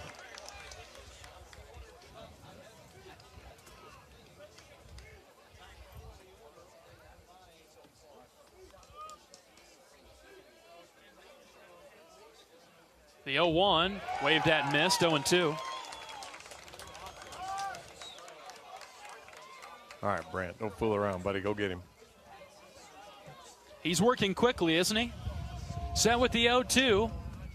Hogue rocks and fires.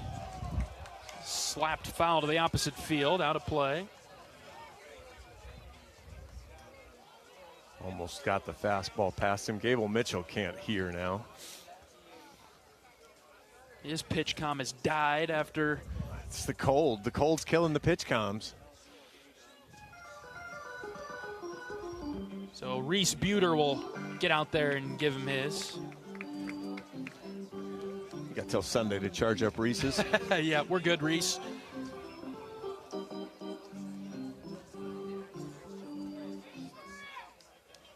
No balls and 2 strikes on Schuyler. Here's the pitch, way outside from Brant, 1-2.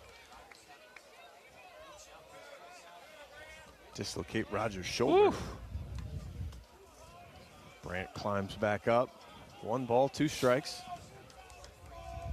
Hogue from the belt fires. Just low. It crossed the plate, but a little bit too soon. And it dropped just low, 2-2 now. Sure, go with that. You're not wrong. Pitch from Hogue. Got a piece of it, fouled it off. Schuyler's 0 for 3 today with a strikeout. Brake's trying to ring him up again. Just because you're not wrong doesn't mean I'm not angry about it.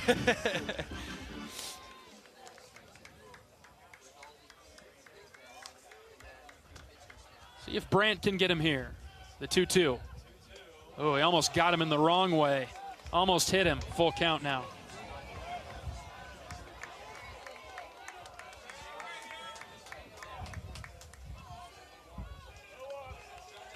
Full count pitch. It's a big one from Hogue. Swing and a miss. He got Schuyler to chase. Swung at ball 4, up and away. It's too hard to hang around and not swing at. And that is a huge first out here in the 9th inning with the top of the order rolling up now. Here comes Will Moore. He reached in the first. He has the run scored by the Hoosiers. He shows a bunt, pulled it back, and has a strike called on him.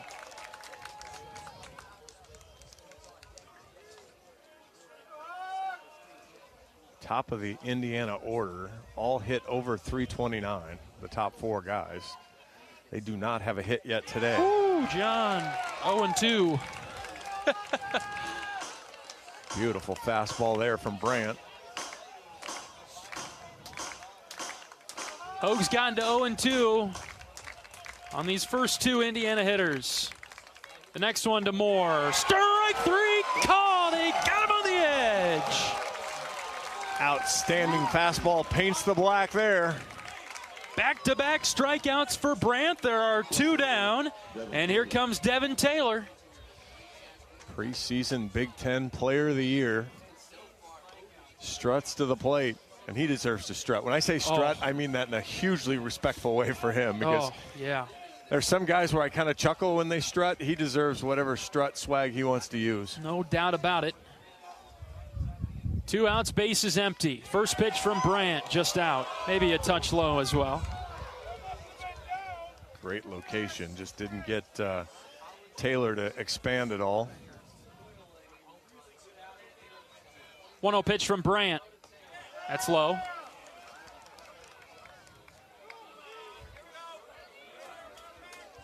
I mean, it's hard to think pitching around a guy like Taylor is a good idea when you've got 17 home runs and 11 doubles sitting on deck. But I wouldn't mind if we just put him on now. Yeah, I understand the concept here. And I think that's what the Hawks are going to do, right? 3-0. Leaving it for now. They're going to pitch to him for now. Doesn't mean you can just fork one over here. He's probably got a green light. 3-0 way outside. 4-pitch walk of Devin Taylor. Yeah, I guarantee his light was green. Oh, yeah. Yeah. He's not necessarily a pull home run guy, but I guarantee his light was green. He's got 9 stolen bases on the year, so it wouldn't surprise me to maybe see him run, although do you really want to take the bat out of the hands of a guy who's slugging .736? So he could certainly find a hole, and you could score from first. It's Corbin Dickerson.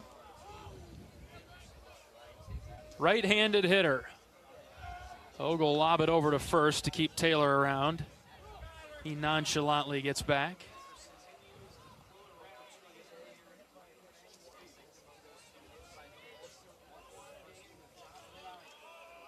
Hogue's first pitch to Dickerson is in the dirt.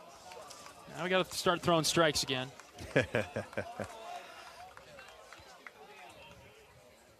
And Rogers will trot out to talk to Brandt for just a second.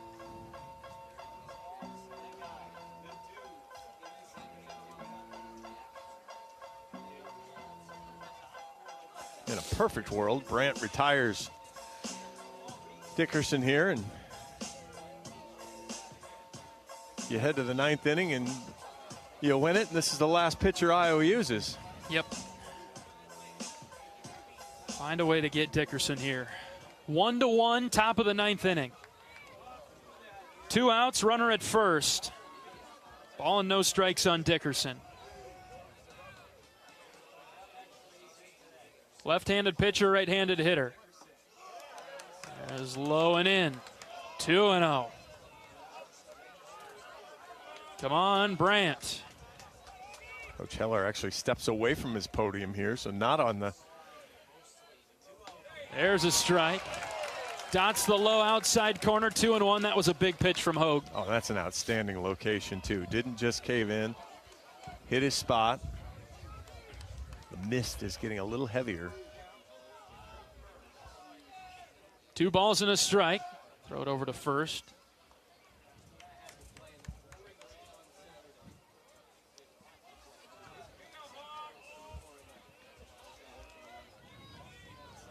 Iowa has 9-1-2 due up when we get to the bottom of the 9th. The 2-1.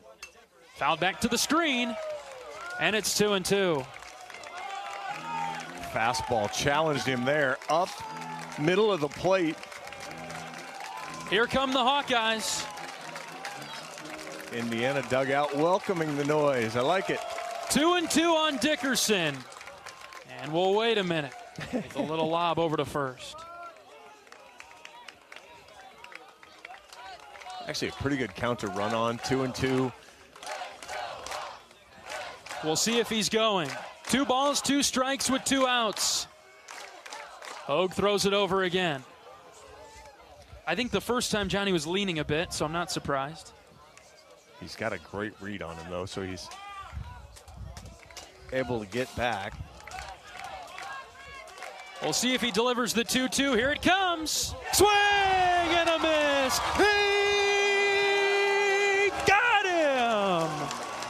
All right, let's get a run. Let's win a ball game. Let's win the game. Bottom of the 9th coming up. We're tied at 1. This is Hawkeye Baseball from Learfield. Our mission at Oak Knoll is to provide exceptional retirement living and health services through life care. I'm Steve Rowe, CEO.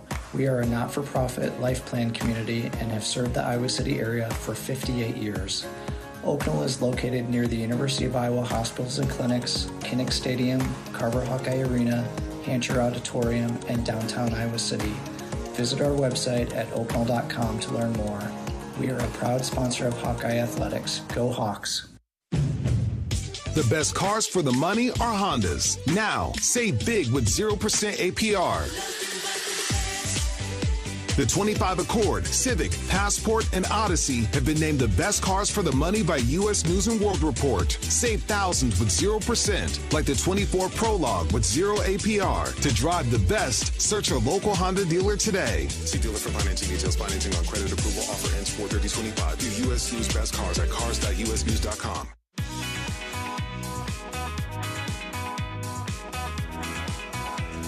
Bottom of the ninth inning. One run will win it for the Hawks. It's 1-1. Series opener's been a doozy.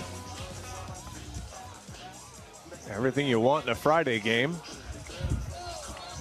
I want one more thing, well, John. Yeah. we're not. And so do you, and so do the guys in the dugout. I guess not everything. We're 7/8 of the way there on a Friday. Caleb Wolf will bat for Ben Swales to start the ninth.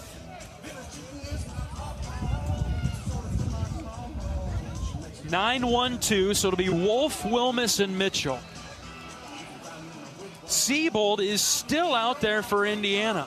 Up over 50 pitches. He's been in since the 6th. I mean, he's been good. 6 strikeouts, 3 hits. Unfortunately for him, the first one of those was loud. I'm sorry, he's been in since the 5th. Even longer. Caleb Wolf is up as the mist continues to fall from the sky. 1-1, bottom of the ninth. Wolf, a .344 hitter, standing in from the left side. First pitch to Wolfie. Fouled it back. An aggressive cut from Caleb. And he just missed it and hit it back into the pad. 93 cheese up. Was a strike, so love the aggressive attitude of the pinch hitter. No balls and a strike on Wolf. Pitch from Siebold. Fouled off again. Caleb with 33 hits this season. 31 singles. Does have 2 doubles. You'd take any of those 31 singles right now. You bet. 0-2.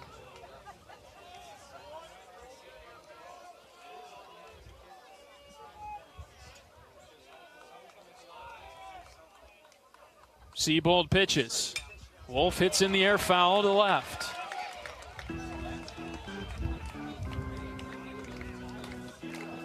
This series is something else. Well, I guess if you're going to go back that way, we do kind of owe them one there. Yep, Indiana beat Iowa 2 years ago in Bloomington on a Saturday game. 2-0 on a walk-off home run. 0-2 to Wolf. Outside. Ball and 2 strikes. Now, it's probably not going to be Wolfie that does that trick for us, but I guess if we're going to go to the 2-0, any of the next 3 guys could do that. That's with right. A Wolfie walk or single. Counts 1-2 on Wolf.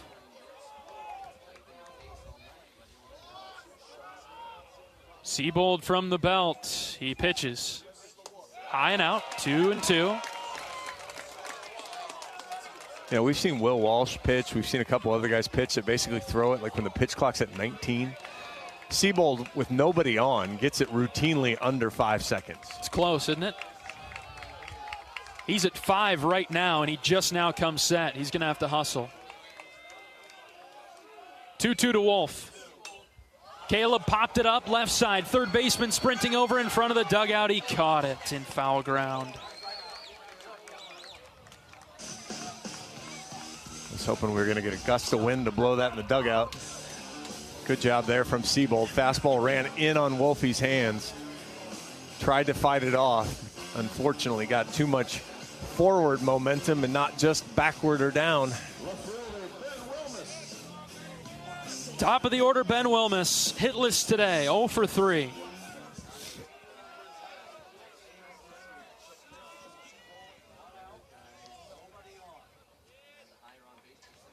First one to Ben, low and out.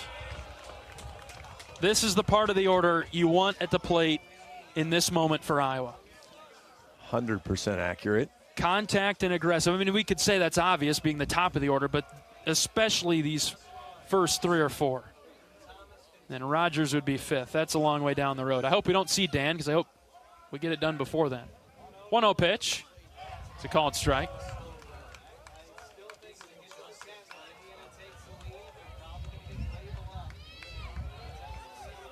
Wilmus takes a moment outside of the box. Now gets back in it. With how long Seabold takes, if a hitter took his whole time, I don't know that Seabold would get the pitch off. Let her high for ball 2. I mean, if he really only had 8 or 10 seconds to get organized, I don't know that he'd be organized.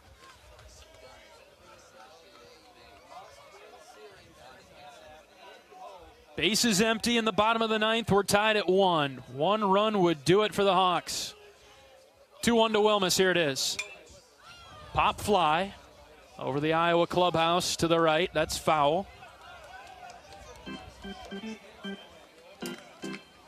Wind continuing to ripple the flags in from center pretty much. Over to right, but more towards the clubhouse and the dugout, not out to right. 2 balls, 2 strikes on Wilmus, trying to get on for the Hawks. Seabold's pitch. And tomahawked it foul over to the right. He was on fastball timing, all of a sudden saw the breaking ball, fought it off. Will Seabold make a mistake? I vote yes. Wouldn't mind it. Another 2-2 pitch to Wilmus. Here it comes. Hit in the air to center. Dickerson drifting back a few steps, but he's under it. 2 down. I still think the one thing that we've talked about this for a couple weeks. I know it's hard to just all of a sudden change kind of how you're doing, what you're doing, but I'd really love to see some of these Hawkeye hitters willingly go the opposite way. That ball's an off-speed pitch, down and away. You're just not going to pull that and do anything any good with it. 2 outs for Gable Mitchell in the bottom of the 9th, tied at 1. First pitch to Gable. Hit well into the right field gap, but Koski's underneath it, and he makes the play for the 3rd out. Iowa goes down in order in the 9th. We're going to extras. 10th inning coming up, tied at 1. This is Hawkeye baseball from Learfield. Something big is happening at Hy-Vee. We've just lowered thousands and thousands of prices on thousands and thousands of items in every aisle and in every department. Online, too. And on many of your favorite products. We've even matched prices with some of the biggest discount stores in the country. Because we get it, times are still tough. So we'll continue to work hard to bring you new lower prices on thousands of items. Things are looking different at Hy-Vee. Come see for yourself. You might think Iowa grows corn, but the truth is, corn grows Iowa.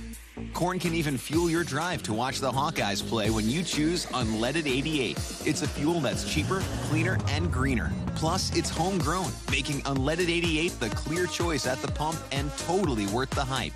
So as you head to cheer on the Hawkeyes this season, don't just fuel up. Pump it up with Unleaded 88. Find Unleaded 88 at a station near you. Go to iowacorn.org/88.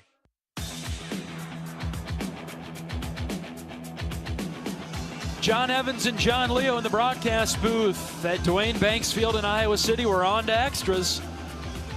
Top of the 10th, Indiana and Iowa tied at 1. Brant Hogue out to pitch for the Hawks. 4, 5, and 6 for the Hoosiers. Hanley, Cerny, and Malamazian.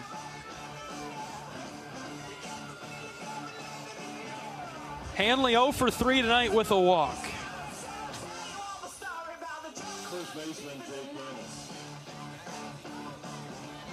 Hogue has thrown 2 innings, 39 pitches. Couple of walks, 6 strikeouts for Brant.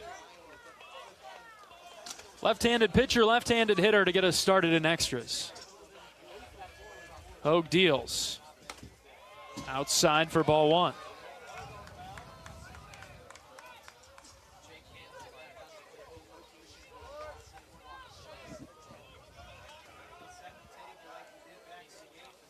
1-0 is across for a strike. It's 1-1. Iowa's made a couple of changes. We mentioned Strohmeyer in right. With Wolf hitting for Swales, that removes Ben from the game. Schulte moves from third to second. Jackson Frost in the game at third now. Swing and a miss by Hanley. It's 1-2.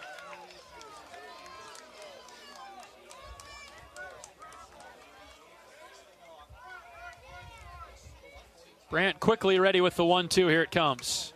Fouled back. He had Hanley lunging.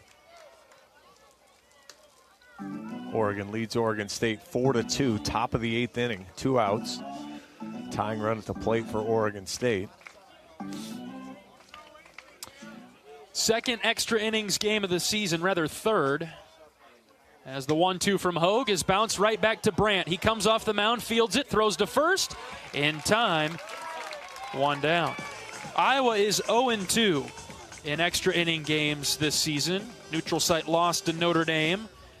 And then a home loss to Michigan State on a day when the wind was going the opposite direction. It was getting out of here to left center. Yeah, home runs in extra innings have done Iowa in this year. Here's Tyler Cerny. 1 of 4 this evening. Standing in from the right side. Has a strikeout today. Brandt's pitch. Just off the outside edge, maybe a bit high too. 1-0. Could do without the breeze on top of the mist. 1-0, way outside from Brandt. 2 balls, no strikes.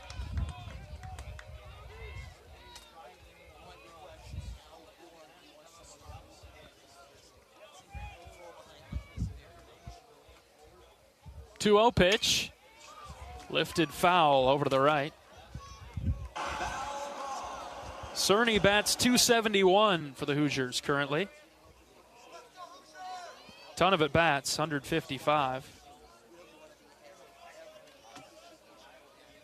2 balls and a strike. The pitch from Hogue. Up and in, ball 3. Caleb Johnson gets to stay in black and gold. The Steelers drafted him in round 3. There you go. You're happy about that. I am not displeased. 3-1. Hogue deals to Cerny. Where'd that miss? Inside, apparently. Holy cow. Come on now. Ball 4. And the Hoosiers have a base runner in extras. Wow. Blinked. Shortstop, Cooper Malamazian is up now for Indiana. 0 for 4 strikeouts.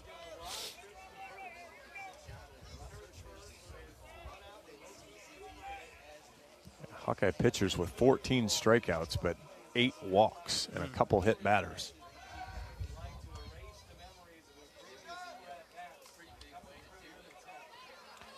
And Denny is on deck, whom the Hawkeyes have not retired this evening. Cerny 5 for 7 stealing bases, but I'm not sure if you steal a base with a guy who hasn't made any contact today. First pitch just a bit upstairs. Boy, things have tightened up. Just in this half of the inning, and I hate to say it that way, but 1 ball, no strikes. Here's the pitch from Hogue. High again. Oh, he missed it. Come on. He blinked. Ball 2. All right, I'm not flipping over the leaf yet, but come on now. Coach Kenny calls time. He's headed out to the mound. Those are 2 brutal misses. That's been a strike all day, all the time. The other one I'll give you that was maybe a little high, and he's been about a coin flip on those, but that one is a strike all day long. Where'd this come from? We don't need this in extras. And again, we've had a very good strike zone all day, so it would be really unfortunate to have the strike zone become any part of the action here in extra innings. Coach Kenny comes back to the dugout, doesn't say a word. He has nothing to say to the home plate umpire right now. Coach Heller did while he was out there. 2-0. Runner at first in extras with 1 out. Brandt's pitch. Hit on the ground, right side, but through it. Beat the shift. Cerny will slam on the brakes at second. And the Hawks are fortunate there. 2 on, 1 out. Third hit of the game for the Hoosiers. Iowa had such a strong shift on against a guy that was 0 for 4 with 4 strikeouts. I would guess Coach Heller's going to go to Anthony Watts here. Coach is on his way to the mound. Pitching change for Iowa in the top of the 10th. We're tied at 1, 2 on for the Hoosiers and 1 out. We'll introduce the new Iowa pitcher when we come back. This is Hawkeye Baseball from Learfield. You might think Iowa grows corn, but the truth is, corn grows Iowa. Corn can even fuel your drive to watch the Hawkeyes play when you choose Unleaded 88. It's a fuel that's cheaper, cleaner, and greener. Plus, it's homegrown, making Unleaded 88 the clear choice at the pump and totally worth the hype. So as you head to cheer on the Hawkeyes this season, don't just fuel up. Pump it up with Unleaded 88. Find Unleaded 88 at a station near you. Go to iowacorn.org/88. Hey Iowa, it's George Kittle, tight end for the San Francisco 49ers and proud former Hawkeye. Life can throw unexpected hits, much like catching a pass over the middle. If you're facing struggles with drug or alcohol use or even mental health challenges, take a time out and call Your Life Iowa. Just like my teammates are there for me, the Your Life Iowa team is there for you. Get 24/7 free resources or find treatment options at yourlifeiowa.org. A message from Iowa HHS.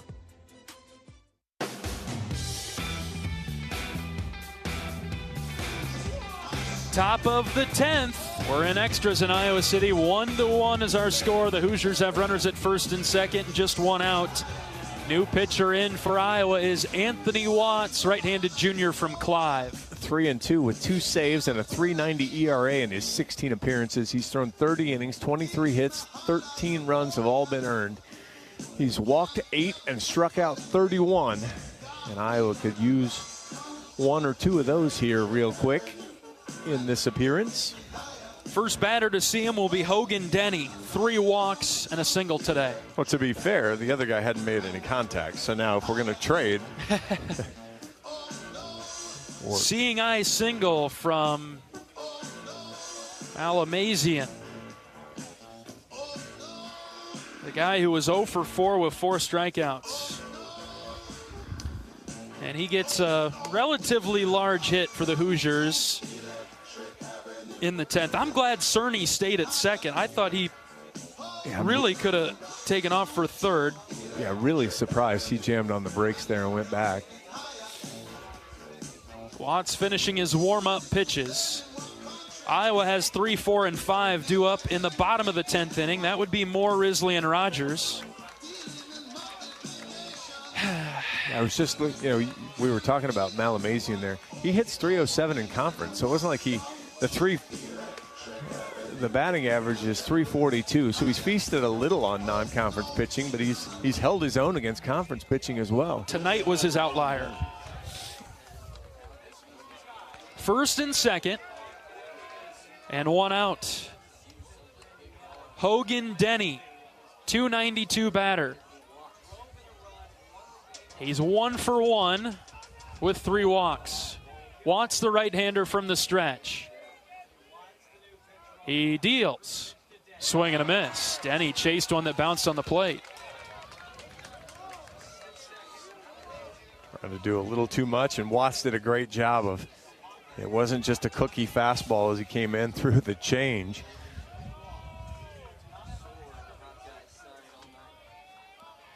Watts pausing. He pitches the 0-1 in the dirt. He stopped his hands early that time, 1-1.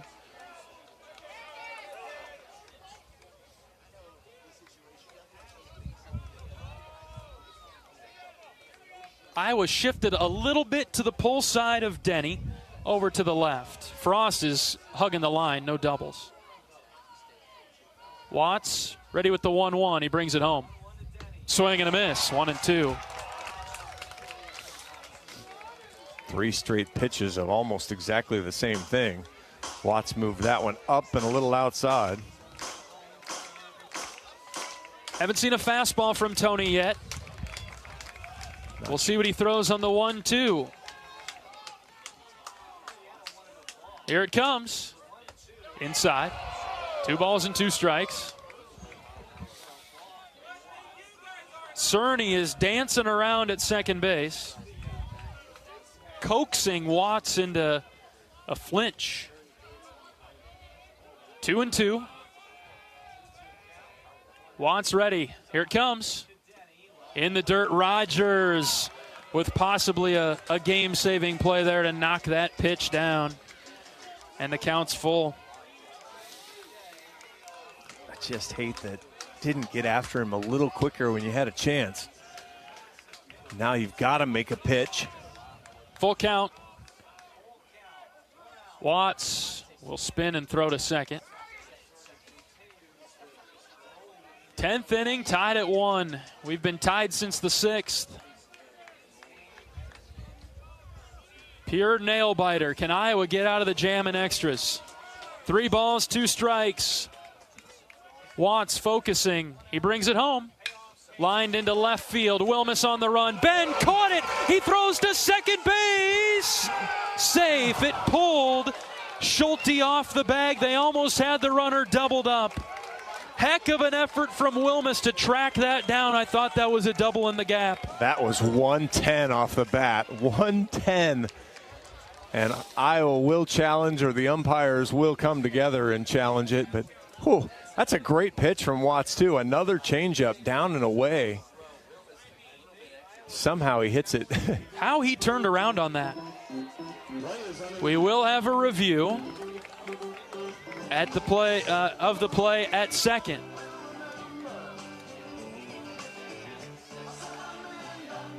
It's going to be close. I think he's safe.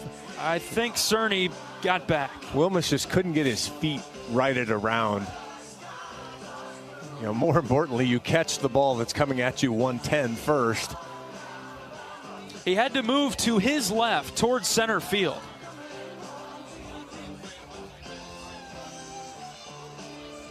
I think he's going to be safe at second. Yeah, absolutely. And I mean, it doesn't matter if he slid through or over the bag. There was no tag put on him, so good job. Worth a shot. Well, yeah, and again, if this is an umpire challenge, as we've learned that they can do in the 8th inning or after.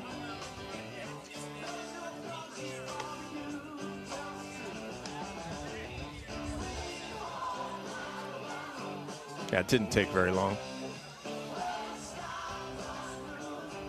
Cerny safe at second after the review. 2 outs in the 10th for the Hoosiers. And now some games being played. Koski was making his way to the box. Watts was throwing some warm-up pitches, and Tony let 94 go up in the right-handed batter's box. Yeah. I don't mind that out of Tony, but settle down here. You got to get us out of this inning. Tied at 1 in the 10th. 2 outs, runners at first and second. Koski's been on twice today.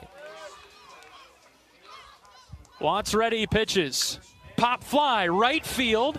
Strohmeyer going back. Kellen is under it, and he caught it. We'll go to the bottom of the 10th. Another chance for Iowa to walk it off. We're back after this. This is Hawkeye Baseball from Learfield. Something big is happening at Hy-Vee. We've just lowered thousands and thousands of prices on thousands and thousands of items in every aisle and in every department. Online, too. And on many of your favorite products. We've even matched prices with some of the biggest discount stores in the country. Because we get it. Times are still tough. So we'll continue to work hard to bring you new lower prices on thousands of items. Things are looking different at Hy-Vee. Come see for yourself. You might think Iowa grows corn, but the truth is, corn grows Iowa. Corn can even fuel your drive to watch the Hawkeyes play when you choose Unleaded 88. It's a fuel that's cheaper, cleaner, and greener. Plus, it's homegrown, making Unleaded 88 the clear choice at the pump and totally worth the hype. So as you head to cheer on the Hawkeyes this season, don't just fuel up. Pump it up with Unleaded 88. Find Unleaded 88 at a station near you. Go to iowacorn.org/88.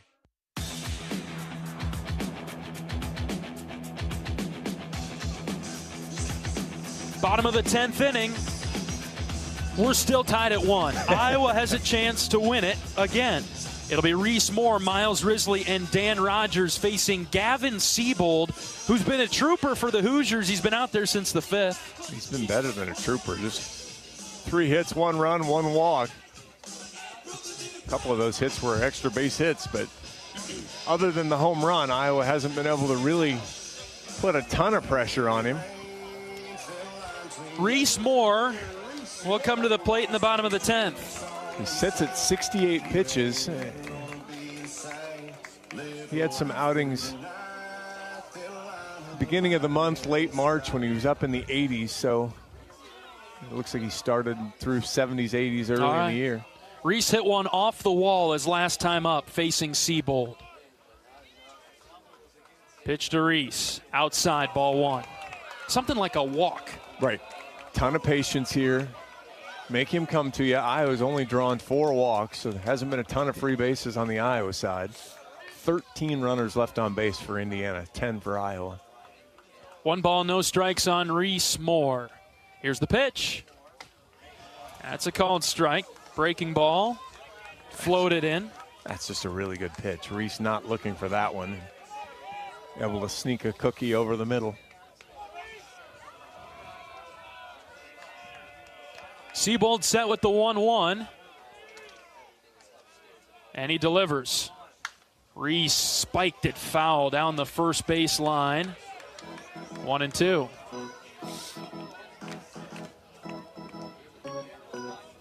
Not sure if that was the cutter, if that was a little bit of a slider.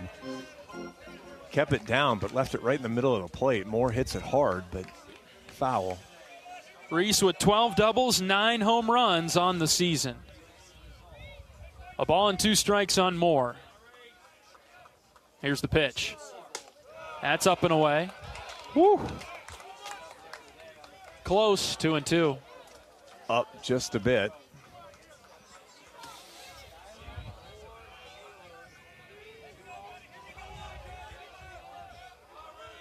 Count even at 2.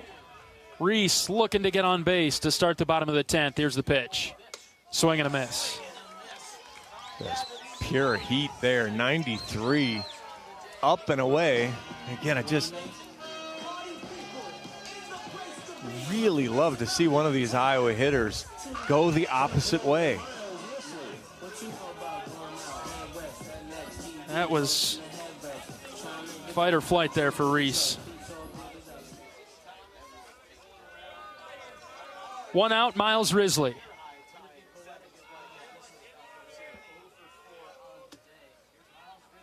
Risley's been going through it, hitless this evening with a strikeout.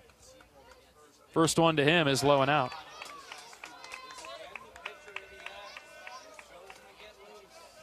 Maybe the good news for him is the first time nobody's been on base, so he's got kind of free run to be himself. 1 ball, no strikes on Risley. Couple of flyouts and a ground out today. The pitch. Upstairs, ball 2. Take here. We got to get a base runner. Just some pressure. A question, a begging statement? Whoa. I will beg for a walk. It's 2-0.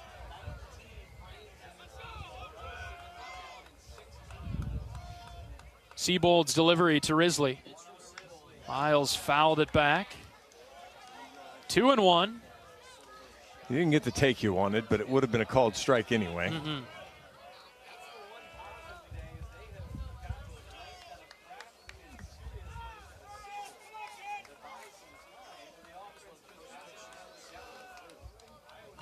Count is 2-1. Pitch to Risley. Outside, ball 3.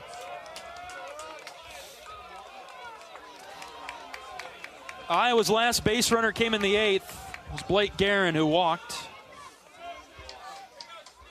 Looking for one in the bottom of the 10th in a tie game. 3 balls and a strike on Risley. Next pitch. Upstairs, ball 4. The winning run is on first base for Iowa. And the cool kid, Dan Rogers, makes his way to the plate. D-Raj with a double and a home run today. A couple fly balls along with it. There's a left-hander going in the bullpen.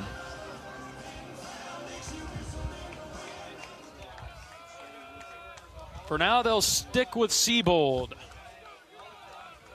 Rogers tied us up in the 6th with a solo home run.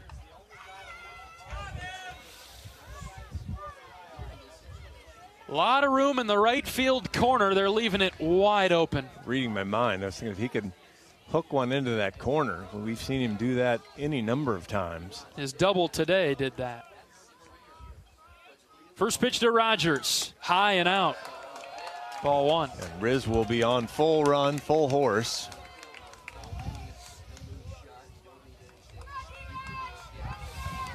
Just don't hit it to left. Yeah, love to see just a pulled line drive. Ball and no strikes on Rogers. They'll throw it over to first, keep Risley around. Which is really funny because I've been begging to go the opposite way. And now in this case, with the way they have him positioned, which probably, again, tells you how they're going to pitch him. Going to try to funnel him into hitting it opposite field. Going to pitch him away. Count is 1-0 on Rogers. Siebold's pitch.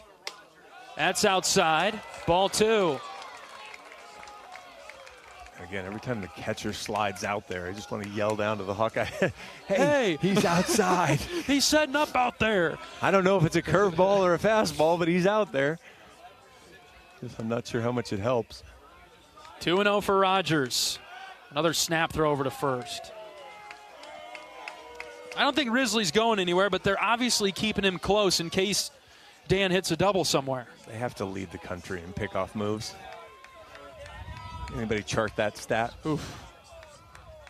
Hitters count for Rogers, the 2-0. Here it comes. Dan took it for a strike.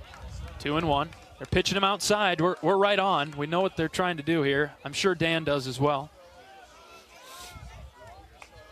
Fly out, double, home run, fly out for Rogers today in that order. It's 2-1 on him here. Bottom of the 10th, tied at 1. It's been every other. They pitch one, then they throw it over. Then they pitch one, then they throw it over. Do it once more with Risley. 2-1 count on Rogers. Another pickoff move, breaking the trend.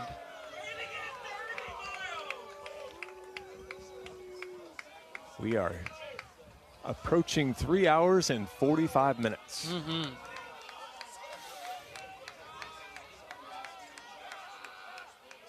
Finally, the 2-1. Runner takes off. This is fisted into right field. Down for a base hit. Risley's around second. He'll stop at third. Rogers is on first base with a hit-and-run single. Changeup in, fisted out, dropped in front of the right fielder. And there's one out, runner on third. Big Blake Guerin with a chance to win it. Blake Guerin comes up. Timeout, Iowa. Marty Sutherland brings all of his Hawks right in front of the Iowa dugout. Pitching visit as well. We'll see if that's the end of Siebold's day. He has been stellar for IU. Yeah, we talked about this after Iowa hit the home run in the 6th to tie. Wind kept blowing, the mist came in. You just felt like it was going to be a weird way it was going to end. One way or the other. It was going to take a free base, an error. Iowa gets the leadoff, or the one-out walk, and then a fisted single from Daniel Rogers. He capped it, didn't he? I think it was the end of his bat, not the handle. Do you think it was? I think it was so early on it, yeah. It could have been. It was a changeup, so he got way out in front. And we will make a pitching change for Indiana. Yeah. Indiana with a pitching change in the bottom of the 10th. We'll take a pitching change break. Iowa has the winning run at third with one out. Back after this. This is Hawkeye Baseball from Learfield. You might think Iowa grows corn, but the truth is, corn grows Iowa. Corn can even fuel your drive to watch the Hawkeyes play when you choose Unleaded 88. It's a fuel that's cheaper, cleaner, and greener. Plus, it's homegrown, making Unleaded 88 the clear choice at the pump and totally worth the hype. So as you head to cheer on the Hawkeyes this season, don't just fuel up. Pump it up with Unleaded 88. Find Unleaded 88 at a station near you. Go to iowacorn.org/88. Hey Iowa, it's George Kittle, tight end for the San Francisco 49ers and proud former Hawkeye. Life can throw unexpected hits, much like catching a pass over the middle. If you're facing struggles with drug or alcohol use, or even mental health challenges, take a time out and call Your Life Iowa. Just like my teammates are there for me, the Your Life Iowa team is there for you. Get 24/7 free resources or find treatment options at yourlifeiowa.org. A message from Iowa HHS.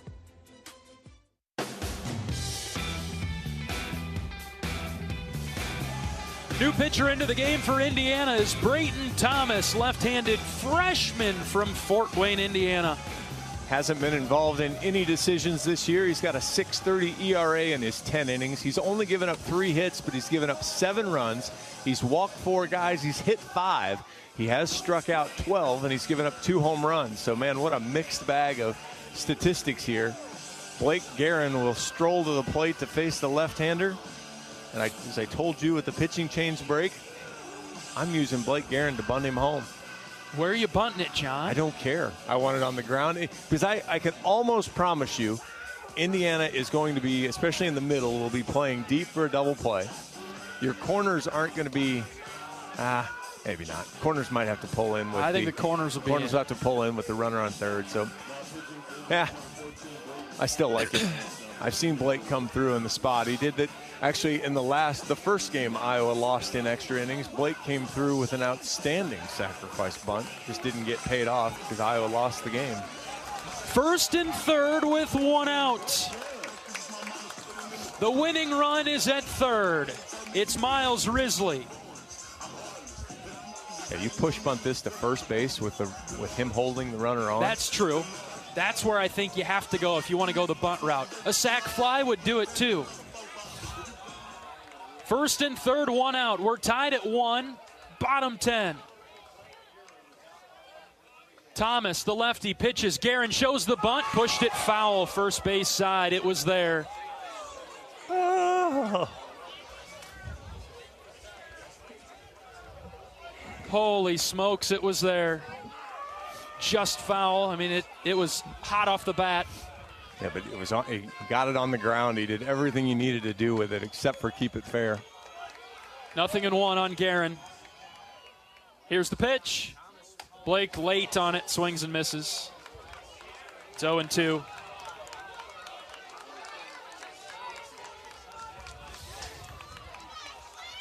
First and third, 1 out. Winning run is at third. The Hawks are on the top rail down there to the right. 0-2 on Guerin. Bounce it. Thomas pitches. Outside, full extension reach from Skyler, who had to lean over to his right. Yeah, the scouting report, it says effectively wild at times. Pulled in the middle of the zone. Now, unfortunately, with 2 strikes, Blake can't take the slider. Counts 1-2. The tall lefty ready. Thomas pitches to Guerin. Blake crushed it foul. Over to the left. When I was in high school, I saw a hitter foul a ball off his own face. Blake almost did it there. He was so out in front of that slider. Outfield playing shallow. It's 1-2. Thomas pitches to Guerin. Blake shows the bunt, pushes it right side. First baseman comes down. Risley scores, and the Hawkeyes win it. How about that gutsy call? A 2-strike bunt from Guerin wins it for the Hawks. 2-1 in extras.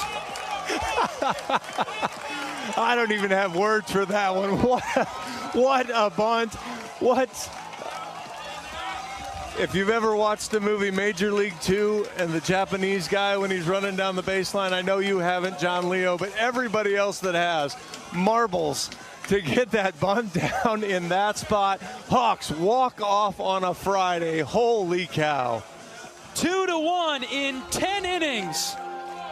The Hawks beat the Hoosiers in one heck of a series opener. The guts to put the bunt back on with 2 strikes, and Blake, he got it done that time. The execution, man, unbelievable that Blake Guerin is able to pull that off in that spot. Fantastic. 2-1 in 10 innings. Iowa wins another series opener, and this was a big one. Tarps off for Guerin down there. How about that for Bob? Yeah, he deserved it. He deserved it. Well, I mean, we saw Blake Guerin with a stolen base of third. We saw Blake Guerin with an infield single. And we just saw Blake Guerin with a bunt single with 2 strikes to win the game. An exciting finish in Iowa City. 2-1. The Hawks win it in 10. Let's take a break. We're back with Postgame after this. This is Hawkeye Baseball from Learfield.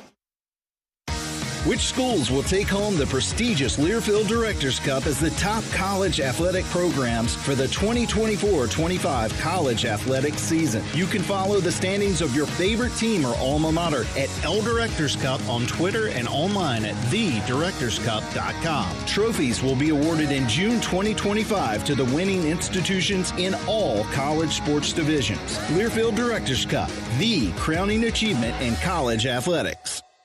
At U.S. Cellular, we believe in having healthy relationships with our phones, so we can have better relationships with each other. Introducing Us Mode, a way to set your phone for less distraction and deeper connection. So dinner can sound less like this and more like this. What'd you learn today? The sauropod was the tallest dinosaur ever. Oh my goodness. Visit U.S. Cellular in-store or online, and we'll help set your phone to Us Mode, even if you're not a customer. U.S. Cellular, the 5G network built for us. See uscellular.com for details.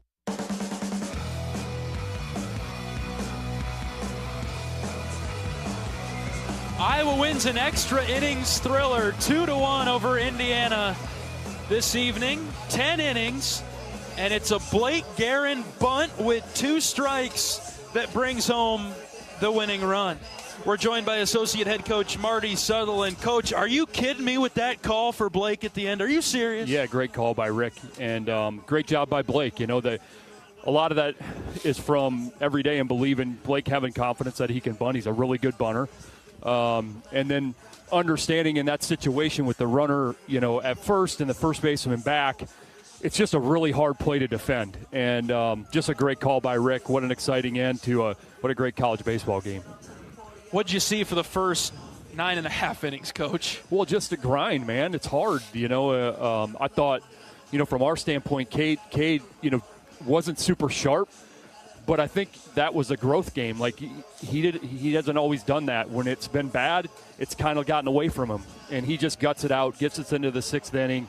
And then just there from the bullpen on, you know, just great job by Chaz Brandt and Tony just keeping us there. And that's what I kept telling our guys. They're just giving us a chance. And it's a brutal night to try to score runs, man. And Dan had a great night, gets the home run. That kind of gets everybody relaxed. And, you know, credit to Seabold, came in and did a great job, and stuff played up and was tough for us. We didn't have a lot of opportunities, but, you know, we get a hit and run there on a 2-1 count. Dan executes, and then Blake, just a great job there to you know, on the safety. And again, it's just a really hard play to defend, and especially with 2 strikes when you're kind of thinking, well, you know, they've kind of, that thought's left their body or left their minds. And you know, the good thing is when you safety, you can pull back. If you're straight squeezing, like, you have to try to bunt it wherever it's at. But there, it's like, okay, yeah, it's 2 strikes, but he can pull back on a ball. And got a great pitch to bunt it on and executed at a high level.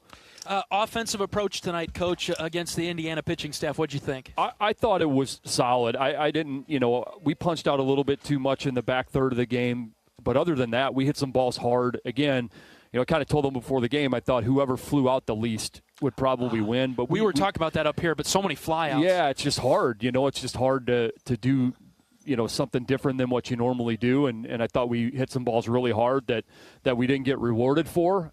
Even the first inning, I thought we had things going, and it's a 3-1 count, and Gable smokes the ball at the shortstop, and the kid makes a nice play. And you felt really good about those at-bats. I thought we did a good job with Haas. You knew what they were going to do with Kraft, and I thought we battled him really well. We made it difficult on him. We fought. We just, we couldn't break through with him. And then obviously Dan hits the home run right when the reliever comes in was a big play. And Dan just had a great night. He was locked in, 3 hits and a couple extra base hits on a night that's really hard to do anything offensively.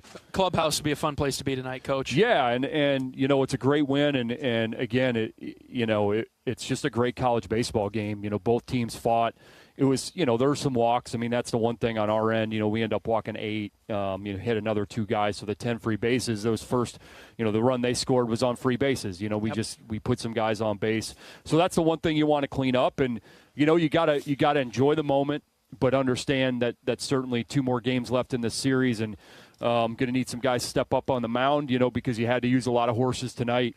So we need a really good start out of Aaron tomorrow, and we're going to face a really good arm. I think this is their best arm. Tomorrow? Okay. And it's good stuff, and so it'll be a challenge for us. And another great crowd on not the nicest of nights. Tomorrow's going to be a lot better weather-wise. Hopefully we have a great crowd tomorrow and Sunday to keep backing up these guys who are playing their butts off. All right, Coach, thanks for your time. We'll see you tomorrow. Thanks, Congrats John. on the win. You bet. Associate Head Coach Marty Sutherland, our post-game show from Banks. 2-1, Iowa beats Indiana in 10 innings. We're back with highlights after this. This is Hawkeye Baseball from Learfield. When the game goes into overtime, but the game goes into overtime. The choice to enjoy is easy. Bud Light. Easy to drink, easy to enjoy. Enjoy responsibly. Anheuser-Busch, Bud Light Beer, St. Louis, Missouri. Get a great deal on select Kubota equipment. The BX Series is the #1 selling subcompact tractor in the U.S. The versatile lineup is built to help you make the most of your land. Right now at participating dealers, get a Kubota compact tractor for $0 down, 0% APR for up to 60 months. Plus, save up to $1,500 on select equipment. Now through September 30th, see us or go to KubotaUSA.com/disclaimers for full disclaimer. Check out Kubota's winning lineup. Visit KubotaUSA.com to find your local dealer.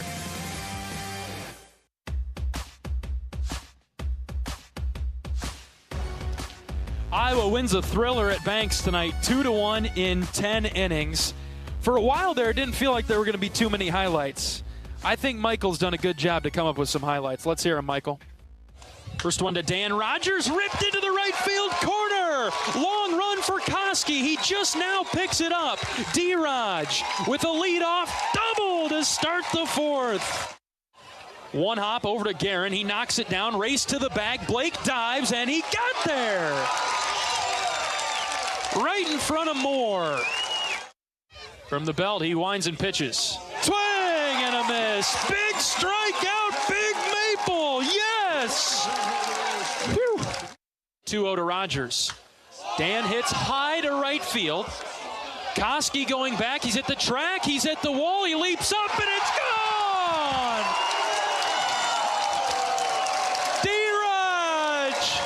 Ties us up at 1. Boom! He grips it and rips it. Line drive into center. Risley coming forward. Miles dives. He caught it! Right on the eye of the Tiger Hawk. Risley with the diving, sliding grab. And that saved extra bases. Woo! Another 1-2 delivery to Reese. Hit well to right field. It's carrying deep to right, and it is off the wall. Moore around first. This will be a close play at second. He's safe. A double off the wall from Reese Moore. 1 ball, 2 strikes. Brandt ready. He pitches. Ring him up. Low inside corner. He throws him. We'll see if he delivers the 2-2. Here it comes. Swing and a miss. He got him. All right. Let's get her on. Let's win a ball game. Thomas pitches to Guerin. Blake shows the bunt. Pushes it right side. First baseman comes down. Risley scores, and the Hawkeyes win it. How about that gutsy call? A 2-strike bunt from Guerin wins it for the Hawks. 2-1 in extras. And what a thrilling night it was. We'll be back to wrap things up from Banks. Iowa wins it 2-1 in 10 innings. This is Hawkeye Baseball from Learfield. Play ball! It's college baseball season, and we're here to talk about it. Every week, join Kyle Schassberger and me, David Kahn, as we deliver the best of college baseball. We've got all the Diamond talk you can imagine, with interviews from coaches, players, broadcasters, and more. Plus, we'll give you our weekly rankings, hot takes, and a whole lot of fun. Step into the batter's box and let us deliver our best fastball. Wherever you podcast by searching College Sports Now.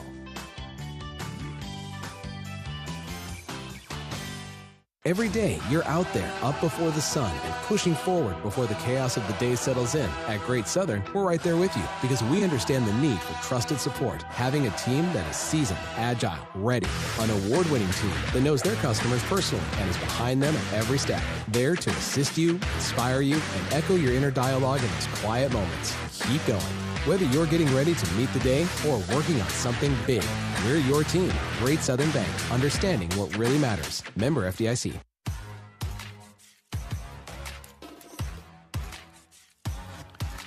Two to 1, Iowa takes the series opener over Indiana in 10 innings. I don't know if you could have written a tighter script than that one. A hard-fought battle by both teams. We're here to do it again tomorrow. 2 o'clock, first pitch. 1:30 pregame coverage begins on the Hawkeye Radio Network. Iowa has its spring game over at Kinnick Stadium. Stop on by, take in some football, and then once that's wrapped up, come over to Banks and support this team. The Hawkeyes now 29-12, 18-4 in the Big Ten, and that's a big deal, folks. So come out and support this team tomorrow afternoon, 2 o'clock, first pitch. That'll do it for our coverage of Iowa Hawkeye baseball tonight. A 2-1 winner in 10 innings as Blake Guerin drops down a perfect bunt to walk off the Hoosiers. For my great board op, Michael, excellent job as always. Thanks for sticking with us, Michael. My color analyst, John Evans. I'm John Leo saying so long from Duane Banks Field in Iowa City. Every day is a great day to be a Hawkeye, and some are just a little bit better than others. So long, everybody. Iowa Hawkeye Baseball has been brought to you by Iowa Corn. You might think Iowa just grows corn, but the truth is corn grows Iowa. Brought to you by Iowa's corn farmers of the Iowa Corn Growers Association and the Iowa Corn Promotion Board. Iowa Lottery. Be a VIP with the Iowa Lottery. Visit ialottery.com for details. Mid-American Energy. Call 811 before you dig. It's the law. Visit midamericanenergy.com for natural gas safety tips. U.S. Cellular, the official wireless partner of the Iowa Hawkeyes. U.S. Cellular, built for us. Also brought to you by Wellmark, here for every member, every moment. Learn more at wellmark.com. U.S. Bank, proud to sponsor the Iowa Hawkeyes. Equal housing lender, member FDIC. The preceding has been a Learfield presentation on the Hawkeye Sports Network.